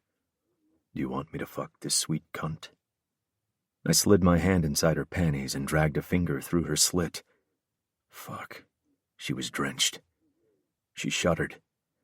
Or maybe I should fuck this tight ass. I rolled my hips, letting my hard cock slide along the cleft of her ass cheeks, while my finger pushed into her pussy. Zane, please, she cried out, her hips bucking. I released her hair and palmed the breast while adding another finger to her soaking cunt. Her knees buckled and she leaned back against me, rubbing my thumb back and forth over the tight, puckered butt of her nipple. Or maybe I should slide my cock between these perfect tits and fuck you raw. Would you like that? Would you like to watch my cum spray over your chest, your face? Her breathing sped up and her pussy spasmed. I flicked my thumb over her clit. A second later, her orgasm wrenched a sharp cry from her. She shuddered in my arms, but I didn't let up. Or maybe you want to lie over this counter and let me deep-throat this luscious mouth. I pulled my hand out of her panties and painted her lips with her juices. Lick your lips, Angel. Taste yourself. Fuck if she didn't comply right away, groaning as her tongue ran over the plump flesh. Cupping her chin, I slid my thumb into her mouth, Suck it. Show me what you can do with that pretty pink tongue. She didn't disappoint. Latching onto my thumb, every nerve came alive as her tongue rolled over the digit. Suck harder, Rika. Show me you want this, I demanded, my voice low, my tone hard. She groaned when I removed my thumb. Placing a palm flat between her shoulder blade, I pushed down until she lay on the counter, her cheek pressed against the marble top. The position flattened her breasts, and because of the height of the bar, bunched her calf muscles into tight balls. I admired her bowed body. So fucking beautiful. I nudged her ass with my cock, and she moaned. I could take you right now, Rika. Your hands pinned behind your back, your body begging for my cock while I fuck you over and over until your legs can no longer support you. Would you like that, baby? Yes, she murmured.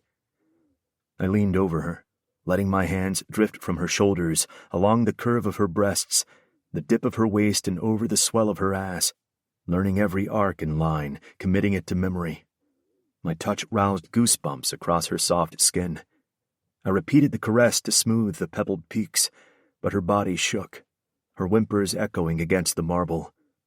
Pressing my chest lightly to her back, I groaned at the skin-on-skin contact. Gathering her hair, I moved it over her shoulder, then dragged my tongue down her spine. She shuddered, pushing her ass into my crotch. I gripped the edge of her panties with my teeth and tugged downward, my hands following in its wake to reveal the satin globes of her ass. Nipping the delicate skin, I edged my tongue along the cleft before circling her puckered asshole. She cried out. Kneeling behind her, I removed her panties and spread her legs, bearing her delicious cunt to me. Jesus, Angel, you're so fucking wet. I was wrong. The pink folds weren't just wet. Her pussy was fucking quivering, delicate, slick, and inviting me to lick, suck, and eat her. Grabbing her ass in my hands, digging my fingers into the soft flesh, I leaned forward. My breath tickled her sensitive skin, and she moaned. I inhaled deeply. Her scent, a mix of arousal, soap, and a hint of jasmine. Fuck, I want to taste every inch of you, baby.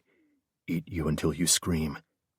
I want to make you come so fucking hard you forget your own damn name. Zane, please. She glanced at me over her shoulder, her hunger profound, willing me to take the next step. This is wrong. I shouldn't, I whispered, more for my own sanity, my blood no longer simmering, but a low, threatening boil teetering on exploding. A part of me knew that I was skating a fine line, a point of no return. Regardless, I wanted to throw myself over the edge. I'd earned this, deserved it. Just one little taste. That was all I wanted, needed. How could I not? She was so fucking beautiful and mine for the taking. She rolled her hips, taunting my mouth with her glistening flesh. I didn't hesitate. I ran my tongue from her clit to her rear entrance. Fuck. Sin had never tasted so good. I should know. I was the fucking devil's master. Now that I knew the pleasure of her addictive taste, I wanted more, needed more. And before logic set in, I slid the flat of my tongue through her slickness, worshipping the honeyed flavor of her pussy. Hungry and far too gone to stop, I licked, swallowed, and ate her like a man possessed.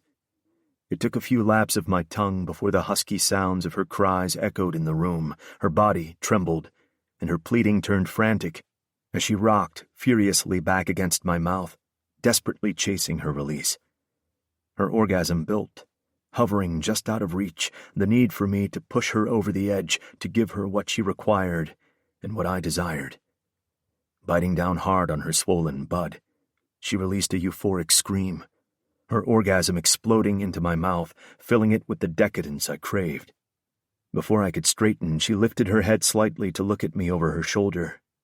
More, please, she demanded. Yet her face showcased the very innocence of Oliver Twist himself. I shoved my tongue back into her tantalizing pussy. If I was accused of taking advantage of her state, then I sure as fuck wanted my fill. Yet with each desperate penetration of my tongue, I was unable to get deep enough to lose myself in her whimpers and soft moans. There would be repercussions to my actions. Of that, I was sure. But I suddenly didn't care. She was mine for however long she wanted me. I fucked her with my tongue, teeth, and lips, my fingers burrowing into her ass cheeks, spreading her open to the greed of a starving man's need. Her cunt exactly how I'd imagined while under all those cold showers I'd endured. Sucking her clit into my mouth, I bit down on the sensitive bundle of flesh and pushed 2 fingers into her pussy, curling them to find that sweet spot that would push her over the edge. She was shamelessly grinding back into my face now, her fingers gripping the polished surface to keep pace with her undulating body. Soft sighs morphed into strangled moans as her third orgasm drew close. Another touch, another stroke, and she unraveled, coming hard and fast, hips bucking, knees trembling, before her delighted groans echoed through the silent room once more. When I stood and gripped her hips, she rolled her ass over my crotch. "I need you to fuck me now, Zane," she demanded over her shoulder, the aggression bearing her unashamed need. Smiling, I pushed down my pants and stroked my cock. As I glided the head through her drenched slit, I reached up and grasped her shoulder. She yelped. I froze, recognizing pain over pleasure. "What's wrong, Rika?" "Don't stop," she pleaded. I leaned forward and gently touched her shoulder again, watching as she flinched. It was as if someone had just thrown a bucket of ice-cold water over me, barreling my arousal like a 10-tonner as my immediate concern for her outweighed my traitorous needs. Yanking up my pants, I turned her to face me. Her dilated pupils met my gaze. Jesus, I tensed. What the fuck was I doing? What the fuck had I done? I suddenly felt like shit. My insides roiled as shame washed over me. I was a sick, depraved fuck taking advantage of her in this state. I stepped back, breathing hard, guilt stealing the air I needed. I had to get out of here. Gritting my teeth, I took another step back, and as I did, my gaze fell to her shoulder. Even in the dim light, I made out the blue hue that tainted her flawless skin. What the fuck? I swallowed my emotions for the moment. "You hurt, baby?" I leaned in closer to inspect the bruise, but Ashrika pushed at my chest. "If you can't fuck me, leave me alone," she hissed. It was the drugs talking. Cursing, I scooped her up in my arms, and she instantly snuggled into the crook of my neck. I headed for my bedroom. The second I laid her down on the bed, she locked her hands around my neck and jerked me forward. Catching me off balance, I fell on top of her, and before I could react, she shoved me off her. I landed on my back, and she quickly straddled my stomach, her wet pussy warm against my skin. She raked her nails over my abs, digging deep into the taut skin, her movements intense and ferocious, as if she was furious I wasn't fucking her. And by God, I wanted to. Wanted to give in to that animalistic desperation, to make her mine completely, to fuck her until I passed out. But this wasn't her, me, or us. She was different. Her needs were different. Our love was different. I grabbed her around the waist and flipped us, using my body to press hers into the mattress. She squirmed and pushed at my shoulders. I pinned her hands above her head with one hand and cupped her jaw with the other, forcing her to look at me. "We can't do this, Angel." "Not now," I whispered, keeping my voice low yet firm. "You need to calm down." She wriggled, and I tightened my grip on her arms. "I don't want to hurt you, baby." She stared at me, saying nothing, her chest rising and falling. Then I felt her relax against my hold, exhaustion taking over her petite body. I held her gaze steadfast, silently willing her to go to sleep. For once, some heavenly body was on my side because she moaned a few times, closed her eyes, then drifted off. I waited for a bit, and when I was sure she was asleep, I rolled off her. Standing, I inhaled deeply, trying to control my anger. Dark and dangerous thoughts ran through my mind of what I would do to that asshole. I paced the room, my long strides wearing an imaginary groove in the floor back and forth as I willed myself to calm down, to rationally think. But every time I stopped and stared down at the beautiful woman lying in my bed, my temper rose again, not just because of the asshole that had drugged her, but because of my own selfish actions. She rolled over onto her side, one hand tucked under her cheek, appearing angelic, nothing like the frantic sex kitten of a few minutes ago, or the stunning woman dressed to bring men to their knees tonight. That sexy as fuck outfit, with her hair curled and her smoky eyes, would forever be imprinted in my mind. Yet it was nothing compared to the beautiful woman I saw every day. Simplistic in everything from clothing to makeup, and it worked for her.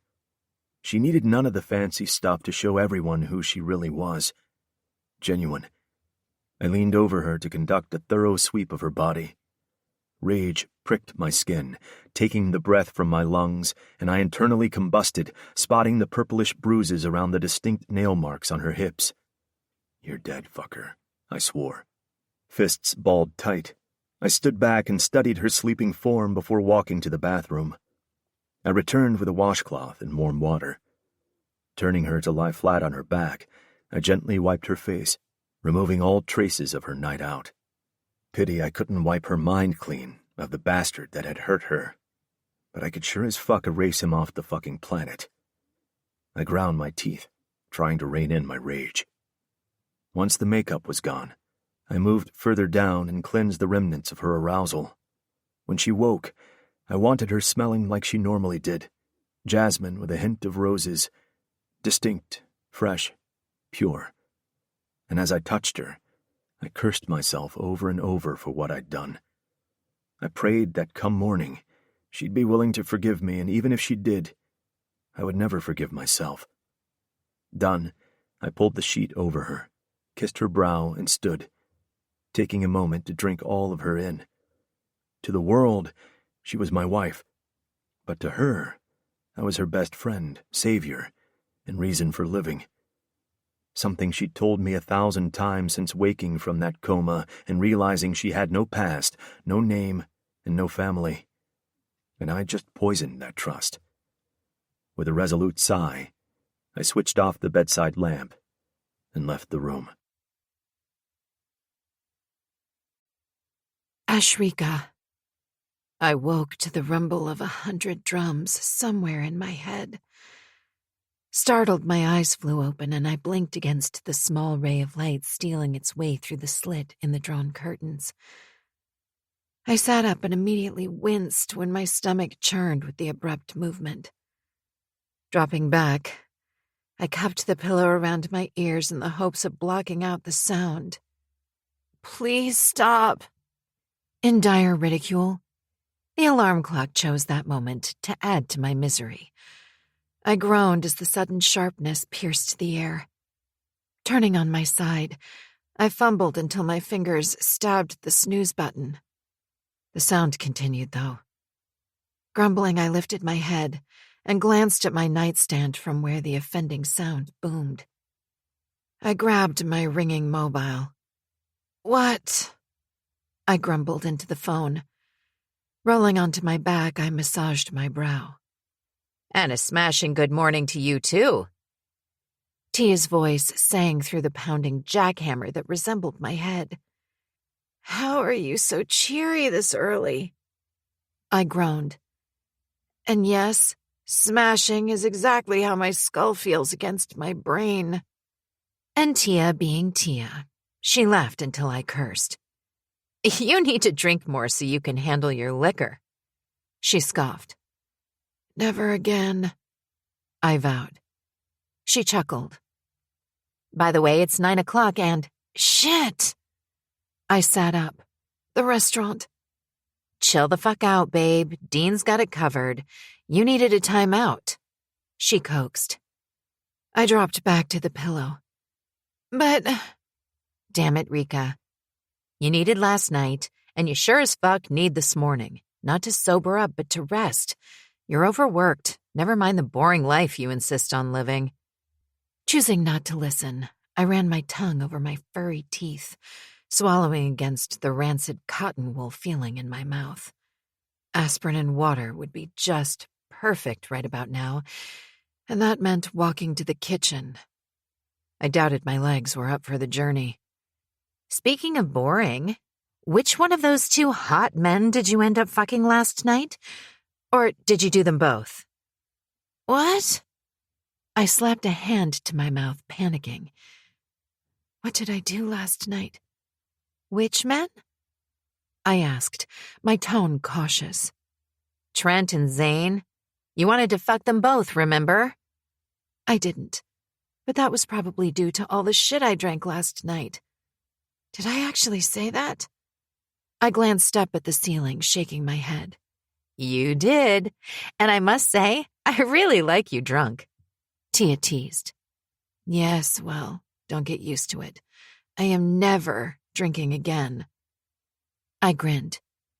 It was only when my gaze dropped to the opposite wall and strayed over the Starry Night painting did I frown.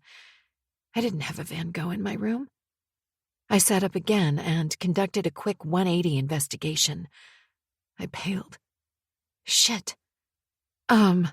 Tia, I'm going to call you back. I cut the call without waiting for her to say goodbye. Not only was I in Zane's room, but in his bed. How did I get here? God, how much did I drink? I glanced down at the sheet covering my body. Praying I didn't see what my brain was thinking, I lifted the black satin sheet. Oh, shit. I clasped it back to my chest, trying to unsee my naked body beneath. My anxiety now full-blown, I fanned my sudden warm cheeks as my breathing sped up, surpassing my aching head. Why was I in Zane's bedroom? Think, Rika. What happened last night? I scanned the room for something to jog my memory. Nothing spoke to me, not the plush gray carpet or the almost black thick curtains, not even the walk-in closet with frosted glass doors. I blew out a frustrated breath. Okay, there must be a reasonable explanation. Like what? I took a deep, cleansing breath and paused, unsure about my next move. Okay, maybe getting out of the room would be a start.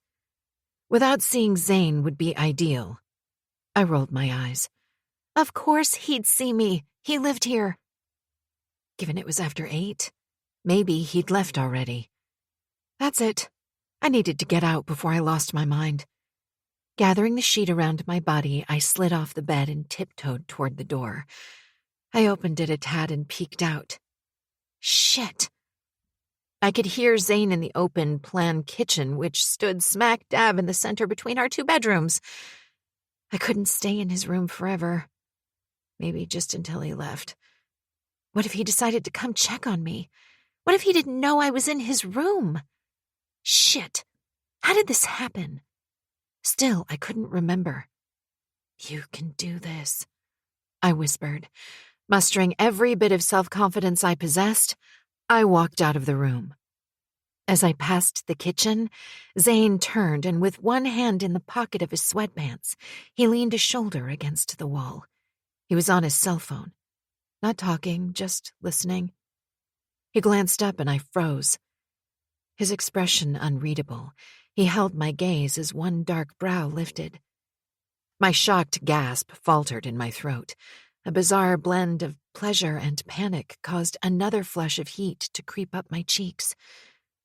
Squaring my shoulders, I lifted a hand in an unconvincing wave and hurried away on unsteady legs.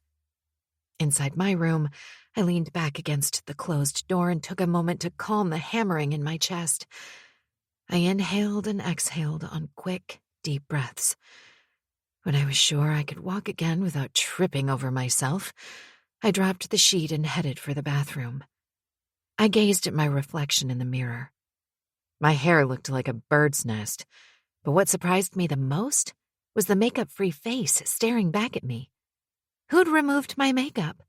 Tia? Zane? Baffled, I gawked at my face staring back at me before my gaze dropped to my distinctly blue shoulder. Shit. What the hell did I do last night? Instinctively, my hand flew up to the bruise and I pressed my fingertips to the skin. Ouch! I winced. Twisting from side to side, I checked the rest of my body. Greenish-blue marks also tainted the skin around my waist and hips. I stepped into the shower and lifted my face to the spray. Although the hot water was a welcome relief, it did little to dull my throbbing head. The pain intensified as I tried to recall what had transpired at the club. Blurred images of a guy grabbing my wrist and squeezing my waist filtered between the blanks. Did I hook up with someone? I gasped as vile thoughts hit me. I didn't do one-night stands. Then again, I didn't go out much, and I certainly didn't drink. I closed my eyes, trying to remember. As if that wasn't enough, explicit images of sexual acts with Trent, Zane, and I, brought on by Tia's question, no doubt, plowed through my mind. Vivid play-by-play of me sandwiched between their hot bodies in Zane's bed. Zane's lips on my neck sucking hard. Trent's mouth on my breasts, so clear, I felt the pinch of his teeth on my nipple. 2 pairs of hands touching, fingering and fucking me. I shuddered. My eyes flew open. I swallowed water the same time it went down my nose. I coughed hard to ease the burning sensation stinging my nasal passage. God, who has such thoughts? I mumbled when I could finally speak without coughing. That I was turned on by the filthy fantasy freaked me out. More so the unexpected need to reach between my legs and relieve the overwhelming pressure that grew there. Jesus, what the hell happened last night? I grasped my head, trying once more to remember before intermittent memories of Trent punching someone surfaced. Did he save me? Did he bring me home? Did they fuck me? Ugh! Irritated, I made a mental note to ask Tia. When I finally found the courage to leave my room, it was to find Zane at the breakfast nook. He appeared to be deep in thought as he smeared the sour cream and chives spread over his bagel, which also happened to be my favorite breakfast. But the thought of food had my stomach churning. He looked up. Hi. Hi. I ignored the nervous tingle sitting at the base of my spine. Unsure what to read into his calm demeanor, I waited for him to say something. Like me walking out of his bedroom naked was an everyday occurrence, he pulled out a chair. Sit. I slid down into the seat. You thwarted my plan to bring you breakfast in bed, so this is the next best thing. He waved a hand over the table. Breakfast in bed? I balked. Instead of addressing the elephant in the room, he placed the bagel in front of me with my usual, a glass of orange juice. Still, I had no idea what to say. He held out 2 aspirin and a glass of water. Take this first, then eat. Although I blushed, I couldn't deny Zane's resolute care. It was like he always knew what I needed without asking me. He took the seat next to me and reached for the morning paper. A mug of coffee sat next to his phone on the table. You're not eating? I've already eaten, he replied without looking up. After I swallowed the pills, I emptied the glass of water and set it down with a slight clink against the marble top, courtesy of my trembling hand. Zane? He glanced up from the paper, one dark brow raised in question as his knowing amber eyes stared at me, waiting for me to ask. Last night. I paused. How do I ask him if we had sex without coming across like a flustered teenager who just lost her virginity? How did I end up in your bed naked? The latter part rushed out much faster than I started. His expression blank, he set aside the paper and rolled his pointer finger along his jaw. I hated his ability to hide his emotions. I'd give anything to take a peek inside that intelligent mind, just to see what went on in there. You don't remember what happened last night? He asked. I raked a hand through my wet hair and shook my head. Just bits and pieces. What's the last thing you do remember? I was going to the bathroom and some guy tried to get fresh with me. After that, it gets vague. I'm not even sure if my memories of Trent Shaw, the guy wanting to offer me a job, being at the club, are real. A ghost of a smile touched the corners of his lips. It vanished just as quickly when he said, Trent was there. He saved you from a pervert and brought you home. Zane picked up his phone and stared at the screen, hiding his face from me. That's it? Expecting more, I leaned back in the chair and frowned. And how did I end up in your bed naked? This time the words came out more furious than I intended. He glanced up. Even though the idea of him taking me to bed sounded desirable, I would have loved to have been conscious for the experience. As the thought materialized, I couldn't stop my gaze from running over his body.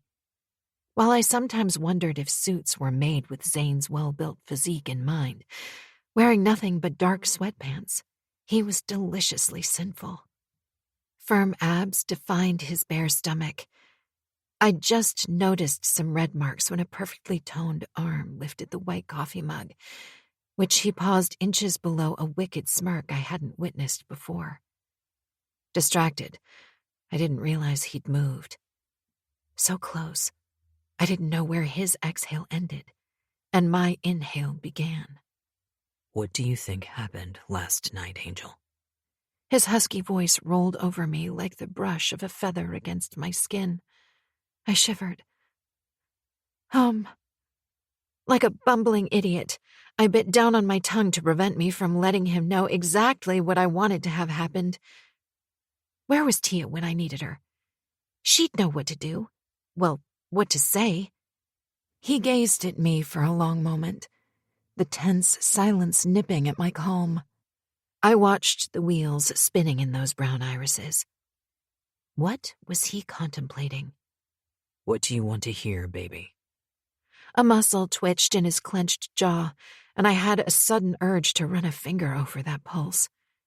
Not trusting myself not to do so, my right hand strangled the wrist of the left on my lap. That I ripped off your panties, bent you over the bar, and tongue-fucked you until you cried out my name to let you come? He asked. That deep, sensual tone felt like a carnal sin itself.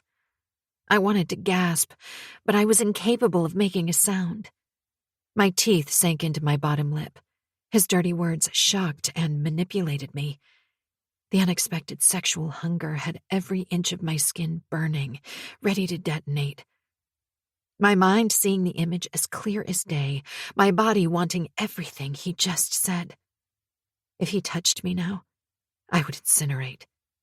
I looked up at Zane, his dark eyes watching me, a hint of amusement evident, before he blanketed his features, the mask firmly back in place. I opened my mouth, not sure what I was going to say. He reached out and ran his finger so slowly over my bottom lip, the tingling sensation almost erotic. I wanted more. But then he pulled his hand away, and I swallowed my moan of pleasure. He retreated and sat back down, as though nothing had happened. That's not what happened, Angel. I'm teasing you. Although he smiled, there was a distinct hardness to his tone. I blinked. Zane had never used sexual innuendos to tease me, ever. Trent brought you home and put you in the wrong bed. I didn't want to wake you, so I slept on the couch.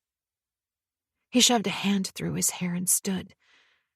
My mind, a perplexed whirlpool of emotions, I watched the play of muscles in his back, all the way down to the waistband of his pants as he crossed the floor into the open-plan kitchen.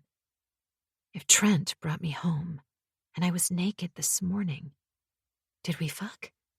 Was Zane lying? Did that filthy fantasy in the bathroom play out last night? 2 men? 2 strangers sharing me? Or was it my warped mind's need for eroticism? Shit.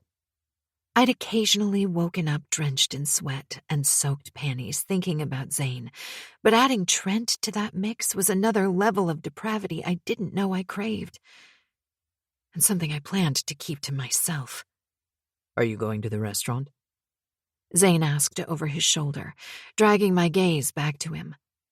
Still battling his change in demeanor, I cleared my throat. Yes. Okay. I'll see you later. He returned to my side, his countenance, as usual, cool and collected. Eat something before you leave, okay? I nodded. He kissed the top of my head, picking up his coffee mug, and sauntered toward his bedroom. Staring out the floor-to-ceiling window that overlooked a glorious Manhattan morning, I took a bite of the bagel, my thoughts still stuck in the what the fuck just happened moment I couldn't quite kick. Without meaning to, I glanced at the bar on the opposite side of the large room. A tremor ran through my body at the vision Zane's words invoked. My panties were already soaked through from earlier, so one more dirty thought didn't make a difference. It was evident that while Zane might be broody and mysterious, the man beneath was fucking sexy if those words were anything to go by. I sighed, wondering if something would ever happen between us. Whatever the case, he'd always be my one constant. Zane. The minute Ashrika left for the restaurant, I tossed the untouched coffee down the sink. It took me another 2 minutes to lace up my running shoes and hit the streets. Usually I worked out at the gym. Today I wanted a change in scenery, hoping the warmth of the morning sun would thaw my paralyzed thoughts. After almost fucking her last night, followed by restless sleep and her not remembering, a strange numbness settled over me, a rarity since nothing much fazed me. Then again, I hadn't attempted anything sexual with Rika before, and walking away had been a hard decision. Now a part of me wished I hadn't. Maybe then she might understand what she meant to me. Trying to ease the tension with sexually laced teasing hadn't helped the situation much. It made me want her on a whole different level. Fuck. Seeking punishment, I ran farther than I normally did, driving myself harder and faster, pushing until my legs cramped and my breath wheezed in and out of my chest. I staggered into the apartment, hands on my sides, my lungs burning, begging for air. I denied the request, instead headed to our gym. Foregoing the gloves, I pummeled the punching bag, unaware of the force of my hits, until my knuckles screamed in agony. I threw one final punch and stepped back. Chest heaving, I stood there for just a second, then let out a roar of frustration. Fuck. Breathing hard, I fell to my knees, my head hanging, my chin touching my chest, sweat mixing with my hard pants. I felt the burn of tears at the back of my lids. Whether from pain or sentimentality, I didn't care. Couldn't care, because I couldn't pinpoint the exact reason why, only that I wanted to cry. I didn't. I shot to my feet instead and pounded the shit out of the punching bag until my knuckles begged for relief and my chest cried for air. An hour later, rethinking my visit to the restaurant, I parked the car in the alley behind the club. Distance from Ashrika right now was best for my sanity. My usual control back in place, I was ready for anything, spilling blood even more so. About to climb out, I glanced in the rearview mirror and grinned, catching sight of the man creeping toward the car. It seemed like my wish was about to come true. When I stepped out, he hesitated. With my hands in my pants pockets, I leaned against the car and stared at him, ignoring the gun in his hand and scanning the area at his rear. He was alone, but I didn't miss the black sedan parked at the end of the alley. I trusted no one. My gaze shifted back to him. Running a quick study of his body, I kept my expression blank. That way he had no idea whether I was friendly or aloof. "You ever held a gun before?" I asked, cocking my head to the side. He ran a slow gaze over my nonchalant stance, his Adam's apple bobbing despite his attempt to match my stony countenance. First mistake. Yes, he stammered. Second mistake. I widened my lips in a slow smile. He flinched. "You said it would be an easy job. Scare her a little. Nothing about getting his face beat." His voice shook, his fear palpable, superseding his anger. He made two crucial mistakes. "There were no mistakes," he spat. "He did exactly like you asked. Chat her up, give her a little squeeze, and try to kiss her. That's it until that fucking hero arrived out of nowhere and spoiled the fun." Fun? I ground my molars. My palms itched to clamp around his throat, squeeze the fucking life out of him. All in good time. It wasn't a job then? He paled. He... Where the fuck is he? I snapped. His gaze darted quickly to the black sedan, then back to me. So what's his game? He wants double what you paid him. Or what? The gun jerked in his hand. We take you the fuck out. His attempt at a snarl came out more like a squeak. And let me guess, you're the asshole that drew the short straw. What does that mean? Stupidity shaded his brow in a frown. When would wannabe fucking criminals understand the power behind wielding a gun laid in the strength of their balls, not the parody of a limp dick standing in front of me? I don't think you're the best man for the job, Tony. The fuck I am? Then by all means prove me wrong. I pushed away from the car and took a step forward. Stay the fuck back, Zane. He waved the gun in the air. I'm warning you. I'll shoot. What makes you think I'm afraid to die? I lifted a brow. The color drained from his face as though he realized just how pathetic his effort appeared. I shook my head. Which begs the question, what are you going to do about that?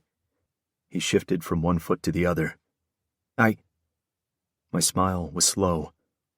Sly, even, and one that usually baffled the men I faced down. Go on, then. Pull the fucking trigger, I taunted. The way I felt, after Trent's arrival into my life and the situation last night, I'd take on the fucking devil. Adrenaline pumped blood in an untamed race through my body, every nerve alive and ready for action. Fuck. I needed this. I took another step, and he raised his hand slightly, glancing at the sedan as he did so. Do you know the difference between a pussy and a lion, Tony? I could see the confusion in his eyes, like I'd just asked him a difficult math problem. One gives pleasure, and the other pain. Yet both can bring a man to his knees with one grasp. Which one are you? I don't understand. It's a simple question. Are you the pussy? I smirked. Or the lion? Are you bringing me pleasure or pain today? Pain, asshole. He sneered, then blinked. Wait, how the fuck would I bring you pleasure? I shook my head.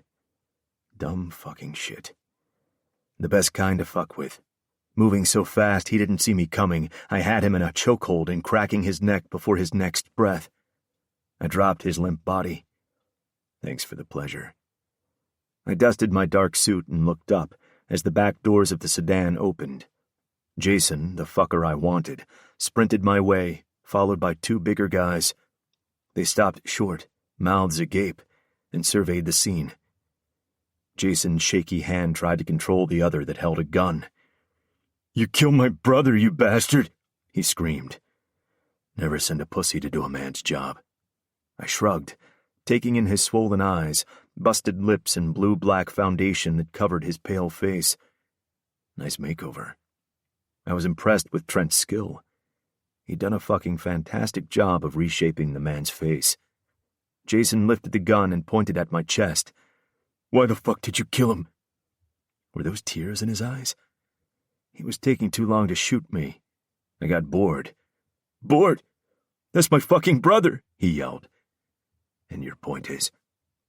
Pure acid laced my tone, and for just a moment he looked flustered. It would have taken me less than a second to pull the Glock tucked in the back of my pants and put a bullet right between his eyes. The wet spot on the front of his cream pants indicated he'd already pissed himself. Now, to watch him crap himself.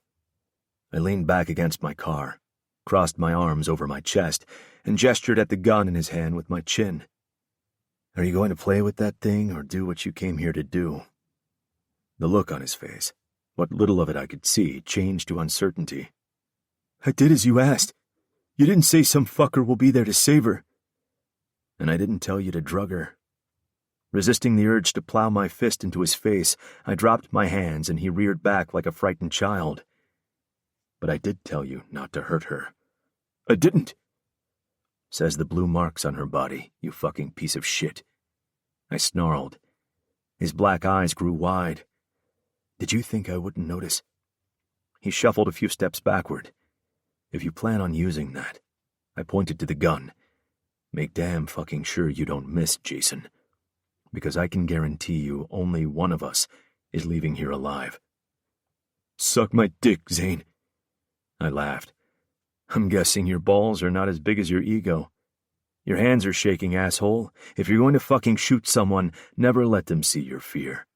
I sneered. He took another step back. The men behind him wore conflicting expressions, one uncertainty, and the other superiority. The least you fuckers could do was send a worthy opponent to take me out, I goaded. Jason's gaze darted between me and his dead brother, his decision wavering before he grabbed the gun in both hands and fought to keep his grip steady. You're going down. Do you want me to stand still? Would that help? I took another step forward and he backed away, stumbling as he hit the wall behind him. I am right here. Shoot, fucker, I roared, spreading my arms out at my sides and sticking my chest out. Pull the fucking trigger, I baited, my lips wide in a sneer. Maybe my time was up. The world wouldn't miss a bastard like me. No one would worry if I went down. There was no one to care. The woman who held my heart was lost to me. It was only a matter of time. I had nothing more to lose. Shoot, pussy, I mocked. It was too much for him. Stop, please. Shaking like a goddamn tree on a windy day, he lowered the gun. The hesitant guy did an about-face and disappeared down the alley, while the other looked at Jason, waiting for confirmation, like a goddamn guard dog. Come on, Jason, don't wimp out on me now. I'm an evil fucker, right? I killed your brother. I deserve to die, don't I? Here's your chance. Take it. Avenge your brother. Don't be a pussy. Send me straight to fucking hell, I yelled. The door to the club opened and one of my men stepped out, weapon drawn. I held up my hand and he stayed put, keeping his gun in sight. Jason sucked in a breath, his expression ultimate surrender. This was obviously not going according to plan. His remaining bulldog took a step toward me. I raised a brow, provoking him, and he visibly faltered, but there was no dismissing his aggressive stare down. He wanted a piece of me. With slow, calculated steps, I neared Jason. So, you still want me to suck your cock? He collapsed to his knees, head shaking in a vehement display of regret. I'm sorry, Zane. I dropped to my haunches, bringing me down to his level. Tears ran down his cheeks, making me want to slap the shit out of him. Your apology is accepted. His expression brightened and dipped at my next words. But I'll believe you, only if you shoot him. My face not wavering from his, I pointed to his so-called bodyguard. The other man cursed the same time Jason gulped. Not breaking eye contact, I ran a slow finger over the barrel of the gun he still held in his hand. You, of all people, know there's no honor among thieves, Jason. You did come here to kill me, didn't you? Slowly he nodded. That means someone has to die by your hand. I cocked a brow. He glanced up at his friend. Are you fucking crazy, Jason? The other man yelled. I looked at him. What's your name? Billy, he replied, his tone bordering on hostility. Relax, Billy, you have nothing to fear. Jason is too much of a wimp to take you out. Isn't that right, Jason? I goaded. He looked at me, then at the gun in his shaking hand. I watched him, fascinated to see the effect of my taunting when he pointed the gun at the other man. I'm sorry, Billy. Don't do it, Jason. He's just messing with you. Billy's stern features morphed into outright fear. Keeping the gun trained on Billy, Jason looked at me. I glanced over my shoulder at my security head. Rogue, can you clear up a little misunderstanding for these two? Am I known for messing around? I returned my gaze to Jason's distraught face. No, sir. Rogue's succinct reply made both men tense. You heard the man, Jason. What's it going to be? Jason's gun went off. Simultaneously, my bullet, he hadn't seen coming, ripped through his skull, splattering his brains on the wall behind him. still on his knees, leaning upright against the wall. Blood oozed from a perfect hole to his brow, the look of surprise still evident in his now vacant eyes. Next to him, Billy's body twitched until he lay deathly still. Straightening, I stared down at the lifeless fucker. Nothing personal, Jason, but no one touches the woman I love and lives. Stuffing my gun into the back of my pants, I turned as Rogue approached me. I looked up at the cloudless sky. Nice day for fishing, right? He nodded. Take Jensen with you. I referred to another one of my men, and I headed for the club entrance. When I walked into Enigma later that afternoon, my body filled with apprehension at the sight of Ashrika leaning against the counter chatting to a diner. I might have taken care of the fucker, but I deserved to stay in the hell I'd slipped into, knowing I'd put her at risk. The need to pull her into my arms and hold her there forever beat with every inhale. She laughed, and the sound tightened my blackened heart. I looked at her, the woman who was a survivor, and I was in awe of her. For the first time in my life, I wanted more. I wanted her for me, to protect her, to love and cherish her. Silently, I pleaded that she would accept my unspoken invitation to love me before the possibility of her recognizing Trent. A selfish part of me wanted to tell him to get lost, to leave her alone, to let her live this new life she'd created. But if her memory came back, she might hate me, if she thought that I had prevented her from being with the man she'd once committed her life to, before me. Zane? I turned to find Tia at my side. You good? Her expression indicated she understood my inner turmoil. I nodded. Does she know? She squeezed my arm and I frowned. That you're in love with her. I blinked my surprise. Don't look so shocked. I've seen the way you are around her. And if your conversation with Trent wasn't convincing enough, then I don't know what is. I arched a brow, her perception unsettling. I never asked you this before, but what's stopping you from taking it to the next level? What are you afraid of? As a man who scared people shitless with a look, I'd asked myself the same thing countless times. Who the fuck knows, Tia? I cupped the back of my neck and rolled it to ease the knotted tension. Maybe it was the distraught look in her eyes that afternoon she woke from her coma, or the numerous occasions she gave up wanting to live every time she woke from a nightmare she didn't understand. Take your pick which one made me stop and question my attempt. Fool that I was, I'd offered her salvation, my name and my protection, not expecting to fall in love. I did.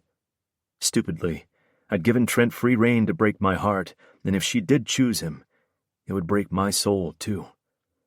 Not the best decision ever, but I lay down my life for her. Vowing to keep her safe, I promised her I'd never take advantage of her. Falling in love is not taking advantage, Zane, Tia retorted. I scoffed. All my life I've been a bastard, taking without asking, but somehow she broke through to the animalistic barrier I put up. She reminds me that I am a man capable of caring for a woman, something I'd forgotten. She came into my life like an angel when indifference was second nature. I trailed off, shutting down the emotions running rampant through me. You should have told her. Too late now. The words tasted like remnants of bile. Tia let out a dismal sigh. What if she finds out why we're pushing her toward Trent? Can't be helped. I hadn't slept since that night, wondering the same thing. I don't like keeping things from her. Tia's brow wrinkled, her worry palpable. But it's for the best, right? I can't answer that, I muttered, wishing I could. I guess sometimes lies are worth their weight in gold if it goes toward protecting someone. I'd become adept at lying. Fuck, it was my job. I pulled in a deep breath, fighting the jealousy that festered in my veins since Trent's arrival. What if it isn't? What if we're making a mistake? I cringed internally. I never doubted myself. Bullshit. I had once, and it led me down a road that had only one ending. She trusts you, believes you. Tia cut through my reflections with a smile. She'll understand. Last night, I thought. I broke off, nipping the overshare in the bud. Last night wasn't supposed to happen, but it did. And it hurt that she couldn't remember. Still, it would be in my memory forever. I had a part of her, however small. Tia gave me a quizzical look but didn't push, knowing when not to. I'm scared it might cause more harm than good, I said instead, glancing at Ashrika. She was laughing at something the diner said, so relaxed and oblivious to the turmoil churning my stomach. You and scared don't exactly go together in the same statement. Tia trailed off, drawing my gaze. All's not lost, you know. She might not remember him. And if he pursues her into falling for him? I shifted my gaze back to Ashrika. Every part of me felt like it was being ripped apart, shredded beyond repair. My chest tightened, and for just a moment I struggled to breathe, to draw in the air needed to survive, but I had to, for her. It hurts. I clenched my teeth and looked at Tia. It hurts knowing she might. Who's to say she will? Don't give up so easily. It's not like you. She reached for my hand, squeezing lightly, and if she does, you will find love again. Fuck love, Tia.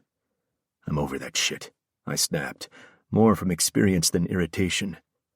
I barely survived this love. What makes you think I'd survive another? Because you're you. I know you, remember? Tia was right. She knew the real me. You're hardcore, Zane, but you're a fighter. You can't let her see your pain. Promise. Slowly I nodded. I'll allow myself to break once she's gone. Once she's handed my heart back to me in pieces. You don't know that she will? She persisted, the desperation in her voice urging me not to give up. You also promised that guy at the club wouldn't... My icy glare forced a full stop to her words. She gave me a slight nod instead, knowing why I did what I did, without the need for an explanation. We both turned as the sound of the bell above the door jingled, and Trent stepped inside. Speak of the fucking devil. I returned his nod, gauging his expression before Tia walked over to him. His curiosity from last night was still in place. As long as he didn't question Ashrika, we were good. I turned away sharply, colliding with Ashrika. She stumbled and I pinned her between my arm and chest, stopping her fall. Always falling for me, aren't you? I smiled, but not quick enough to hide the truth behind my words. She opened her mouth to say something, but then a blast of air, as the air conditioner kicked in, blew a strand of hair across her face.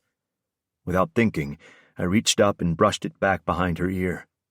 Her lashes drifted down at my touch. I stared at her angelic face, assailed by the memories of last night. The sound of her soft moans, the feel of her skin against my hands, and the essence of her taste. What would it be like to have her in my bed every night? I clenched my jaw to stop the groan, cresting my throat. Ashrika opened her eyes, and I kept mine locked on hers. Anywhere else spelled trouble. The crush of her tits against my chest already tested my restraint. There were only so many cold showers a man could endure in a day. Dropping my hand, I immediately missed the feel of her as she stepped back. Not hard enough, it seems, she said in a voice that was half laugh, half sigh. I wondered if she really didn't remember last night, yet glad she'd chosen to accept our breakfast discussion at face value, as mere teasing. She looked over my shoulder to where Trent and Tia remained chatting near the door and missed my curious expression. Blanking my emotions, I slipped my hands into my pants pockets, waiting for her to acknowledge him. She didn't, which meant either last night's memory of him was still a blur, or she wasn't interested in him. Good. Come sit with me. As she took my hand, her gaze fell to my chafed knuckles. Oh, God. Undisguised terror stole her smile. What happened? It's nothing, Angel. Seriously, you have cuts and bruises on your knuckles and you act like that's an everyday occurrence? Her feistiness made me smile. I just got a little overenthusiastic with the punching bag in the gym this morning. A little? She arched a brow, her expression laced with suspicion, before she blew out an exasperated breath, nothing like the shy beauty who walked into the kitchen earlier that morning. One day, you'll have to tell me the truth, you know. I covered my surprise with a smirk. She'd never really asked me any outright questions before. Is that a threat? Yes. She narrowed her eyes, then turned and walked off. Grinning, I followed. This time I didn't stop my gaze from dropping to the soft sway of her hips in white jeans and a red sweater. My palms itched to grab her, swing her around and crash my mouth to hers until she cried out for more. When we took chairs on the opposite sides of her table in the office, she studied me for a moment. I don't think that I've ever seen you look so preoccupied. What's up? Nothing, I shrugged, forgetting just how perceptive she was to my moods. I should say something, mention last night, drop a hint, anything to ease my conscience. It was fucking difficult to concentrate on anything other than the image of her face pressed to the counter as she panted her way through multiple orgasms. Christ, I was a bastard for taking advantage of her in her drunken state. Sanity had abandoned me when I had ravished her, mercilessly devouring her sweet cunt, and worse, for not telling her. For that, I was guaranteed a passage straight to hell. The fact that she loved dirty talking was unbelievable, unbearably sexy, and downright hot. I lived with this woman for so long and had no idea that her mind was saying one thing, but her body was screaming for another. The raw energy of untamed arousal, a burning need for unspeakable rough desires that got me off, got her off as well. It had been too long since I'd commanded a woman, or had one whimpering for more. Zane.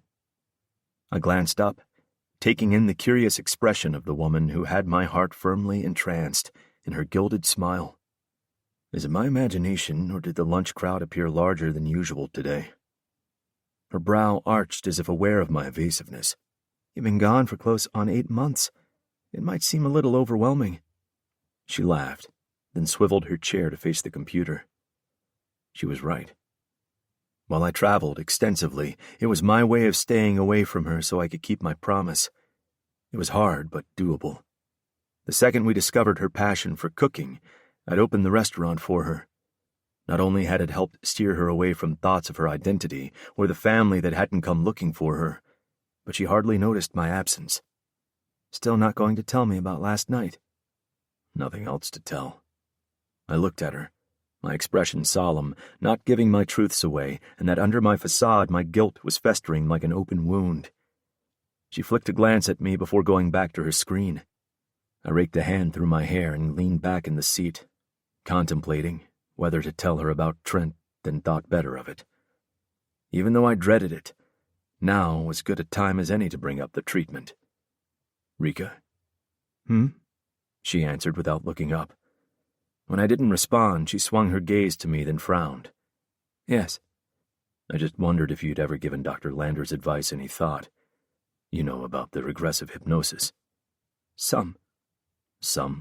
I gently prodded. I don't know if it would help. She fingered her chain. Remember, he said you'd need a couple of sessions. She stared at me, but said nothing. Look, it's for your own good, Rika. Don't you want to find out about your past? About who'd harmed you?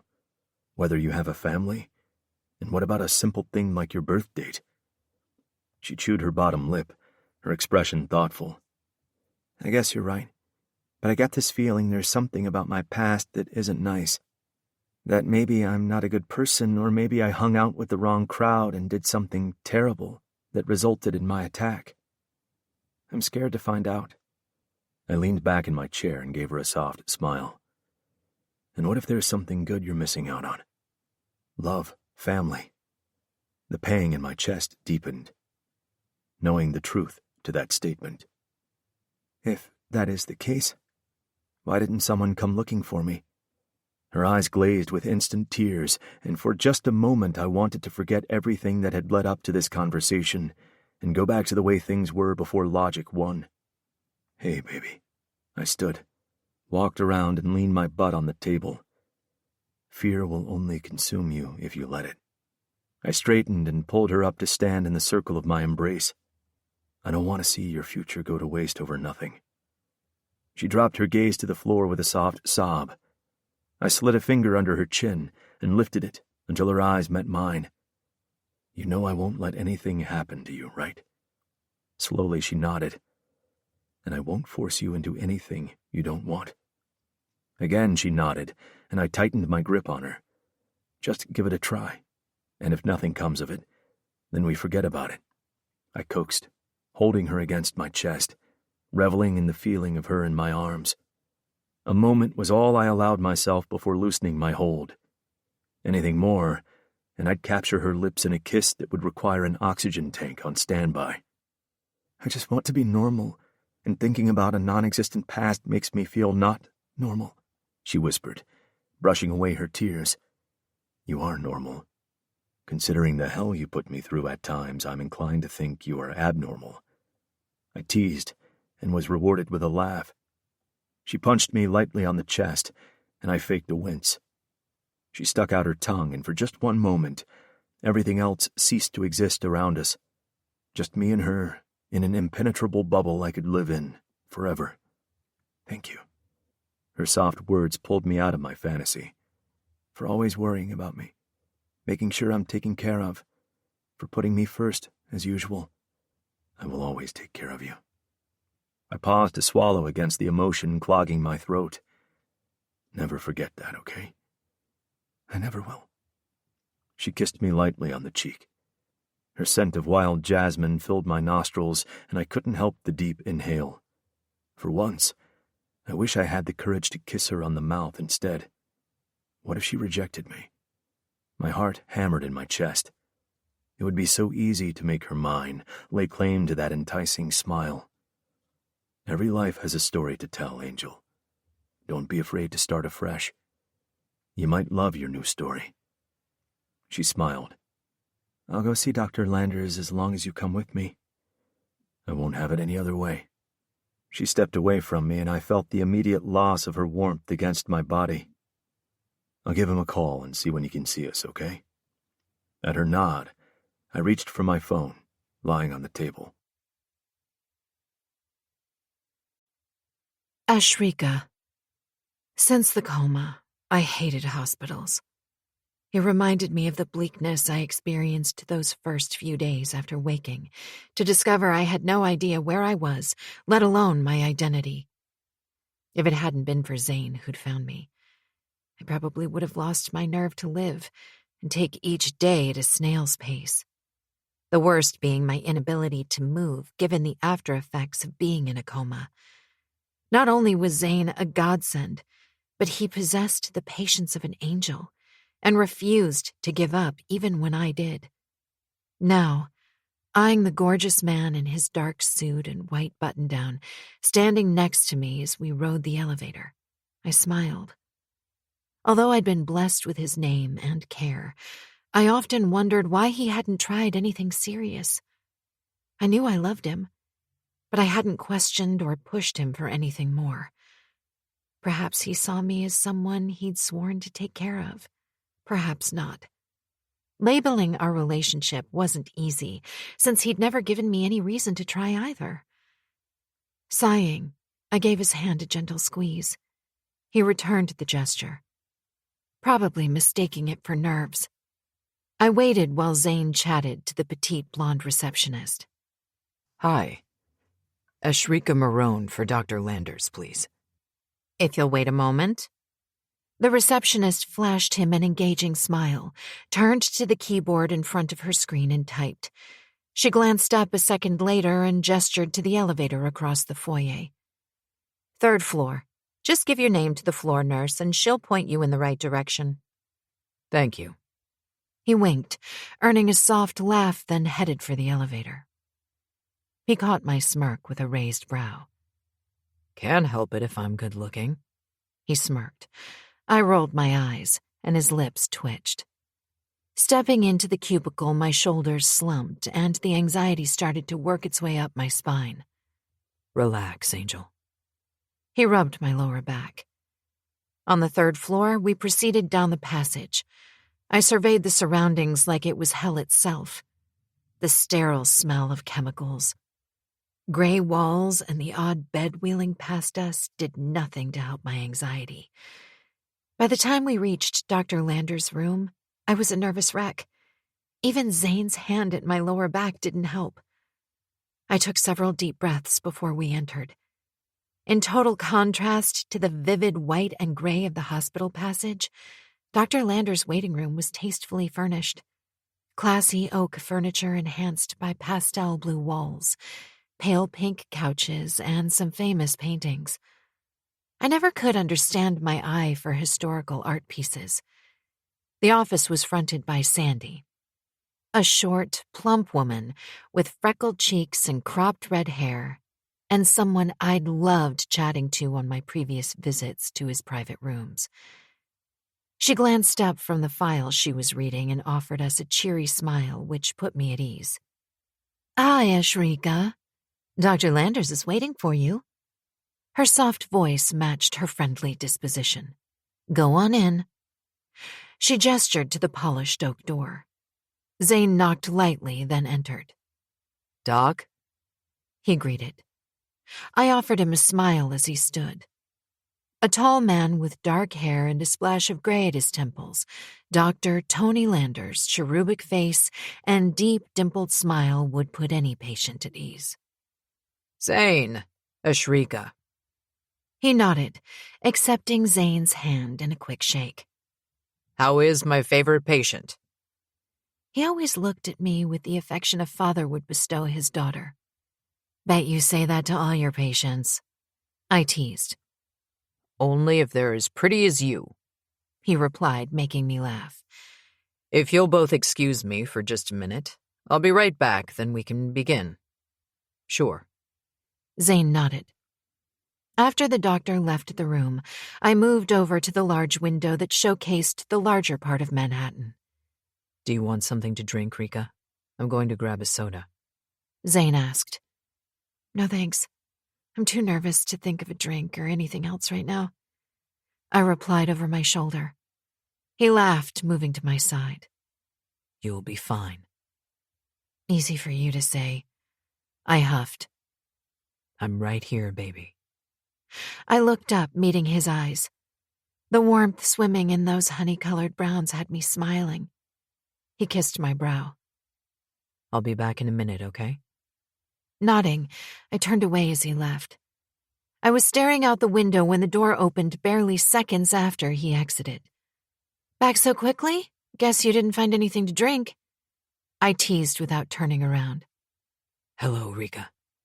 The deep, husky greeting spiked the hairs on the back of my neck.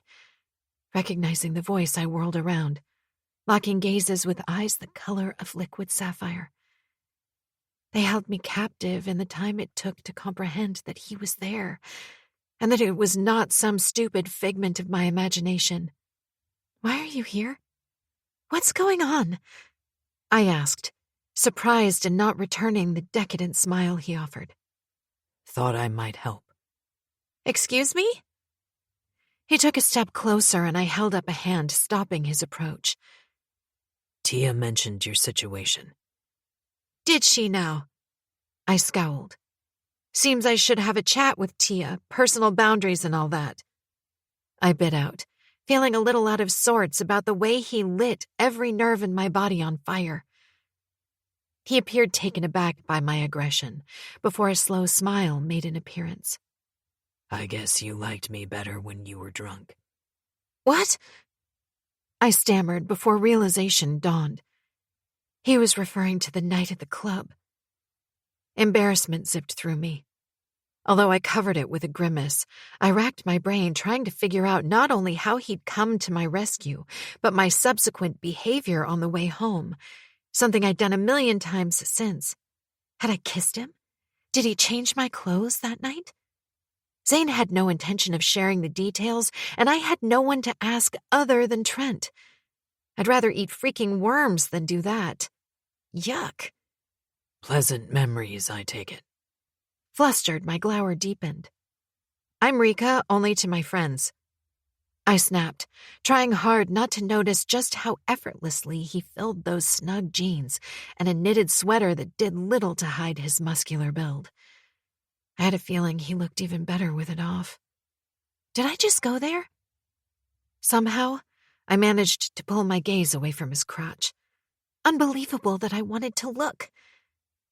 I expected to see annoyance or anger flash across his face. Instead, a hint of amusement curled the corner of his lips. So what do I call you? His eyes narrowed, but the serene expression remained. Bothered by his calm, I ignored him. Other than cooking, do you play any sports? Was he seriously trying to start a conversation? Even though his nonchalance irked me, I heard myself replying. Not that it's any of your business, but no. You should. Not giving him the satisfaction of seeing how he riled me, I asked, "Why?" His hooded blue eyes swept a graceful slide over me. It might work off some of that pent-up frustration. I don't have any pent-up frustration. Oh my God, did I just growl at him? Why the hell did he rattle me so much? My bad. Maybe you just need a mind-blowing fuck then? He taunted. I can help with that since you're curious as to whether I fuck hard.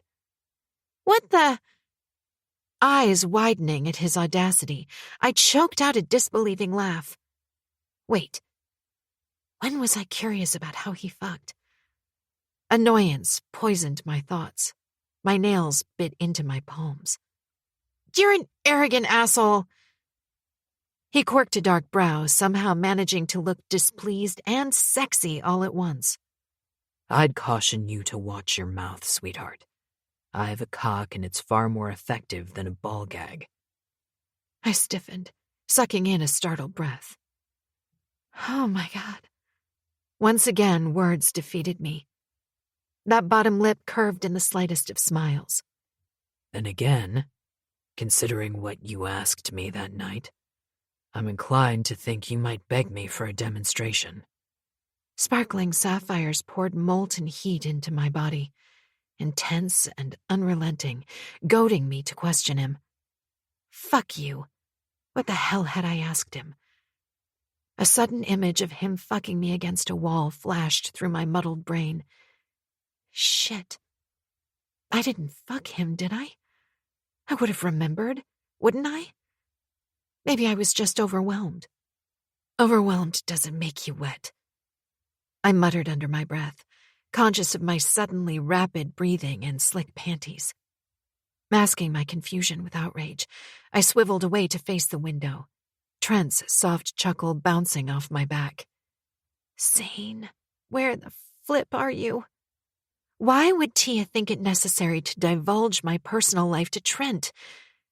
While he didn't seem like the stalker type, for some inexplicable reason he made me uncomfortable. Not in an immoral manner, though. If anything, he made me all too aware of myself. Unconsciously, I fingered my hair to ensure its neatness. Pretending I wasn't attracted to him was hopeless. He had to be aware of my reaction to him. It was uncanny how he not only aroused my anger, but the unusual heat coursing through my body. As a chef of a reasonably well-known restaurant, I'd been in the presence of plenty of strange men before, and I'd become adept at steering my thoughts away from anything sexual. But none had elicited the reactions this man did. Trent. Rika's telltale responses to my appearance sent a jolt straight to my cock. Not only was my body having an unusual reaction to her sass, but she was just as affected by me as I was by her. Despite my teasing, I watched her through wistful eyes. The urge to reach out, take her in my arms, and remind her how much I loved her grew with every breath.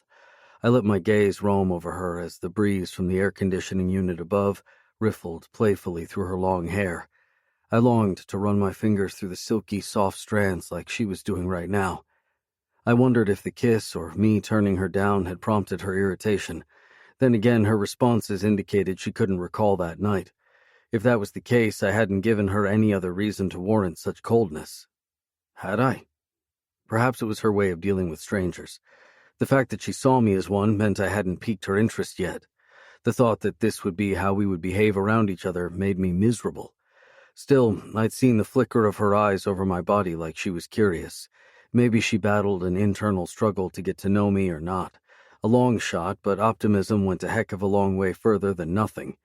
Perhaps I had to scale my manipulation attempts up a notch, going blunt as fuck and hope like hell it worked. Raking a hand through my hair, I took a seat on the leather couch flanking the wall parallel to the window. I reached for a magazine and pretended to be interested in an article, but from my peripheral vision I studied her rigid form. Apart from the lighter shade of her dark hair, she hadn't changed. Same long curls dancing just above her shapely rear, smooth caramel skin and perfect curves I ached to touch. The tight white jeans and turquoise t-shirt gave her the innocence of a teenager, nothing to hint at a 29-year-old mother of two. On the verge of attempting conversation, the door opened. Dr. Landers and Zane entered. Schooling my features into a polite mask, I stood. Dr. Landers, meet Trent Shaw, a friend of mine, Zane introduced me.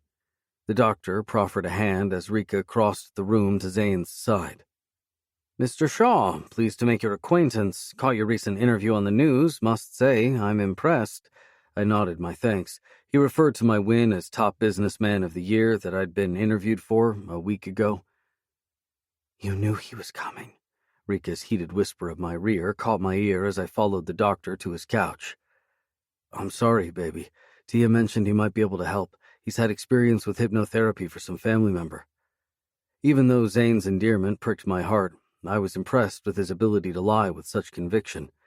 With his help, I'd met Dr. Landers earlier that morning and explained the situation. He'd also played his part perfectly. Ashrika? I frowned at the doctor before realizing that was Rika's full name. While surprised by how close it sounded to Krisha's name, I liked it. Yes, Doc? I'm ready when you are, dear. He gestured to the long leather couch.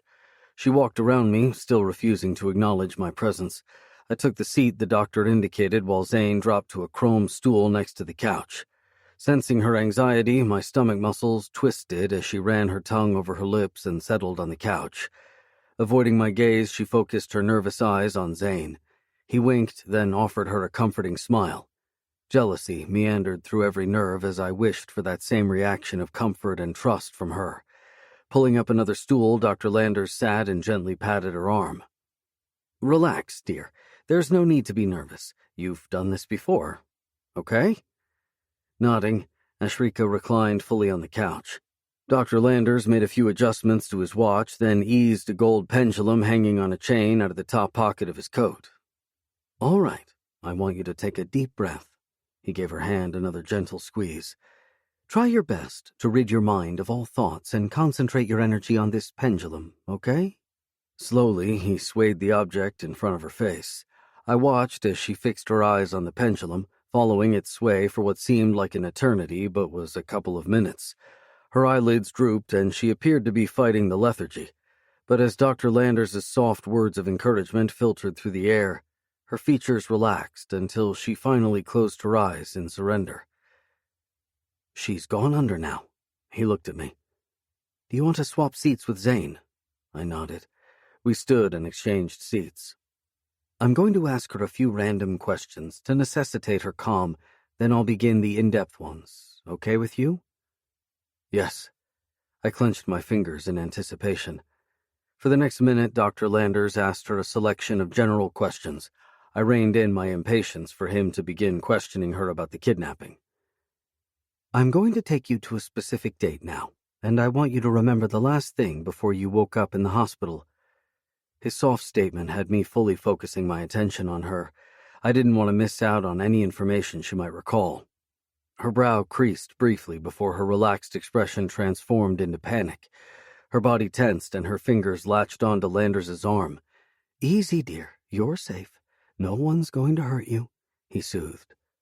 Tell me what you see. Without giving any thought to my action, I reached out and gently clasped her hand.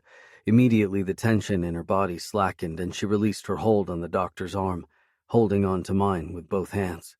He and Zane gaped at me. What do you see, Ashrika? Landers coaxed once more. While her features remained calm, the rapid movement beneath her closed lids signaled she was either afraid or forcing herself to see something. I had no idea how the treatment worked, and I prayed like hell it did. It's dark. I can't see anything. Smells rancid, like dead fish. She broke off, and tension nipped the tendons in my neck until she began speaking again. Light, A sliver of light on my left. It's looks like a crack in the wall. A window. Outside. Her voice remained whisper-soft, as though she feared someone would hear her thoughts. Go on, Landers urged.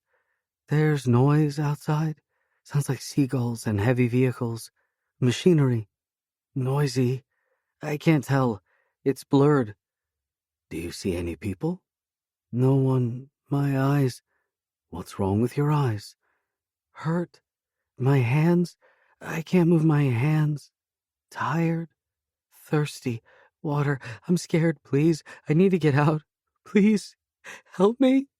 Her voice rose in a crescendo, her fear so tangible I felt it in the tight grip on my hand. She let go. Her hands flailed helplessly as though grabbing for a lifeline. Her breathing sped up, her chest rising and falling in quick succession. I opened my mouth to say something and Landers shook his head. It's all right, Ashrika. No one's going to hurt you. Listen to my voice. I'm right here with you. Take a deep breath and clear your mind, he whispered, his tone gentle. With my heart in shreds, I reached for her hands once more. Bringing them to my lips, I kissed each one softly. Bring her out, Doctor, I whispered. Are you sure? Trent, Zane stood and neared me. Are you sure you want that? She hasn't said anything yet. My stomach muscles tightened. As much as I wanted to hear the details that led to her kidnap, I couldn't stand her pained expression. Yes, she's scared, Zane. All right, Landers began. I have to get out. My hands, I can see. My head hurts. Ashrika's abrupt babble cut him off. What's outside the window, Ashrika? He asked, his eyes on me. I nodded. Nothing. It's small. Have to get... Voices, male. 2 of them outside. They're unlocking the door. I'm scared. No, she shrieked. Get away from me. Leave me alone. Help me. Someone help. Her nails bit into the back of my hands. Her anguish ripped right through me, tearing a hole through my heart. Bring her out, Doctor. I blinked back the tears, my voice hoarse. No, please don't hurt me. No, she cried. Help me, someone.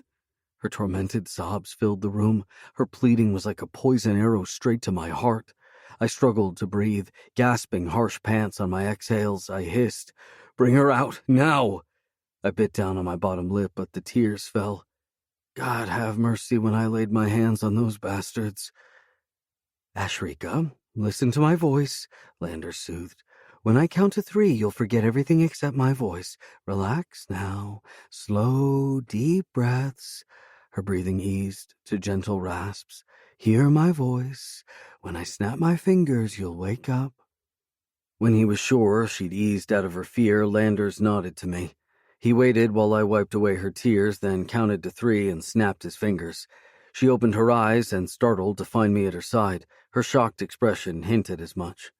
Switching her gaze to Zane, then Landers, she frowned before her eyes fell to her hand, tightly clasped in mine. Her brow shot up, and I almost laughed out loud at the sass in that action. My smile was a peace offering. Hers was non-existent.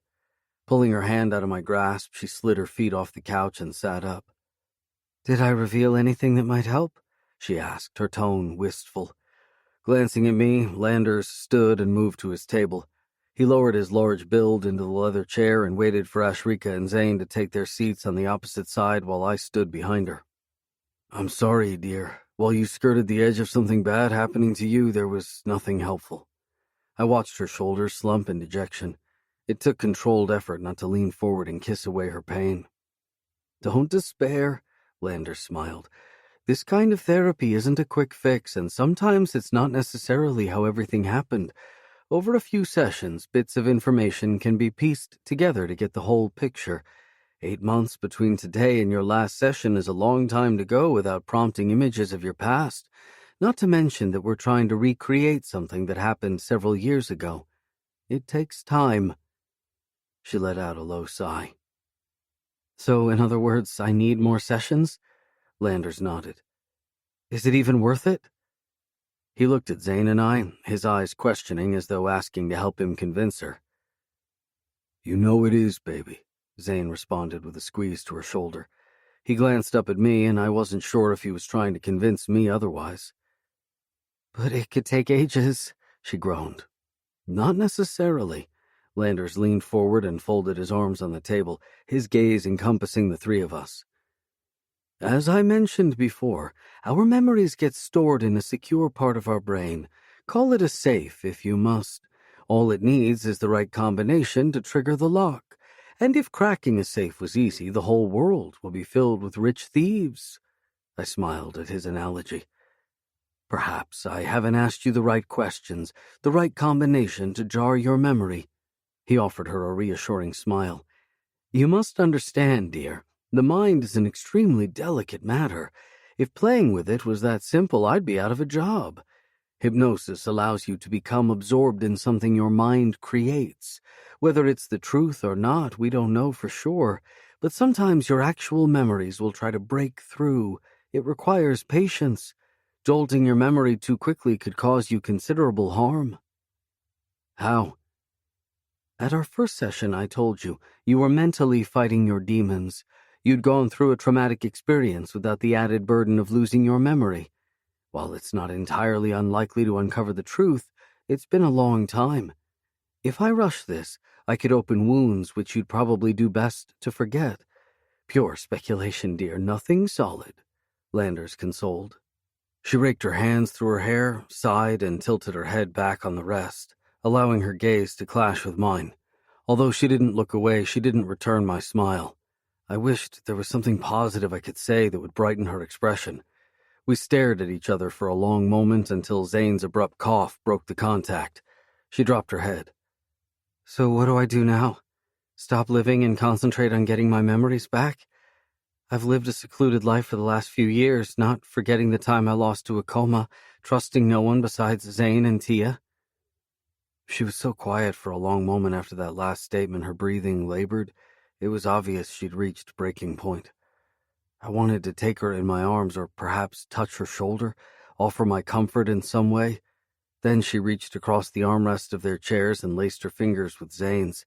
Tiny spurts of envy pricked my body, digging into it like the deadly claws of an unsuspecting predator. I want to move on, to live like my past never existed and perhaps consider an idyllic life with a kid or two. Her words were like a knife to my heart, piercing and profound with each utterance. You have two already, I silently screamed. I closed my eyes, swallowing hard to stop from regurgitating words I'd repeated over and over on my way to the hospital, words I knew, if she heard, would have her walking in the opposite direction. She couldn't trust me like she did Zane, and yet she did, once. Hell, she didn't even know me. I'd come across like a crazy-ass stalker if her responses up to now were anything to go by. But she did know me. I just needed to remind her that our love had taken a sabbatical and it was time to bring it home, back to me. I caught Landers' rueful expression and inhaled to ease my breathing into a calmer perspective. Your best bet right now, my dear, would be to schedule another appointment, then take it from there. If I have to offer some advice, don't concentrate too much on anything solid right now. Rather, scour your brain to see if you can come up with anything to help your memory. Meditation works wonders. She uttered a low laugh. I don't have time to myself. Where would I fit in meditation? We could close the restaurant for a bit, Zane suggested. Her head swung sharply. Are you insane? I've worked so hard for the last 3 years to make it one of the best restaurants on the waterfront. My memories aren't important enough to warrant its closing, she huffed. I balled my fists, biting my lip to keep from shaking her into thinking about herself, about her past for just a moment. I admired her business tenacity, but if I didn't make a dent in that rigid stance of hers, I'd be lost on her. Listen, Ashrika, Landers stood, while it's entirely your decision to choose your next step, can I offer another piece of advice? She nodded. You've resisted enjoying yourself for a long time, and while hard work helped put the constant thoughts of not knowing to the back of your mind, it's to your detriment. How?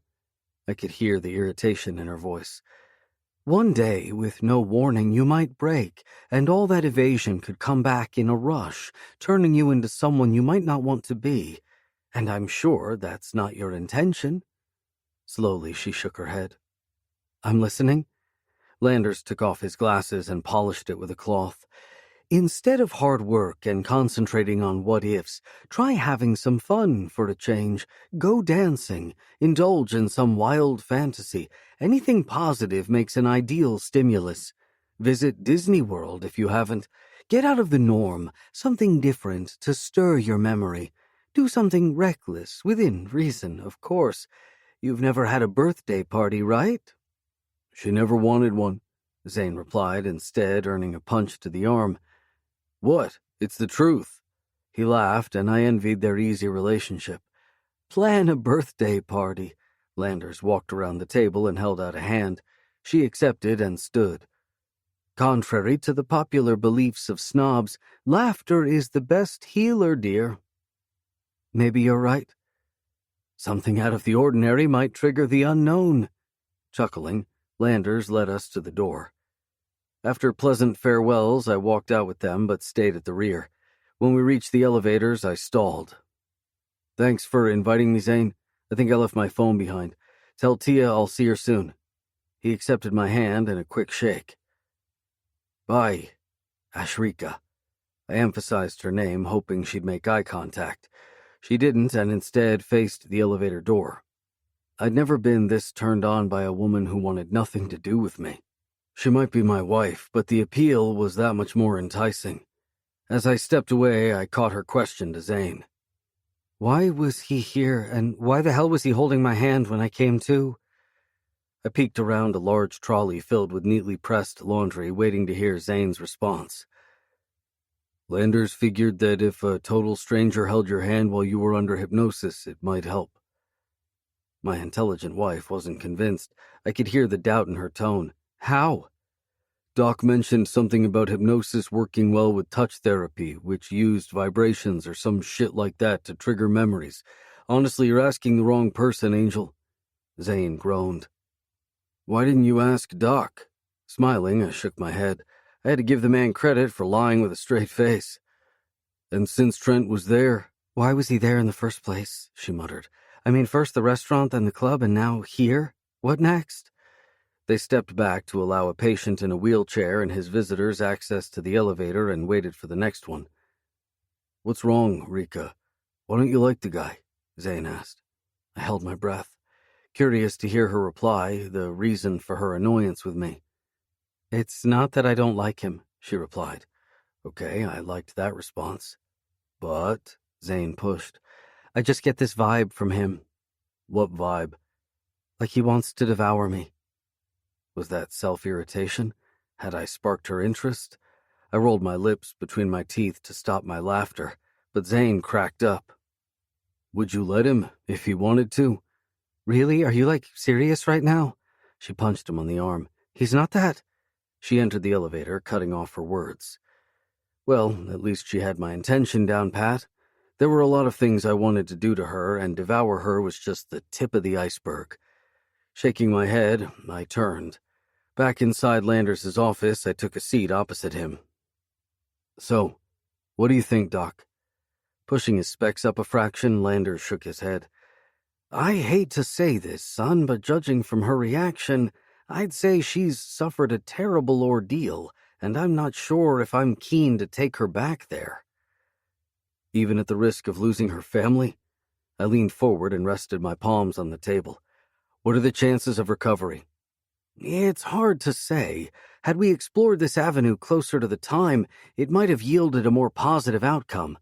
Now, not so much. It would probably take months of sessions before we find out anything concrete. I slumped back and sighed. Hell, Doc, I don't know if I can wait any longer to tell her who I am, tell her who she is. What if I took her home and showed the family photos, our house, take her to meet her father? I understand your frustrations, Trent, but I wouldn't. There's the possibility she might come out of this with a minimum of sessions and blissful. On the other hand, it might be the total opposite and she'd withdraw completely. Honestly, I can't say. It's a risky gamble at best. Landers crossed his arms over his midriff and stared at me. Why? Wouldn't she rather know the identity of her family? You're forgetting one minor problem, which is, you made yourself visible to her weeks ago, and not revealing your identity sooner might make it harder for her to accept. Annoyance crept over me, stealing my thought process and turning me into a disgruntled fool. Rising, I shoved my hands into the pockets of my jeans and paced the room. What do I do then? Other than bide your time, I haven't the faintest idea. Bide my time hoping her memory will return while she decides to make a family with another man? The words came out harsher than I intended. I stopped and glanced at him. Sorry, Doc.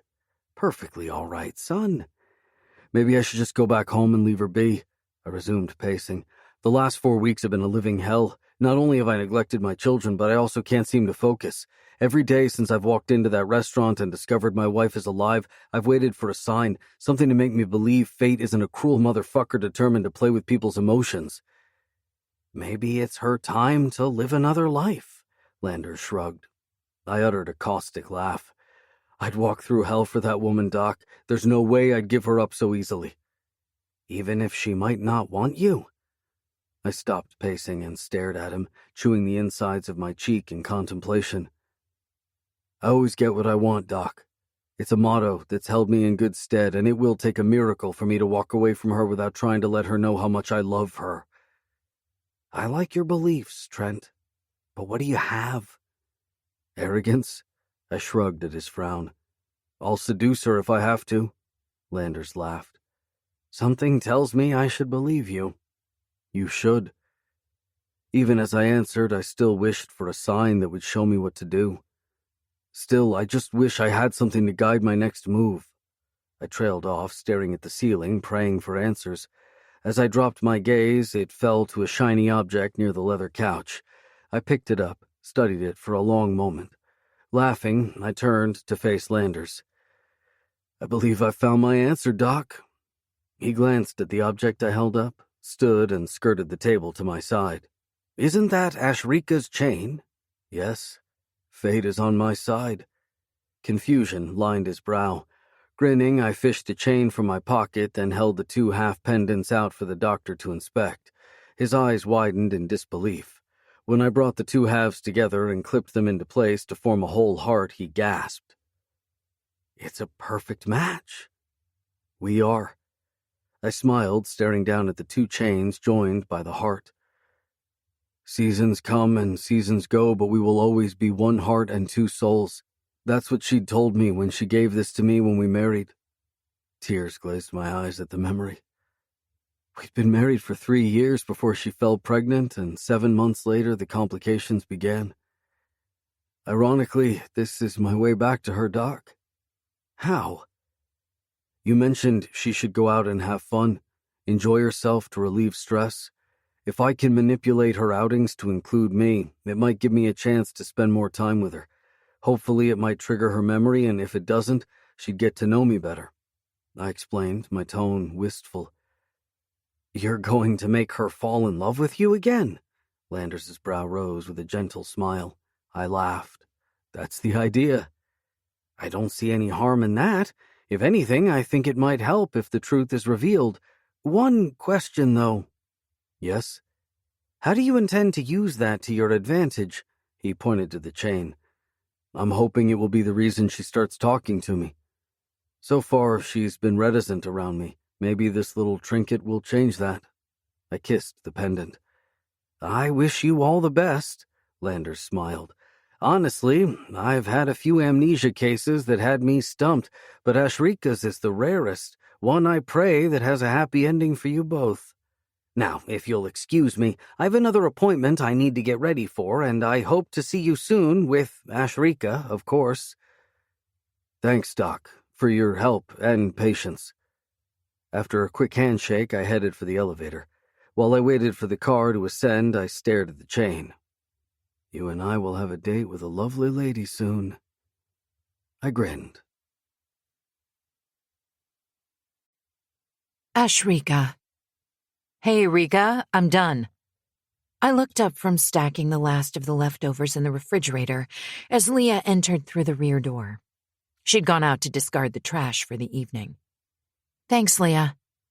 I waited for her to finish washing her hands. I'll lock up behind you. I'm beat and looking forward to a nice hot shower. She dried her hands and looked up. Sounds like a plan, if you can get rid of our last diner first. Glancing at the clock above the door, I frowned. Last diner? It's 10:45 p.m. The kitchen's been closed for 45 minutes already. My frown deepened. She grinned. Please don't tell me. That look on her face was all the confirmation I needed that Trent was still there. God, the man is persistent, I moaned. After the club incident, I forgot my discussion with Tia about giving him a chance to discuss the job opportunity. I probably would have had he not surprised me at Dr. Lander's office. Zane and Tia had yet to give me a suitable explanation of what Trent was doing there. It was a pointless avoidance. Puffing out my cheeks in a frustrated breath, I glanced at her. Did you tell him we're closed? I tried. Tia is with him now, but he won't leave unless he speaks to you. Leah neared me. I know we joked about it that night of Nina's shower, but maybe you should give it a try, Rika. What? Him. Her smile wasn't the usual tease, but a gentle coaxing. I don't understand. She neared me. Look, you were the one that told us you and Zane are married in name only, right? I nodded, wondering where she was going with that. You also mentioned he hadn't tried anything like, come on to you and stuff. And your point? You need a change of scenery. You need sex. Tia entered the kitchen.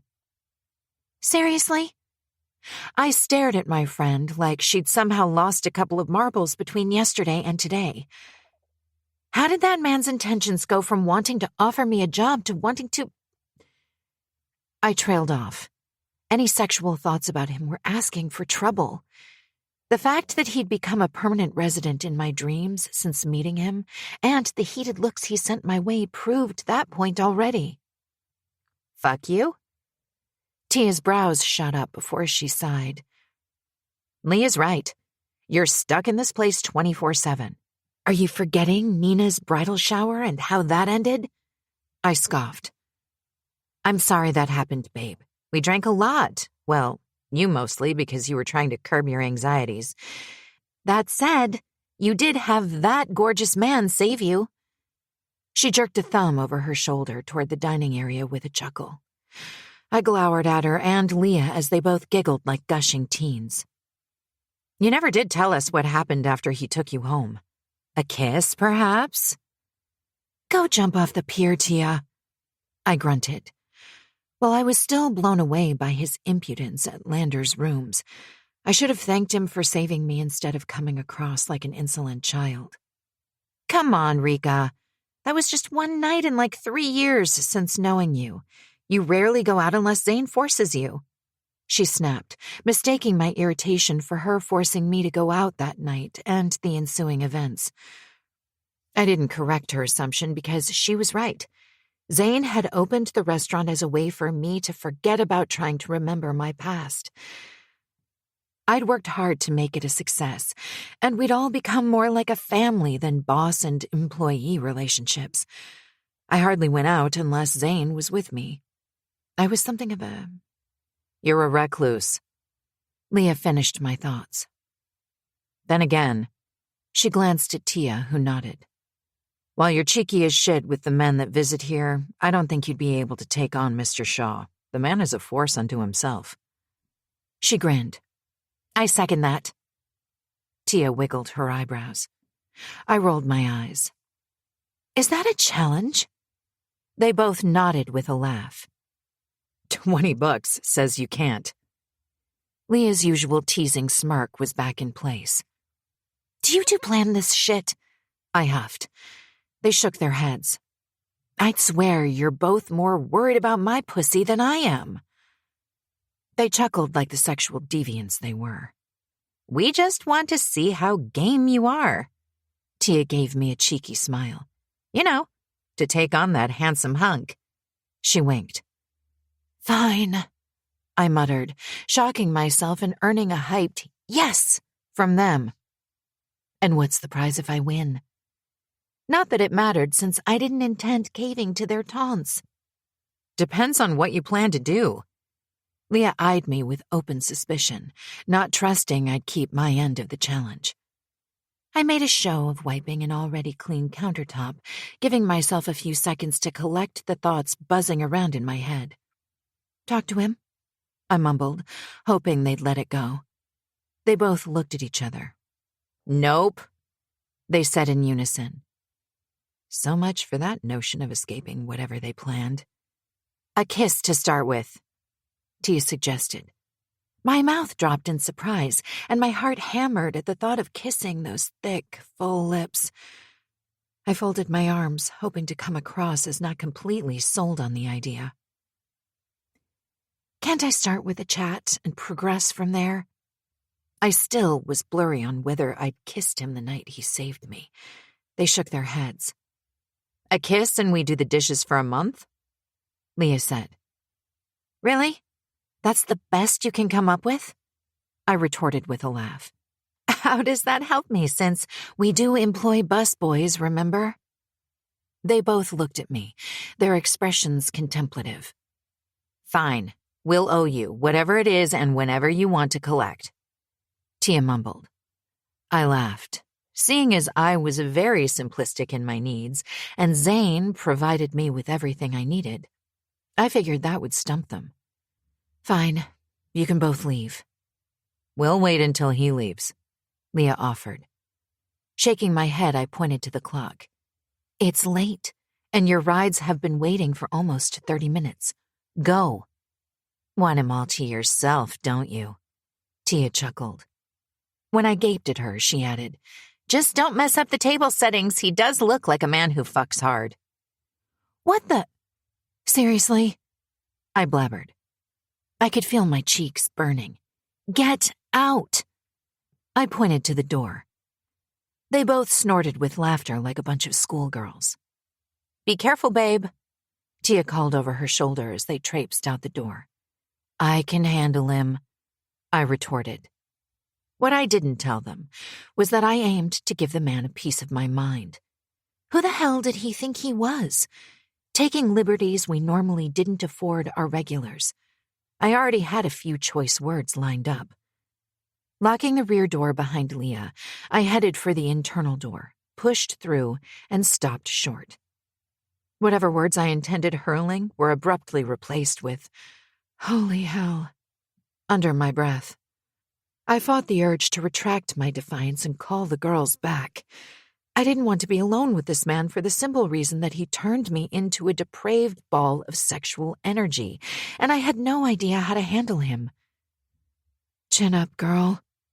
I hadn't been to the dining area all day, and admittedly, the vision in front of me would rival any of the lip-smacking dishes I could prepare. Mouth-watering in black pants, a black button-down open at the chest, and legs crossed at the ankles, Trent leaned against the bar. His attention riveted on his phone. He didn't notice me. I took a moment to admire his tall build. The rolled-up sleeves not only showcased tattooed forearms, but deeply corded veins enhanced by a large watch on the one hand and thick leather bands on the other. Strangely, I found myself salivating at the thought of what he'd taste like. Freaking hell! While I hadn't lavished him with this much attention at the doctor's rooms, I couldn't understand my reaction to him. Granted, he was attractive, but we had a lot of good-looking patrons. Perhaps it was his unerring confidence that made the difference. He carried himself like a man that owned the world, and those were few and far between. Still, there was just something about him, and I had yet to find out what. He looked up, staring, as though he sensed my inner debacle. His brows shot up before those thick, full lips parted in a slow smile. The breath left my body on a rushed exhale. Oh my God.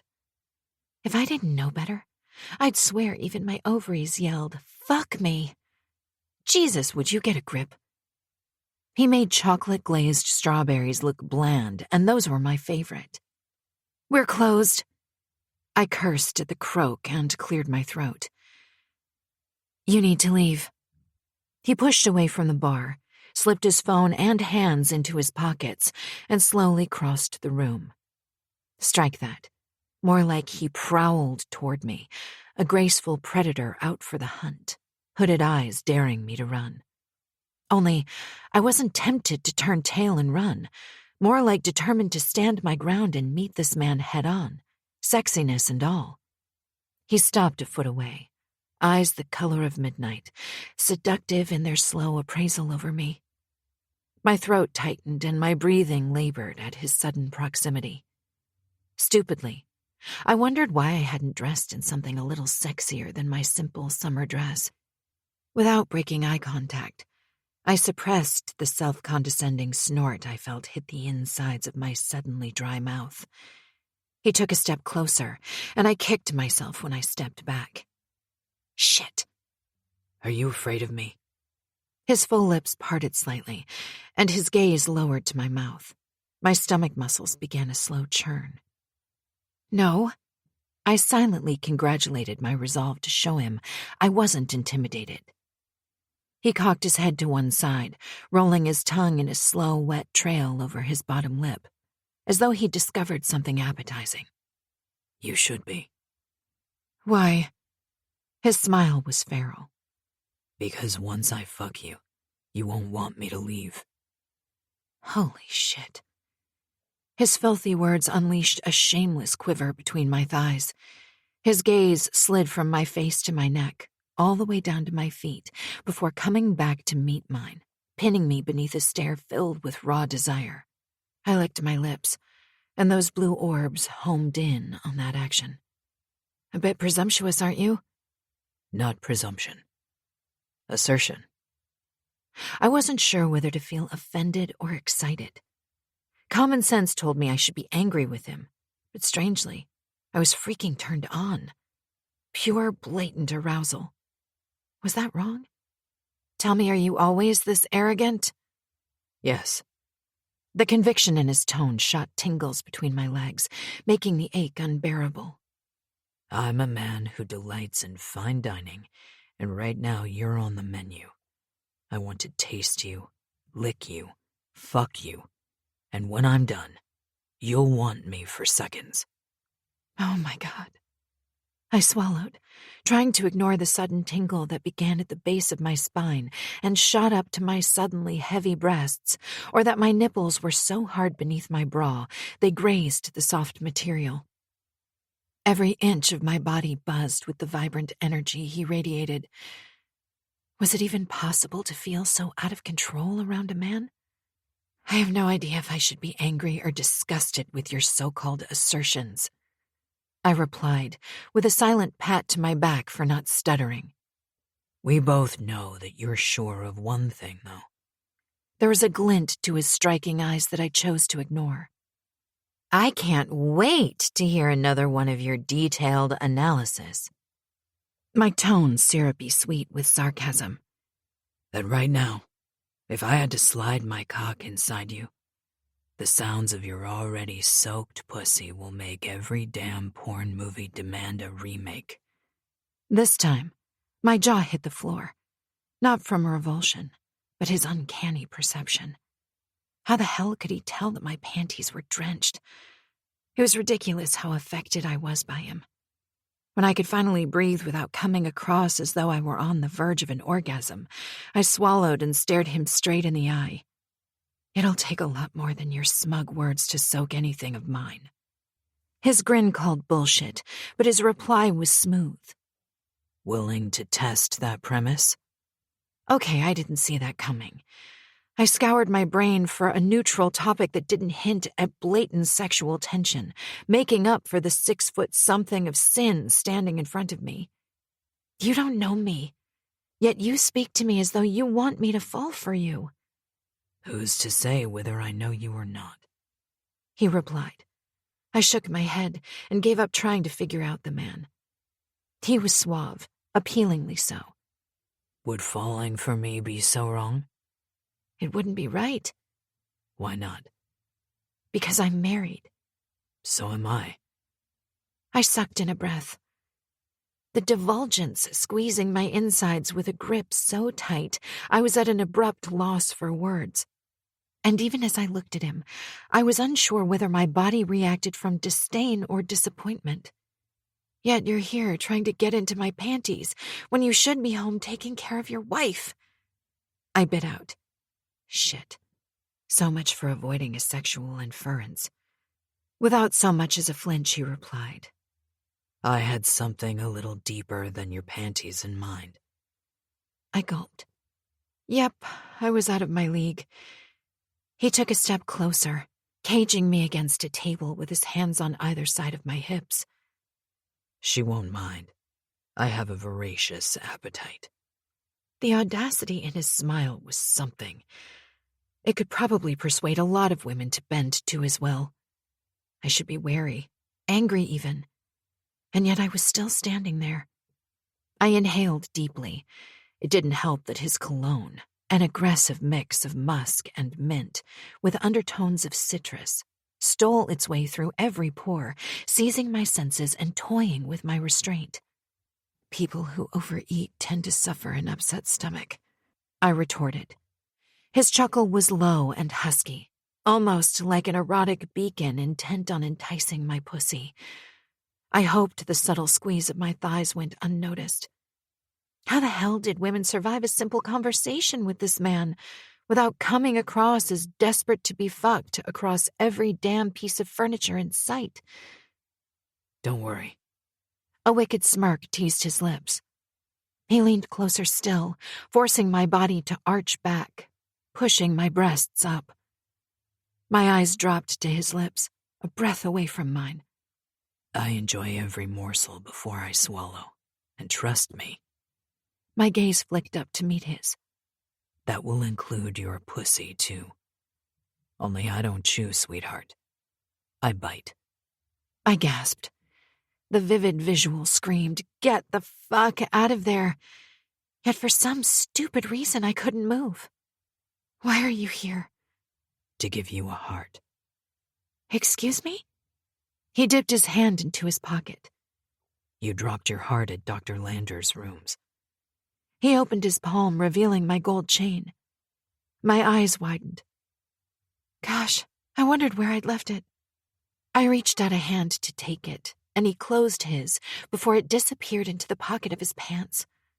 My gaze dropped. The only way to get the chain back was to slide my hand into his pocket. Eyeing the defined erection bulging the front of his pants, I was sure he'd love my hand fishing around in his pocket. You only get it back if I can put it on. Are you that desperate to touch me? I scoffed, secretly hoping I could act natural if he insisted. Absolutely.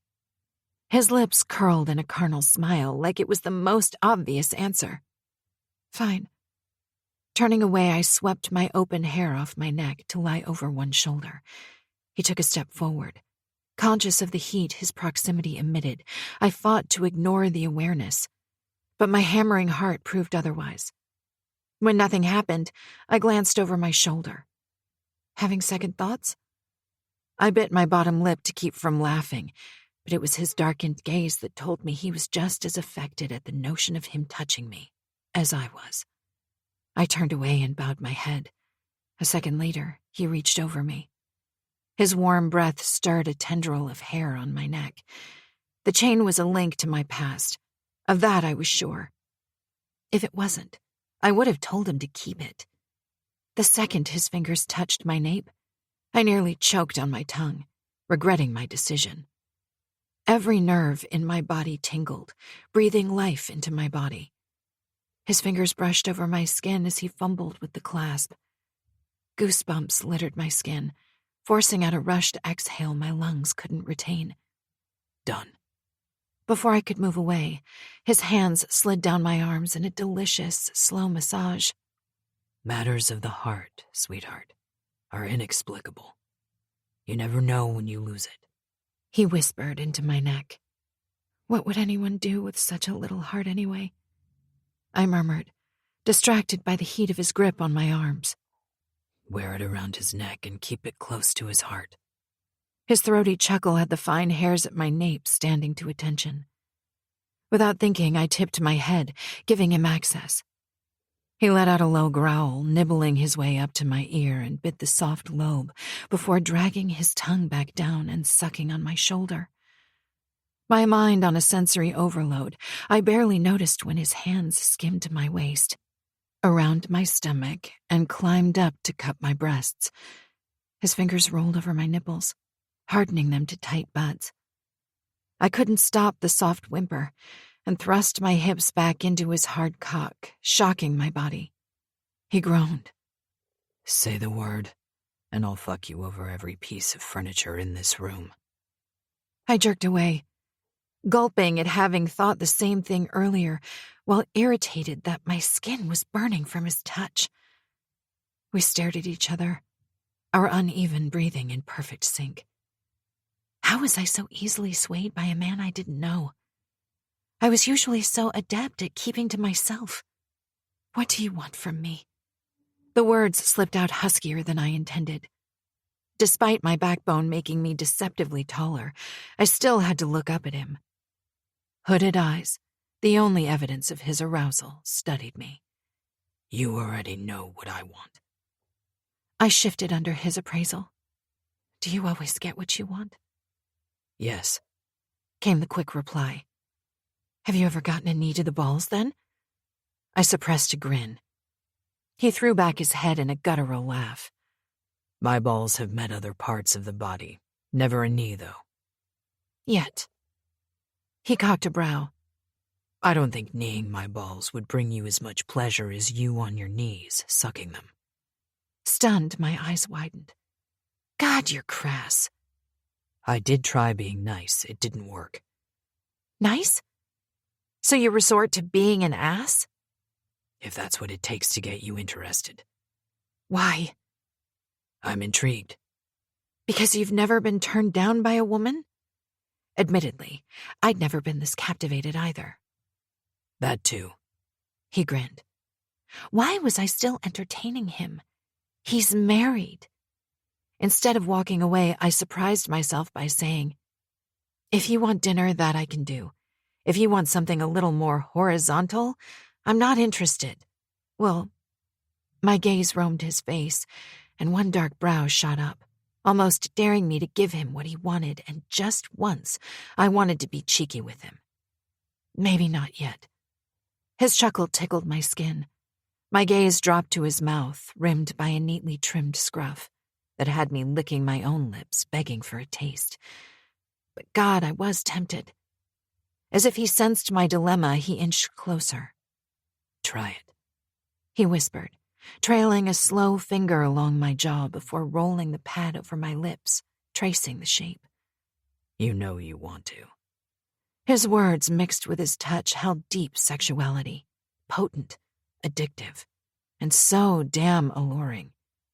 My chin lifted slightly, lips a breath away from his. My mind whirled. I should kiss him, just to see what it felt like. I had an inkling that Trent Shaw was like a deluxe cordon bleu dish, and if I didn't get a taste, I might go hungry for a very long time to come. Dinner. I raised a brow. Take it or leave it, sweetheart. I whispered instead, emphasizing the endearment with a touch of sarcasm, and stepped back. Laughing, he dropped his hands and straightened. Friendship, then? He held out a hand. I eyed him skeptically, not believing his shift from erotic sensuality to gentle warmth. So what do you say? He rolled his tongue over his bottom lip, seizing my gaze. As a matter of fact, my current acquaintances say I make a good friend indeed. Disappointed by his easy acceptance of friendship, I swallowed the feeling of arousal and smiled. Friends. I accepted his hand and was immediately startled by the heat skating up my arm.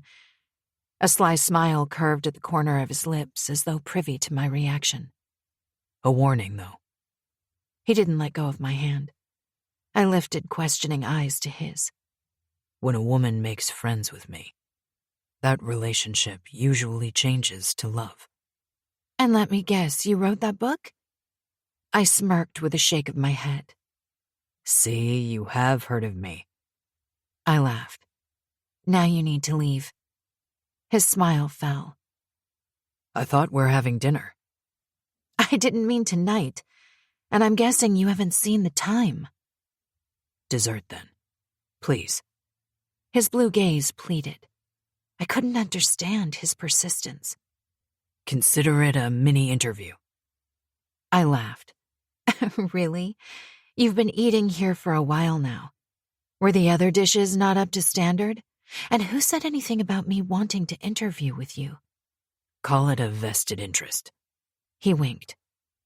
The dishes were good, but I could really do with something sweet right now. Present company included, if possible. He said, his smile mischievous. I rolled my eyes, still laughing. Fine. Follow me. When we entered the kitchen, he glanced around. Nice. Not a Michelin star grade you're used to, but it does the job perfectly. I've no doubt. Moving to the dessert refrigerator, I eyed him over my shoulder. It's a compliment. You do know what those are, right? His brow arched. Shaking my head, I set the dessert tray I retrieved on a counter and lifted the glass lid. He leaned forward, inspecting the array of melt-in-your-mouth truffles I created for the next evening's dessert. What are they? Balls. I grinned, and his brow shot up. Try this. I stuffed a cinnamon-flavored one into his mouth and watched him bite down on the sweet delicacy. The chef in me cringed. You're not supposed to bite. It has to melt in your mouth until the cream leaks onto your tongue. I broke off at the surprised look on his face. Shit. I walked right into that one, and he knew it. One dark brow quirked up, eliciting the pure wickedness that was Trent Shaw. The cream is exactly what I want to get to, sweetheart. He took a step toward me, and I stepped back. Why waste time with my tongue when I can use my teeth to achieve a far more explosive result? His words matched his slow steps I was failing to dissuade.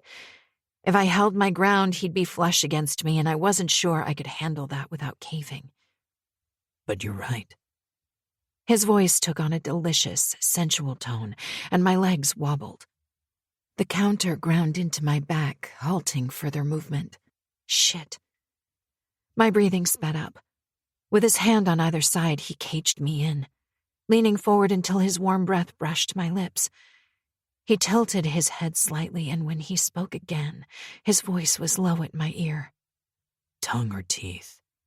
Swallowing the cream is essentially the best part. It's thick. His tongue peeked out and licked his lips so slowly, it was hypnotic to watch. Drawing his tongue back into his mouth, my gaze still transfixed on them, and the words only registering when I realized he was talking. Sticky, and tastes like fucking heaven. Gulping, I gave up masking my shock and accepted him for what he was. Delectable mouth porn. The type you didn't rent in secret. No, he was the type you proudly flaunted. Mortified, I watched his lips curl into a lazy grin, as though he were privy to my inner thoughts, almost encouraging me to sin. That was all it took. One smile and my restraint crumbled. I imagined he'd make the first move, but it was me who moved, my mouth crashing against his. His surprise lasted barely a second before he responded. Gripping me by the waist, he lifted and set me on the counter, while his tongue, skilled and devilishly hot, urged my lips to widen and slid between my teeth. I forgot how to breathe, and that I shouldn't be kissing him. A low growl erupted from his throat, filling my mouth as he dove his tongue deeper, thrusting against mine in wild abandon. The lingering flavor of cinnamon spice filled my taste buds, making me greedy. Grabbing his shoulders, I inched closer, deepening the kiss. He groaned as he left my mouth to nibble on my chin. If you keep this up, I'm going to fuck you on this counter. I froze as reality came crashing down, bringing me out of the daze with a sharp inhale. Shoving on his chest, I caught him off guard as he stepped back. I pushed off the counter and tried to appear nonchalant, but probably looked guilty as hell. It's late. And I think you overstayed your welcome. My voice came out high and tight. I cringed. Sidestepping him, I headed for the door. He gripped my wrist and pulled me back into his arms. His head tilted slightly. He didn't appear to be offended by my rebuke, more like he expected it. You'll change your mind soon enough, sweetheart. His certainty pierced my willpower for just a second, and I was pretty sure that if he hadn't been holding me, my knees would have buckled. Silently, I stepped back and walked away, glad he didn't push, and followed me. Can I at least give you a ride home? No need. I just need to run up the stairs. I replied without looking back. You live here? He reached my side. I laughed at his incredulous stare. Yes, I have a small place here. And what does your husband think about that? I frowned at his first reference for the night to my husband, unsure if it was intentional. Appearances can be deceiving, Mr. Shaw. I scoffed. It's not a dump if that's what you're asking. I'll have you know that my husband takes very good care of me. I was off on a tangent, maybe because for the first time since I discovered Trent leaning against the bar, the personification of sex itself, I remembered that by allowing his indulgence, I was cheating on Zane. My insides resembled a failed souffle. Trent had the sense to blanch. That's not what I meant. He hesitated briefly, then smiled. I mean about you staying here all alone. The genuine sincerity in his eyes had me cringing with embarrassment. It's safe, and it's not my permanent residence. I crash here when I have a late night coupled with an early start. Why the hell was I explaining myself? Annoyed, I opened the door. He stepped out and turned. Hands in his pants pockets, his penetrative eyes searched my face. I had no idea what to read in there, but I got the impression he was reluctant to leave. The thought made my heart flutter as my anger made a quick exit. Remembering I hadn't thanked him yet and my response to him at the doctor's rooms wasn't exactly friendly, I inched forward. The night at the club. I paused, my cheeks flushed, still trying to recall what happened that night. Thank you for coming to my rescue. Did the guy hurt you? Even if he did, it was worth it. I'd do anything for you. I sucked in a breath. But you don't even know me. Sometimes all it takes is a look for you to know destiny is yours for the taking. The soft words accompanied by the look in his eyes had me questioning why I was opposing the attraction. Any woman in her right mind would be open to something, anything, with him. And you're mine. Yours? I croaked, trying to appear composed. Don't fight me, sweetheart. We are going to end up in bed together. The only decision you should be battling is in which position you'd like me to fuck you first. His tone, like the brush of satin on my skin, didn't match the molten flames in his eyes. The outright "let me fuck you right now" invite blazed brighter than the light above the door. I shivered, wanting to prolong his departure. This man didn't mince words, nor, it seemed, the signals he sent. He knew what he wanted and went after it. Only there were spouses to think about. Even if I had a logical reason behind betraying mine, not that I'd considered it. What about his? I had to get out of there, or I was likely to take him up on his offer. Bye. No goodnight kiss? Good night, Mr. Shaw. I managed without coming across like a flustered teen. Why so formal, Ash? Ash? The color of embers after losing their heated glow. At my creased brow, he leaned closer. The shade of your eyes. I don't think I'd ever heard anyone describe the color quite like that before, and the fact he'd coined it from a portion of my name surprised me. One night with me, and I'll fuck the spark of a blacksmith's fire into them. God, this man. The intensity of a blacksmith's fire could melt metal. I dared to imagine the potency when he fucked a woman. Need speared straight to my still aching clit, begging me to take him up on his offer. Swallowing to ease my dry mouth, I shook my head with a small laugh. And just when I figured you were poetic, you go mess it up with your crass mouth. As long as I've given your wet pussy something to think about. Mission achieved. He winked and was striding away before I could form a suitable reply. Shaking my head, I closed and locked the door. Trent was beyond shocking me with his unchecked comments. It was clear he took an interest and got what he wanted or didn't bother at all. Since he'd begun eating here, I'd seen the flirty and at times wistful glances both employees and patrons sent his way. He offered nothing, not even a smirk in their direction. As I undressed, I wondered why he was so interested in me. He could choose any of those openly flirtatious women. Why me? Still, the attention was both flattering and uncanny. Trent. It's not funny, Trent. I know that smirk. You're trying not to laugh. Fanny McDonald, my kid's nanny, huffed. Just look at this. She held up a pair of slacks and pointed to the stain. What does that look like to you? I burst out laughing, then kept trying to hold up my hand in apology, only my shoulders shook each time I tried. We stood in the hallway outside my study, and with tomorrow being her day off, she'd cornered me on my way out. You're supposed to be a father, and you're guffawing like a teenager. She pursed her lips as her cheeks turned a bright red. At my age, I don't have time for this silly nonsense, especially when it embarrasses me in front of the entire bingo hall, she scolded. Maybe it's time you found another nanny. I immediately sobered. I truly am sorry, Fanny. I'll speak to him. I couldn't lose her. While Brenton was like a mini version of Manhattan, all the nanny services I had on speed dial had blacklisted me. They would never help me, even if I offered to triple the fee. My son, Nicky Shaw, was any nanny's worst nightmare. He knew every trick under the sun to get rid of nannies, and where others had failed, he'd reinvent it. Nicky! My stern voice, the one I hardly used on the kids, echoed through the house. I glanced at Fanny's miffed features, trying hard to look apologetic. She followed me into the study, but refused the seat I gestured to. The 56-year-old woman was a friend of my butler's wife and took the job because she needed the money. After her son had died in an accident, her daughter-in-law kicked her out. In the last 6 months, she'd weathered all of Nicky's tricks until he'd accepted she was there to stay. Unfortunately, that didn't mean he'd stopped trying to annoy her, and it looked like he'd finally managed to do something even I couldn't help laughing at.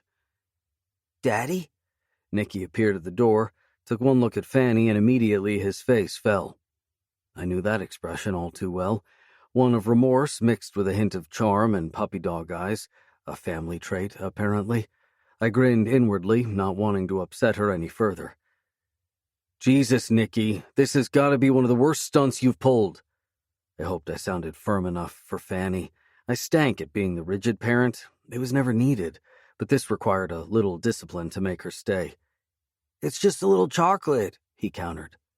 I didn't know she was going to sit on that chair, promise. I didn't believe him, and judging by her sharp inhale, neither did Fanny. Chocolate? A little? She shrieked, going red in the face, and Nicky flinched. Calm down, Fanny, I consoled. The last thing I needed was a heart attack on my hands. Don't you tell me to calm down, boy, she scolded. The entire bingo hall thinks I crapped my pants. They think I'm an old fart who can't make it to the damn bathroom in time. She held up the white slacks with the large brown stain at the rear. She hadn't washed it, and I could easily see why someone would think she'd crapped herself. Does that look like a little to you? More like a slab if I knew my son. I rolled my lips to keep from laughing, imagining what the poor lady had gone through. I'm sorry. Your son made me a walking... She broke off on a deep inhale. Do you know what they're calling me? She scowled, her gaze darting between me and Nicky. We both just stared at her, not attempting to answer. Fanny McShitty, she screeched. Shit. Oops. Dropping my head, I covered my mouth, squeezing hard to hold the laughter in, but I wasn't fooling Fanny. She cursed, and I looked at her. I'll make it up to you. How? She glared at me. I'll contribute towards your charity work at the community center, I offered. Her face lit up. On her days off, she volunteered at the center on various projects. And if it helps, I'll come down to the bingo hall and explain to everyone what happened. Slowly, she nodded, as if not entirely convinced by the suggestion. I went a little further. And an extra week's pay this month? That just about did it. A small smile evened out the wrinkles around her mouth. Happy? What about him? She pointed to Nicky. Surely he deserves some punishment. Nicky crossed his arms over his chest and scowled at her. Don't pout, young man. Even though she scolded him, I didn't miss her telltale smile. Rubbing my jaw, I neared him and ruffled his hair. What do you think your punishment should be, champ? Nothing. I didn't do anything, he huffed. And I suppose the chocolate grew legs and decided to jump onto her chair? I cocked a brow at him. A man owns up to his mistakes, Nicky. Fine, he mumbled, dropping his gaze to the floor. How about him washing my car every week for 2 months? Fanny suggested. Nicky looked up. There was an immediate spark of interest on his face. I glanced at Fanny with a smile. I knew what she was doing. No matter what Nicky did to her, her annoyance was always short-lived. I had no complaints with her care. She loved my kids and treated them well. What do you say, champ? I suppose, he sighed. I chuckled, not buying his pretense. Fanny's prized possession was a 1967 Shelby GT 500, and even though she got offers for the car when she had no money, she refused to sell. It was the last remaining link to her husband. The first time she drove it to work, Nicky went apeshit over the car. Even my Lambo that he loved took second place for his affection. Her suggestion was a well-played strategy to guarantee he'd never trick her again. Somehow, I didn't believe Nicky would stop. Then it's settled, I said, and she nodded. Fanny, would you excuse us for a minute, please? Sure. After she walked out, I lowered myself to my leather chair. Take a seat, Nicky. He slid into a seat on the opposite side, rested his elbows on the table, and cupped his face. When are you going to grow out of these tricks you play on the nannies? He shrugged. Why do we need nannies? I'm a big boy now. I can take care of us. Not one to sit still for long, he stood and walked around the study, inspecting this and that. We discussed this, champ. I folded my hands on the table and sighed. Even though I spent every minute I could with them, I wished I had more time. Was I a bad parent? Would Krisha have done a better job parenting them? You know I can't be here every day, right? He nodded. Besides school, you both have all the extramural stuff that you both enjoy. Someone needs to be here to take you guys to those lessons and bring you back, to stay with you at night when I'm away. He rolled a finger over the glass door to the toy car collection cabinet before glancing over his shoulder. Then bring me a mommy. I jerked back in my seat, shocked. I thought you didn't want another mom, I asked. He gripped his upper lip between his teeth and shrugged. What made you change your mind? He opened the door, fidgeted with the black 1968 custom Camaro, then turned to face me. What's a soulmate, Daddy? I found his question strange. Nicky wasn't one for the mushy stuff. It's the person you're meant to spend the rest of your life with, your other half, someone your heart belongs to forever. Was Mommy your soulmate? She was. Although I was quick to correct my blunder, my curiosity steepled a notch higher. His little hand scratched his head as if he wasn't sure what to say next, and I could have sworn my heart boomed in my chest. And if Mommy left you, what happens to your forever? He asked, his countenance filled with naivete. This time my heart catapulted out of my chest, beating at an irregular pace. How do I explain this affliction of love to a 7-year-old? Sometimes we don't get our forever with our soulmate, Nicky, because our destinies are still to be written. Or maybe we have to share our heart with someone new to save them because they lost theirs unexpectedly. Was I trying to convince my son or myself that faith was real? Distracted, I twisted the black leather band on my wrist. That's what Mommy said. My head shot up. I frowned. What do you mean? He neared my table and leaned against the edge, staring at me. I read Mommy's letter again last week when I stayed over at Cal's house, he said, referring to his alternating sleepover with his friend Caleb. You took the letter with you to Cal's? I asked. He nodded. I was surprised since both the kids kept their letters locked up and considered it too special to share with anyone. Why? He scratched at the tabletop, and I got the feeling he was hesitant. He walked away to the cabinet again. I wanted Cal's mom to read it to me, he said without looking at me. Why? He didn't answer. Sensing some inner struggle, I stood and crossed the room to him. "Hey, champ." I crouched and turned him to face me. "You know you can talk to me, right?" He nodded. "About anything." I lifted a brow, waiting to see if he'd continue. I...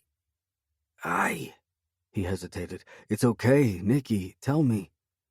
"I wanted to imagine what Mommy would sound like if she said the words to me." His blue eyes glazed with tears. "But I didn't give it to Cal's mom because I knew she wouldn't sound like my mommy." Tears trailed down his cheek, and I pulled him into my embrace. My heart ached to tell him his mother was alive and that she would come home soon. I just needed a little more time. Nicky pulled out of my hold and swiped at his tears. "Can I go now, Daddy?" "Yes." Straightening, I watched him walk away, wondering what was in the letter. Before her death, Krisha had apparently made sure she covered all her bases in the event something went wrong during her delivery. She'd written each of the kids 7 letters and asked my grandmother to make sure they received the letters on their birthdays. I'd followed Krisha's wish, and every year I'd read them their letters, except for the last one. My kids believed that at 7 they deserved privacy. I'd laughed at the notion then. Now I was curious what she'd written. Raking both hands through my hair, I moved to the window. I stared out, wishing I could just tell Ashrika the truth and bring her home.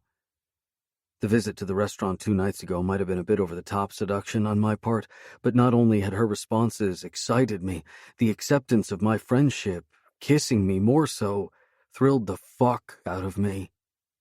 It was a step in the right direction. A slow but definite one. Maybe one more meet would seal the deal. Ashrika. My eyes open to a quantum of pitch blackness. I blink rapidly until my sight adjusts to the darkness. Still, I can't make out much. I squint against the dull ache in my head, easing my tongue around my dry lips. The rancid tang of chloroform clings to my lips, filling my taste buds. The abrupt jostle of my body and a rolling can somewhere behind my head suggests I'm in a moving vehicle. Thrusting a hand forward, I move it from right to left, feeling nothing but empty space until the rigid coldness of metal meets my searching fingers. And with my fingertips exerting pressure against the ridge, I pull my body into an upright position. An immediate moan slips through my lips, and I drop down, squeezing my eyes shut against a wave of nausea. Covering my mouth, I inhale a few deep breaths to curb the sensation, then push up once more. My hand trembles as I run my fingers through my hair, now stiff with dust. A thin beam of light catches my eye.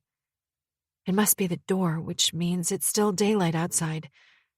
As my eyes adjust to the gloom, I make out several objects scattered near my outstretched feet. A large suitcase, 4 boxes, and 2 gas cylinders. Judging by the dimensions, I'm in the back of a moving van. I glance around looking for a means of escape. Surprisingly, fear eludes me for the moment. If anything, it makes me determined to get free. Slowly I rise, steadying myself against the ridges of the cabin wall.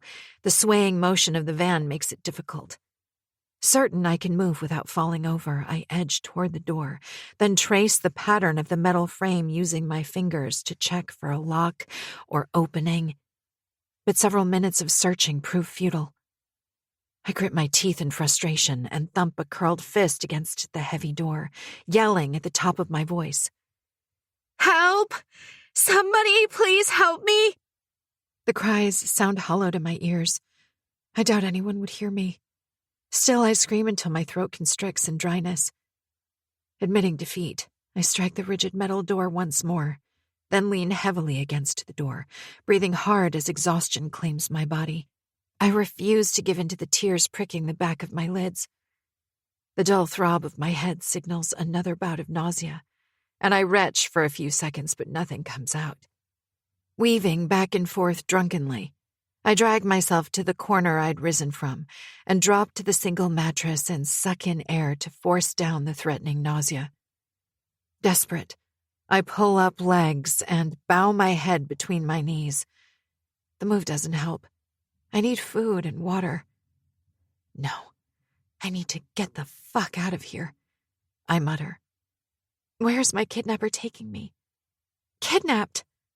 The sudden realization dawns hard and fast. Cold fear grips my body, squeezing the air from my lungs and pricking the walls around my heart. I clench my fingers as my breath rushes out in sharp exhales. Please, help me. The words squeak out. I clasp my hands together to stop the shaking before my teeth begin to chatter and my body gives into violent trembling. I clutch my knees in a frantic attempt to stay still, but the sudden jerk of the van flings me against the side. Groaning, I try to sit up, then roll onto my back when a loud bang resonates through the cabin and a stark brightness hits my eyes. I cover them quickly. Are you awake, pretty girl? The loud bark ricochets through my body, filling me with dread faster than a speeding bullet.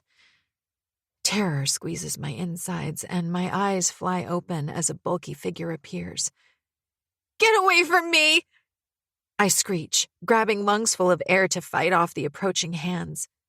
No! Adrenaline jackknifes through me, and my body arches upward with the force of my gasp. Something covers my face, stealing my vision. Hands grip me around my thighs, pressing down. I convulse, battling the weight, restraining me. Relax. He's coming, pretty girl. No! I scream, flailing about, trying to escape. Let me go!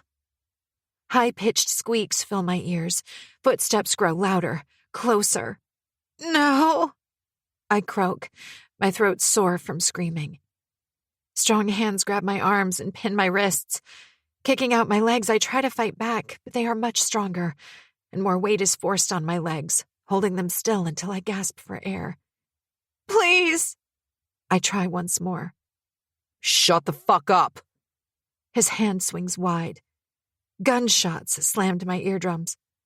My body snapped upward at the same time as my eyes flew open, darting around the room fast and furious. Where are they?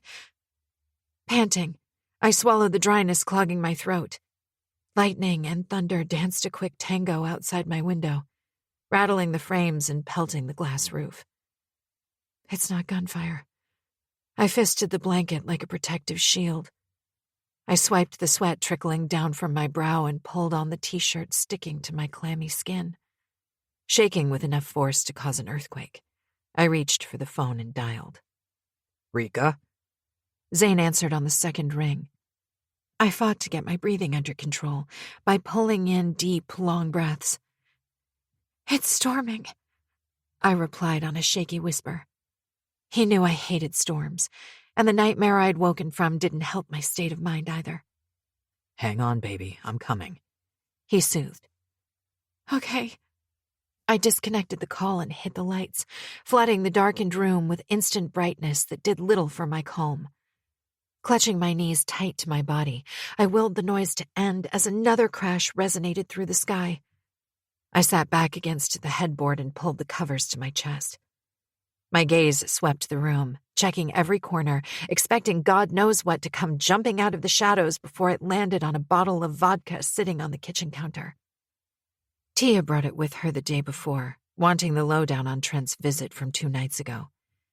Somehow we'd ended up with coffee, popcorn, and watching a rerun of Something's Gotta Give, Trent and the vodka forgotten.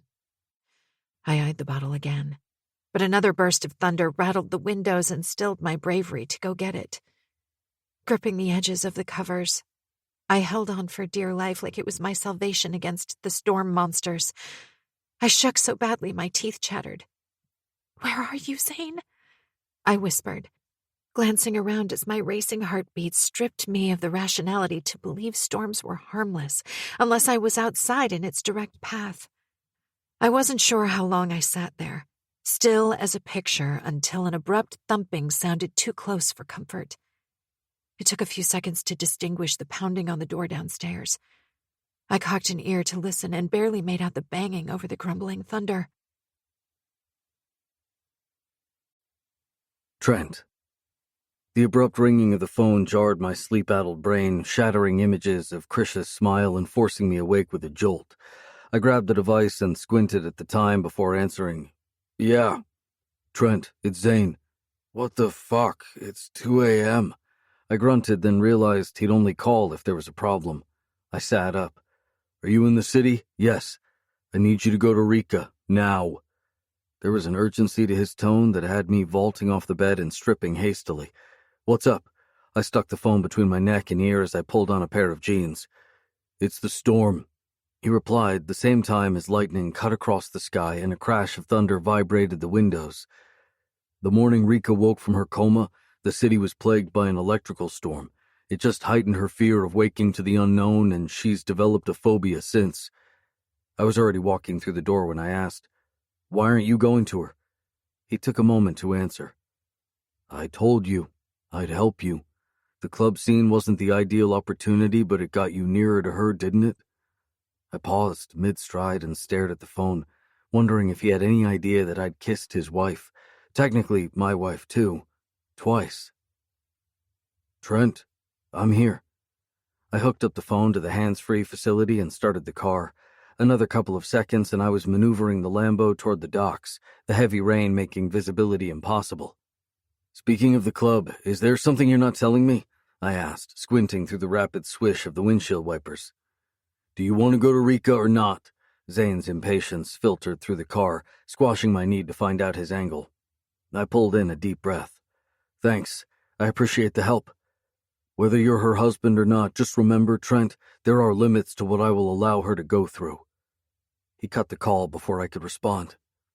While anger fired up the blood coursing through my veins, I was grateful he'd taken the time to call me. Still, I had no idea why a tiny niggle warned me there was more behind the man's evasiveness. Maybe I was just being paranoid because he'd been in her life for so long. I should consider myself lucky. How many husbands would be so obliging?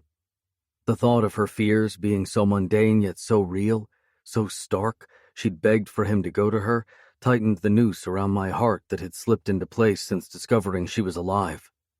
There was only so much I could do to prevent that noose from squeezing the life out of me.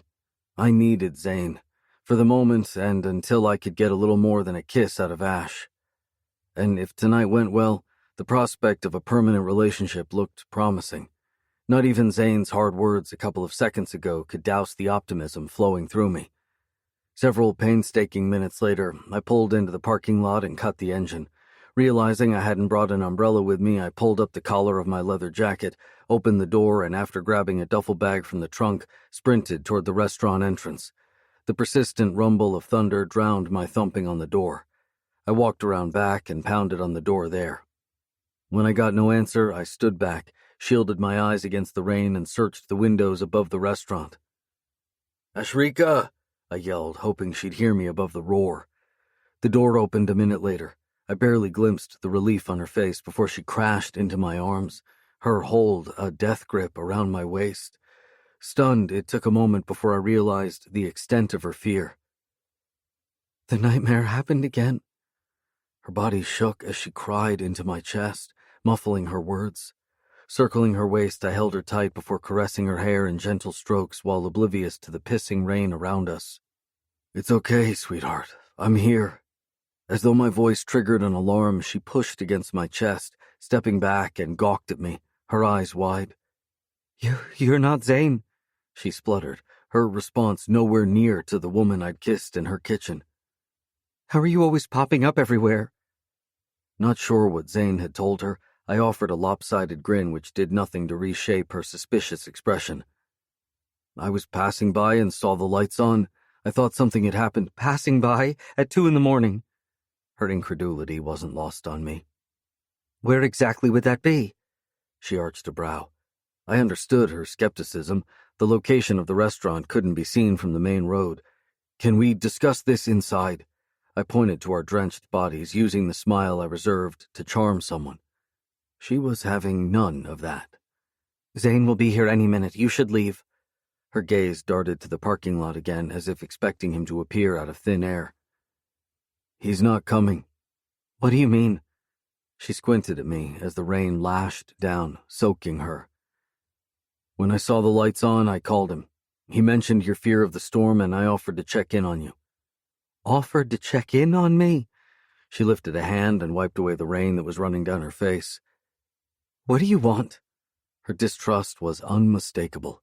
I tried not to laugh. I thought we were friends, I shouted, trying to be heard over the pummeling rain. Friends? No, you seem like a stalker. You are always... A sudden bolt of lightning pierced the ground a couple of feet away, its resonance bone-jarring and followed by a clap of thunder. I flinched. Ash jumped, crying out as she fell backward and hit her elbows and head against the wall. Trying to right herself, she tripped, falling into a large flower bed. "Fuck!" I yelled, reaching for her wrist to pull her up. She jerked her muddied hand from my grasp, but I didn't miss the wince. I was done playing nice. "Fuck it, woman, I'm not dying out here." Before she could respond, I leaned down, gripped her around the thighs, and flung her over my shoulder. "Put me down!" she squealed, then groaned in pain. "Shit, my head hurts." Ignoring her squirming, I mounted the narrow stairway, pushed through another door at the top into the apartment.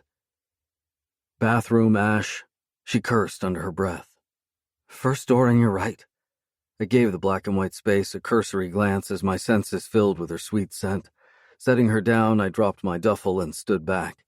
By the way she took turns rubbing her head and elbows, I figured she'd hit them hard. "Are you okay? Can I take a look?"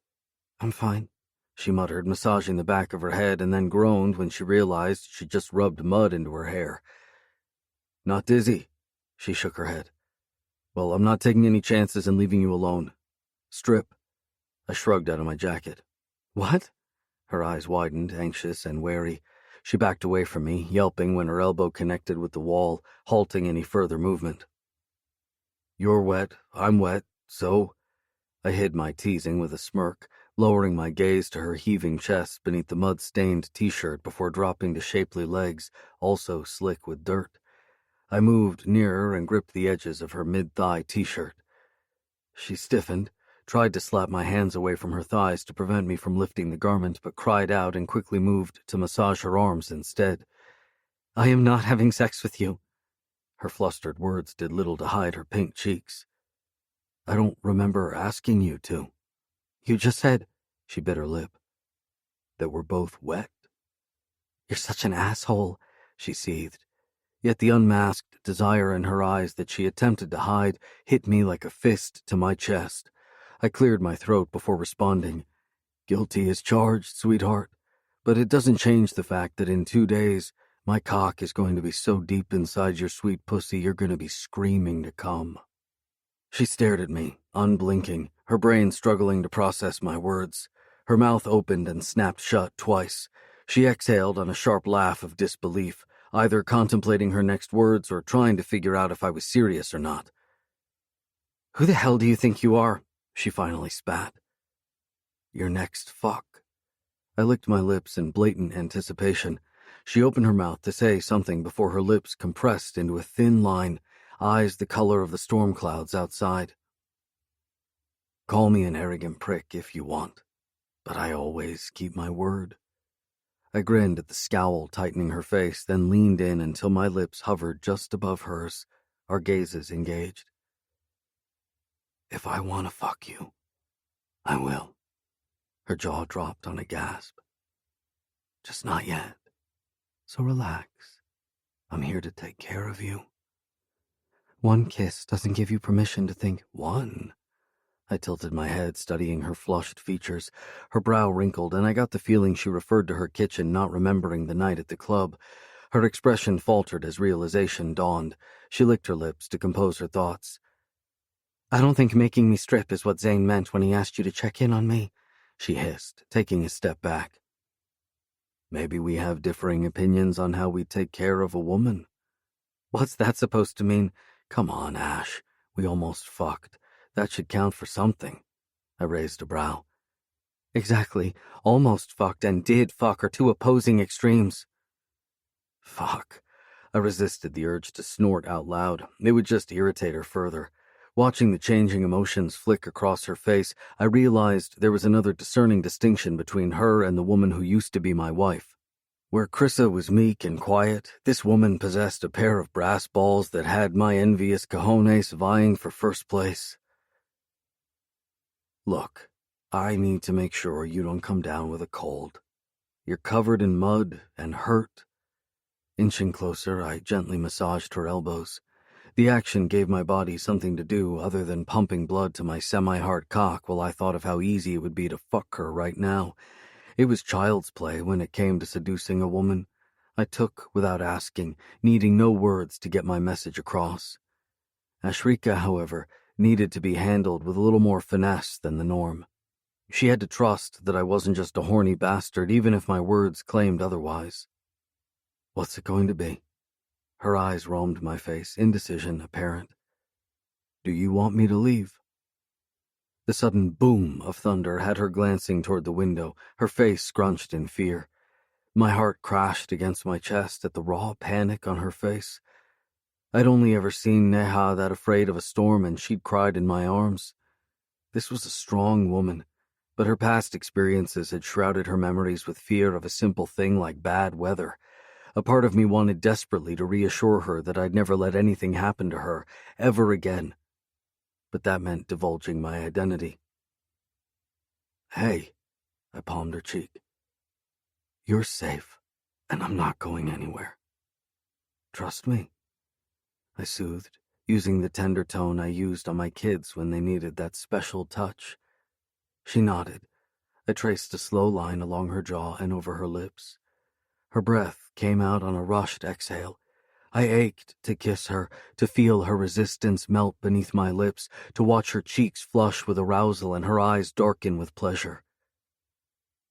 Ash, a man's touch can be sensual to elicit pleasure, yet gentle with care when you're in pain. That's what I'm going to do if you let me. When I reached down and raised her shirt over her head, she allowed it. My eyes dropped to her bare breasts. Perfect, creamy and full, the brown nipples hardening to buds under my gaze. And when I slid her panties down her legs, still she said nothing. I moved away, turned the faucet on in the shower, and nodded to her. She stepped inside, wordlessly. Ridding myself of my t-shirt, jeans, and sneakers, I kept my briefs on and slid in behind her. Her eyes flew open under the water. What are... The shake of my head cut off her words. She squeezed her eyes shut while I soaped her body, then shampooed her hair. Despite the hot water, her skin erupted in goosebumps under my touch, heightening the burn barreling through my body. It took a conscious effort not to touch her, really touch her, or give in to temptation and fuck her against the wall until I couldn't breathe. Unable to stop myself, I slipped my arms around her waist and brought her back tight to my chest. She shuddered when I dropped a light kiss on her shoulder.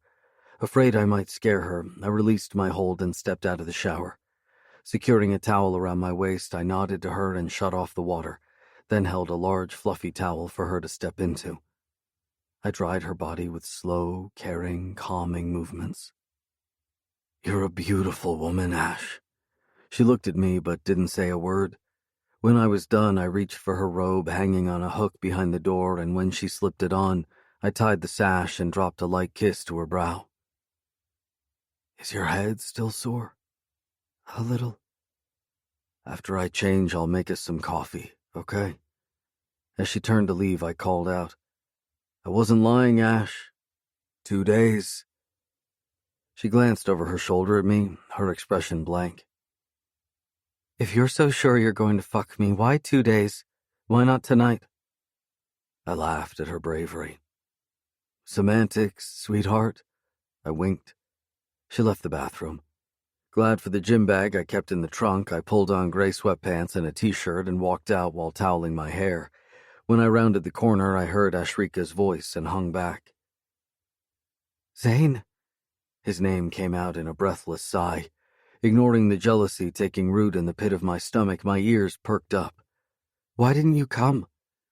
With her back to me, she stood at the window, her phone cradled between her ear and neck while she massaged her hands. Why did you send him? She dragged a hand through her hair, wincing as she did so. Yes, I fell. No, he didn't do anything to upset me. Her quiet words confirmed she wasn't upset with my appearance, yet the edginess to her tone had panic replacing the exhilaration that raced through me seconds ago, bringing with it a chaotic dose of reality. My wife had no idea who she was. She had no fucking clue who I was. Worse still, she belonged to another man. A man who'd fucked her every day for the last couple of years while I gave up on the notion of another permanent relationship. Stepping away, my back hit the wall as I dropped my head, blanking out the conversation. I should leave. Forget about her and let her live. She seemed content with her life right now. Zane appeared to be giving her everything she desired. He took good care of her. I scanned the apartment. Its classy decor supported that observation. I'd only fuck up everything she had going if I stayed or pushed her into something she didn't want. The question was, would I be able to stay away? Would I be able to drive into the city knowing my wife resided within the vicinity of the places I'd visit? And what if her memory returned? Would she hate me for knowing and not coming to get her? Closing my eyes, I inhaled to still the muddled tension raging war with my head and my heart. Believe in yourself, Trent. Drake's words played in my head, reminding me to be strong. Whatever happened, I had to endure it for the sake of my sanity, my children, my love. Her soft laughter had me opening my eyes. No, silly, I'm fine. She laughed again, obvious joy infusing her voice. It was obvious Zane made her happy.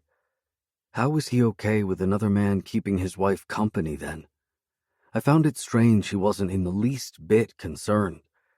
Unless he doubted my capability of seducing her into falling for me, or he trusted she wouldn't. When will you be back? It sounded like he was traveling. I could use the time to garner her interest. Maybe start by inviting her to the charity ball I had to attend tomorrow evening. Trent. I wasn't sure how long I stood there listening to her conversation with half an ear when Ashrika interrupted my reflections. Penny for your thoughts. Standing at the dresser, she tried lifting the hairdryer and flexed her fingers a couple of times, her grimace a clear indication she was still in pain. Can I help? Shaking her head, she walked to the kitchen and pointed to a bottle of vodka. Care to join me, or would you prefer coffee? Her smile was slight, but I didn't miss the appraisal as her eyes raked over my body from head to toe. I nodded. Do you mind grabbing the bottle and 2 glasses? Sure. Shoving aside my competing reflections, I did as she asked while she moved to a stereo system. A second later, soft music filled the air. Let me take a look at your hands. I set the bottle and glasses on the coffee table. When I reached out, she pulled back. It's nothing, really, probably just numb with the cold. Ash, I've just seen you naked, touched your body. I think we're beyond being shy now. Don't you? With a roll of her eyes that had me smiling, she held out her hands. I pushed up the sleeves to her robe, checked her hands, arms and elbows, then gave it a gentle massage. When I looked up, it was to find her gaze on me. Curiosity shimmered in those gray depths. I raised a brow. Why do you want to be my friend, knowing I'm married? Her question caught me off guard for a moment. I joined her on the leather couch, poured the drinks, then handed her a glass before sipping my own. Are you saying married women shouldn't have friends? Not the type that is blatant about wanting to fuck her, she retorted. I chuckled. Touché. Is it your mission to fuck all the women at Enigma? First Tia and now me? Who's next? What do? Ask each of us to arrange the next after you're done? Swallowing my drink, my insides roiled, wavering between anger and shock. What gave you that idea? Lips thinned, I narrowed my eyes. What do you think? I sleep with every woman I meet? I love fucking, but it doesn't make me a man whore, and I don't believe in arranged relationships of any sort. My words came out a little harsher than intended, and the blood drained from her face. I sighed. It was senseless being angry with her. She had no idea of my intentions, and I was restricted by what I could offer her. I tried a less antagonistic approach. Ash, when I saw you at the restaurant, don't ask me why, but I had to meet you. Only, Tia made it clear you weren't ready to meet me or anyone else for that matter, so I forgot all about it. Her eyes widened. Then, when I saw you at Dr. Landers's office, looking as vulnerable and afraid as a little doe that lost its mother, I thought you could do with another friend. Oh. It looked like my revelation left her speechless. I smiled. I'm sorry, she whispered. I met her gaze head on. For what? Assuming I'm an arrogant ass who can't control his cock, or a man who takes advantage of hapless women? Eyes the color of liquid silver roamed my face. If it's any consolation, my marriage has been over for years and Tia is a good friend, more like a sister. Sister? Her mouth opened, but she swallowed her shock. I didn't. She trailed off, unable to put her thoughts into words. I didn't expect you to. I pretended not to notice the mortified tinge to her cheeks by downing my drink. When I poured myself another, she held out her glass. Nice place you've got here, I said, taking in the studio unit that had the kitchen, living room, and bedroom all flowing into one big open space. Not a dump, right? There were no signs of anger in her expression, which gave me a measure of comfort. I'd never said it was. She eyed me above the rim of her glass. I grinned when her face contorted at the bitter taste of the alcohol. Not much of a drinker, are you? She shook her head. Then why drink it? She stared out the window. Hoping it would give me the courage to handle that. She gestured to the raging weather outside. It's just a storm. It will pass. You don't understand. Her gaze riveted on the rain pelting the glass. She shook her head. It's what I experience every morning I wake and realize I don't know who I am, my personality traits, or even my damn name, whether I was a nice person or someone full of shit. Then I put on a brave face, mimicking a sunny day for those around me, yet inside the storm still rages. She looked at me. Incognito. I was surprised at her mention of Zane's club. Had she been there? What were her thoughts about it? It's how I describe myself. I don't understand. I've hidden behind a disguise for so long, pretending to be someone I'm not. No one knows the real me, not even me. Get it? Incognito. I concealed my surprise with a gentle smile. Wasn't I just as guilty of wearing a mask? Yes, but I hid my true self from her, for her. I cringed at the deception, more so the sadness on her face, yet her voice, it held undisguised uncertainty and confusion. Barely minutes ago, I'd assumed she was happy, content. Clearly she was going through something others couldn't see. She veiled her true feelings from everyone. Tenderness jerked my heart as anxiety kicked me in the gut. I wanted to make it all better for her. How? I'm sure you were a nice person. She glanced at me and laughed. And how would you know that? I shrugged, not sure what to tell her. My optimism, I guess. And judging by the person you are today, I doubt the loss of memory can manipulate a personality change. Even though I uttered the words, I didn't believe them because so far each encounter with this woman was proving to me that her traits were different from those my wife shared. Was it a good thing or bad? I couldn't tell. Was she losing her old self to the new? I hoped not. Then again, sometimes different was better. 7 years was a long time to go without discovering the person you really were. Well, I wish I had some of your optimism. Refill? I nodded, filling our glasses. Sometimes I wonder about my past, whether it was better than it is now. Then I laugh it off, accepting that what's lost isn't coming back. A note of wistfulness filled her voice. Ash, I sighed, wishing to take her in my arms instead of sitting a couch length from her, watching the changing emotions on her face. Giving no thought to my actions, I moved closer and took her hand in mine. She didn't resist, but glanced down at our linked fingers. There are lots of people in the world that want a second chance at life, and maybe you were given that. She lifted her gaze to mine. True, but I always wonder if I lost something or someone special. Then again, no one came looking for me, so maybe there was nothing or no one special. My chest tightened. I was going insane and she didn't even know it. Sitting next to her, hearing the slow cadence of her breathing, knowing that she woke every morning burdened by a past she longed to know, and knowing that I could end her misery with a simple confession. Folding a leg under me, I turned fully on the seat to face her and rested my arm along the backrest. Maybe there was someone. If your love was true, you will find your way back to each other. I palmed her cheek. Do you know what serendipity is? Serendipity? Yes. When you find something so beautiful that makes your heart dance without you looking for it. She laughed. How is the same person so crass yet so poetic? I do irritate the crap out of you, yet I make you laugh, don't I? This might sound silly, considering I don't really know you. She sipped her drink, as if choosing her words.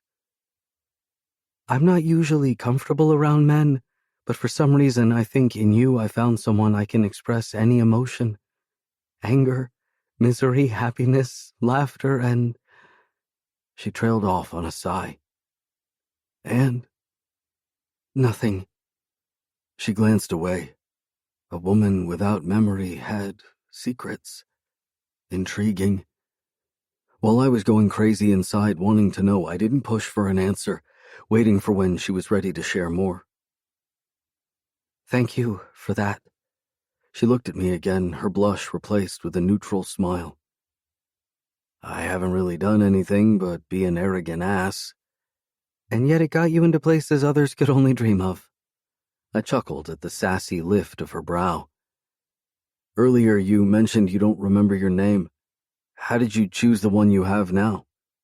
She lifted her shoulders in a slight shrug. A week after I woke from the coma, the doctors asked me to choose one since they needed something to call me. At first, I looked up a couple of choices the nurses brought me and nothing stuck. Then one morning, for no rhyme or reason, I uttered Ashrika out loud. They asked me if it was my name and I wasn't sure. I kept it. Do you think it's your real name, though? Have you had any flashbacks about it? Considering how close to Krisha it sounded, I figured her memory had picked something similar in sound.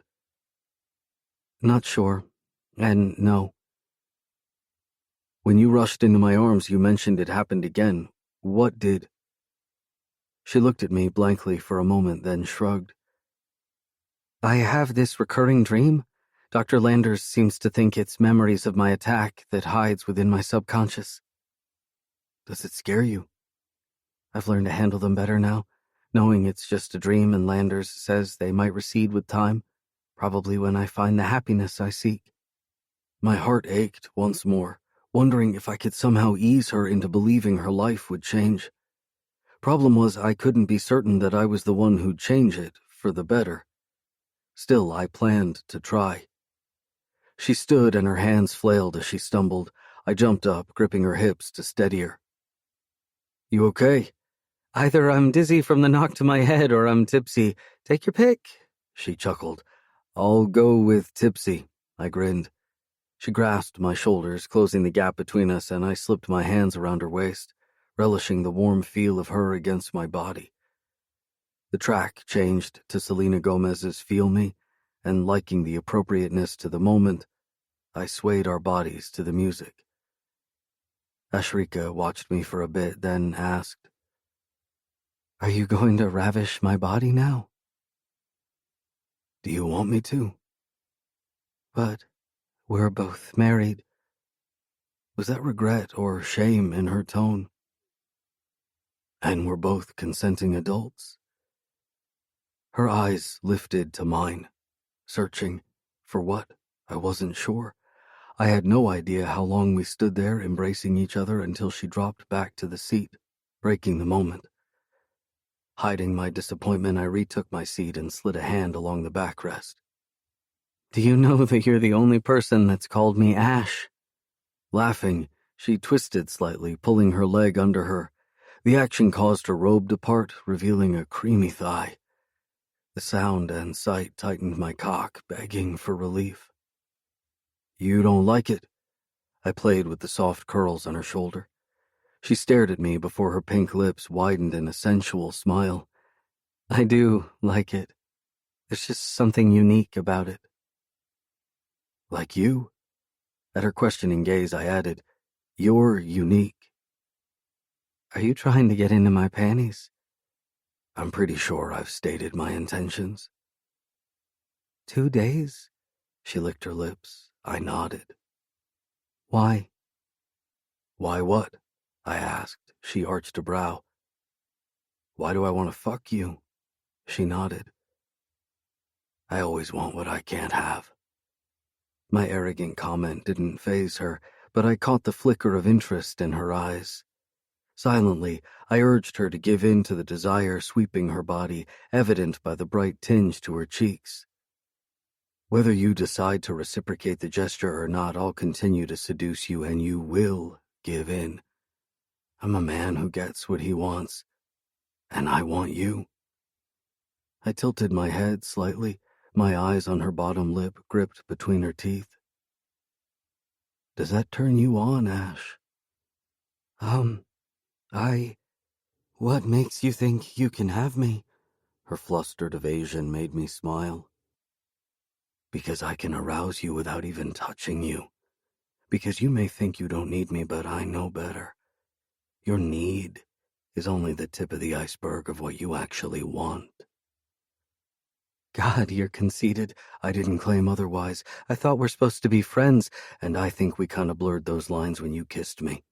I winked. Twice. That wasn't supposed to happen, but it did. I was pushing her to admit her attraction openly. She was a lot more resilient than I gave her credit for, and far less drunk than the night at the club. It wouldn't be me taking advantage this time. Just her begging me. She rolled her tongue over her bottom lip as if contemplating her next question. And what makes you think you have, or can? Arouse you? She flared her nostrils, either to cover her embarrassment or show her indignation. I've watched you. Your reactions for weeks, sweetheart. Whether I'm close or not, and even when I've touched you, kissed you. I brushed a finger along her lip. She shuddered. My brow shot up. She smirked. A slight tremble runs through your body. You bite your lip to try and stop it. Sometimes your nipples harden and you jerk away, flustered. You break eye contact or shift from one foot to the other, and my favorite is your cheeks turn a telltale pink. How am I doing so far? Whatever, she muttered, her expression a toss-up between a scowl and disbelief. What are you hiding, sweetheart? Have you ever explored your sexuality, Ash? She squinted at me, her frown deep. I could tell she was trying hard to answer the question in as evasive a manner as possible. What's that supposed to mean? Have you ever allowed the sober version of the woman I met at the club to flaunt herself, to make her desires known, to fuck who or how she wants? She paled, her mouth opening on a gasp, but no sound came out. I'd assumed by now she'd be in touch with my brash personality. Looked like I was wrong. I raised a brow, letting her know I was waiting for an answer. No. It was a whisper, nothing like the sassy woman a moment ago. Why not? She closed her eyes, drawing in a deep breath, then another. She opened her eyes, the familiar shudder I'd come to know, firmly in place. I decided on a different approach. Do you know? I leaned closer and her gaze met mine. When a man wants a woman, I rolled a finger in slow circles over the exposed flesh of her thigh. He'll often make her angry. Emboldened by the subtle change in her exhales, I slid my finger further up. And despite her I hate him stance, she'll secretly want him to come back, repeatedly. I moved the hand curled around a lock of her hair to trail a lazy path along her jawline. She leaned into my touch. And with each visit, Her panties get wetter, the ache becomes more painful, and a simple touch would make her. Those gray irises darkened to greedy lust, pleading for me to finish that statement. I denied her the request. My finger drifted higher, inches from the warm apex between her thighs. She made no move to stop me, her throat working a swallow that pulled my gaze. Palming her cheek, I rubbed the pad of my thumb gently over her lips. Her mouth opened on a sluggish exhale before sucking my thumb in, drawing it in until the first knuckle, her tongue coiled around the digit in its warm, wet grasp, shooting pinpricks of tingles down my arm, straight to my cock. I'm not conceited, Ash. I just have that effect on women. And right now, if I had to touch you, I know you'd be wet. I leaned in closer. Your pussy is aching, begging for me to touch you, to run my finger in lazy circles over your clit, to slide the tip of my tongue along that wetness, tasting, sucking, biting until you beg me to let you come. Her eyes riveted on me. She stopped sucking my thumb, but her breathing deepened. I don't need to fuck you to give you pleasure, sweetheart. Just say the word. When she said nothing, I stood. Get some sleep. I'll take the couch. As I stepped away, she gripped my hand. I glanced down at her fingers wrapped around my wrist before meeting her gaze. Waiting. Please. It was the hidden desperation I'd come to expect. She wanted, but was scared to ask. I wondered if it was shame that prevented her from seeking out her desires. She was married to a man who owned a fucking voyeur club. Surely she would have opened up to him. Watching her, though, I believed she hadn't. Do you want me to touch you? Yes. Show me. I sat down, stretched out my legs, and pointed to my lap. Sit on me. Back to my chest, legs spread over mine. Expecting hesitation, I was surprised when she positioned herself over my thighs, placing a leg on either side of mine, and gingerly lowered herself to my lap. She perched on my knees, then inched her way back until her ass pressed down on my cock. I bit down on my groan. Lean back, Ash. I want to see everything. She did as I asked, but kept herself upright, almost rigid. Her robe fell open with the move, and I placed my hands on her thighs, waiting for her to relax on her own. Ashrika tensed a little when I brushed her hair aside and whispered against her ear. I'm waiting. Her innocence, more in line with the woman I knew as my wife, made me smile. I want you to get yourself off. She jerked her gaze to mine. What? Now, Ash, show me how you want me to touch you. Swallowing, she reached for my hand, surprising me. She guided my fingers to her pussy. The moment the rough pads touched her wet flesh, she gasped, her ass grinding into my cock. God, she was fucking dripping, and as tempted as I was to drop to my knees and lick that sweet pussy, I held back, waiting for her next move. Instead, she tensed. I can't do this. You can, I coaxed, keeping my voice low in her ear. Dip my fingers in your pussy. Slick them with your juices and bring them back to your clit. She did as I asked. Keeping my fingers on her clit, she began slow, circular movements. Her body jerked with each brush of roughened pad to sensitive flesh. Don't rush it. Take your pleasure. Give your body what it wants. And as the pressure built, I leaned down and pressed my lips to her neck. Even though I wanted this seduction to be guided by her, I couldn't resist the need to taste her skin, to remember her softness. She tipped her head to the side, giving me more access, and I dragged my tongue along the length of her neck, kissing and nibbling every exposed inch I could reach. With each sweep of my tongue, she relaxed more and more, slowly sinking her back to my chest and tucking her head to my shoulder. Her thighs, falling apart, gave her undulating fingers a wider berth and allowed me to watch our hands move between her spread thighs. When she slid 2 of my fingers through her folds, she moaned, flexing her hips and thrust up, her body now desperate for more. I rested my free hand on her hip, keeping her in place. With each slide over her clit, she grew wetter and thrust up a little more.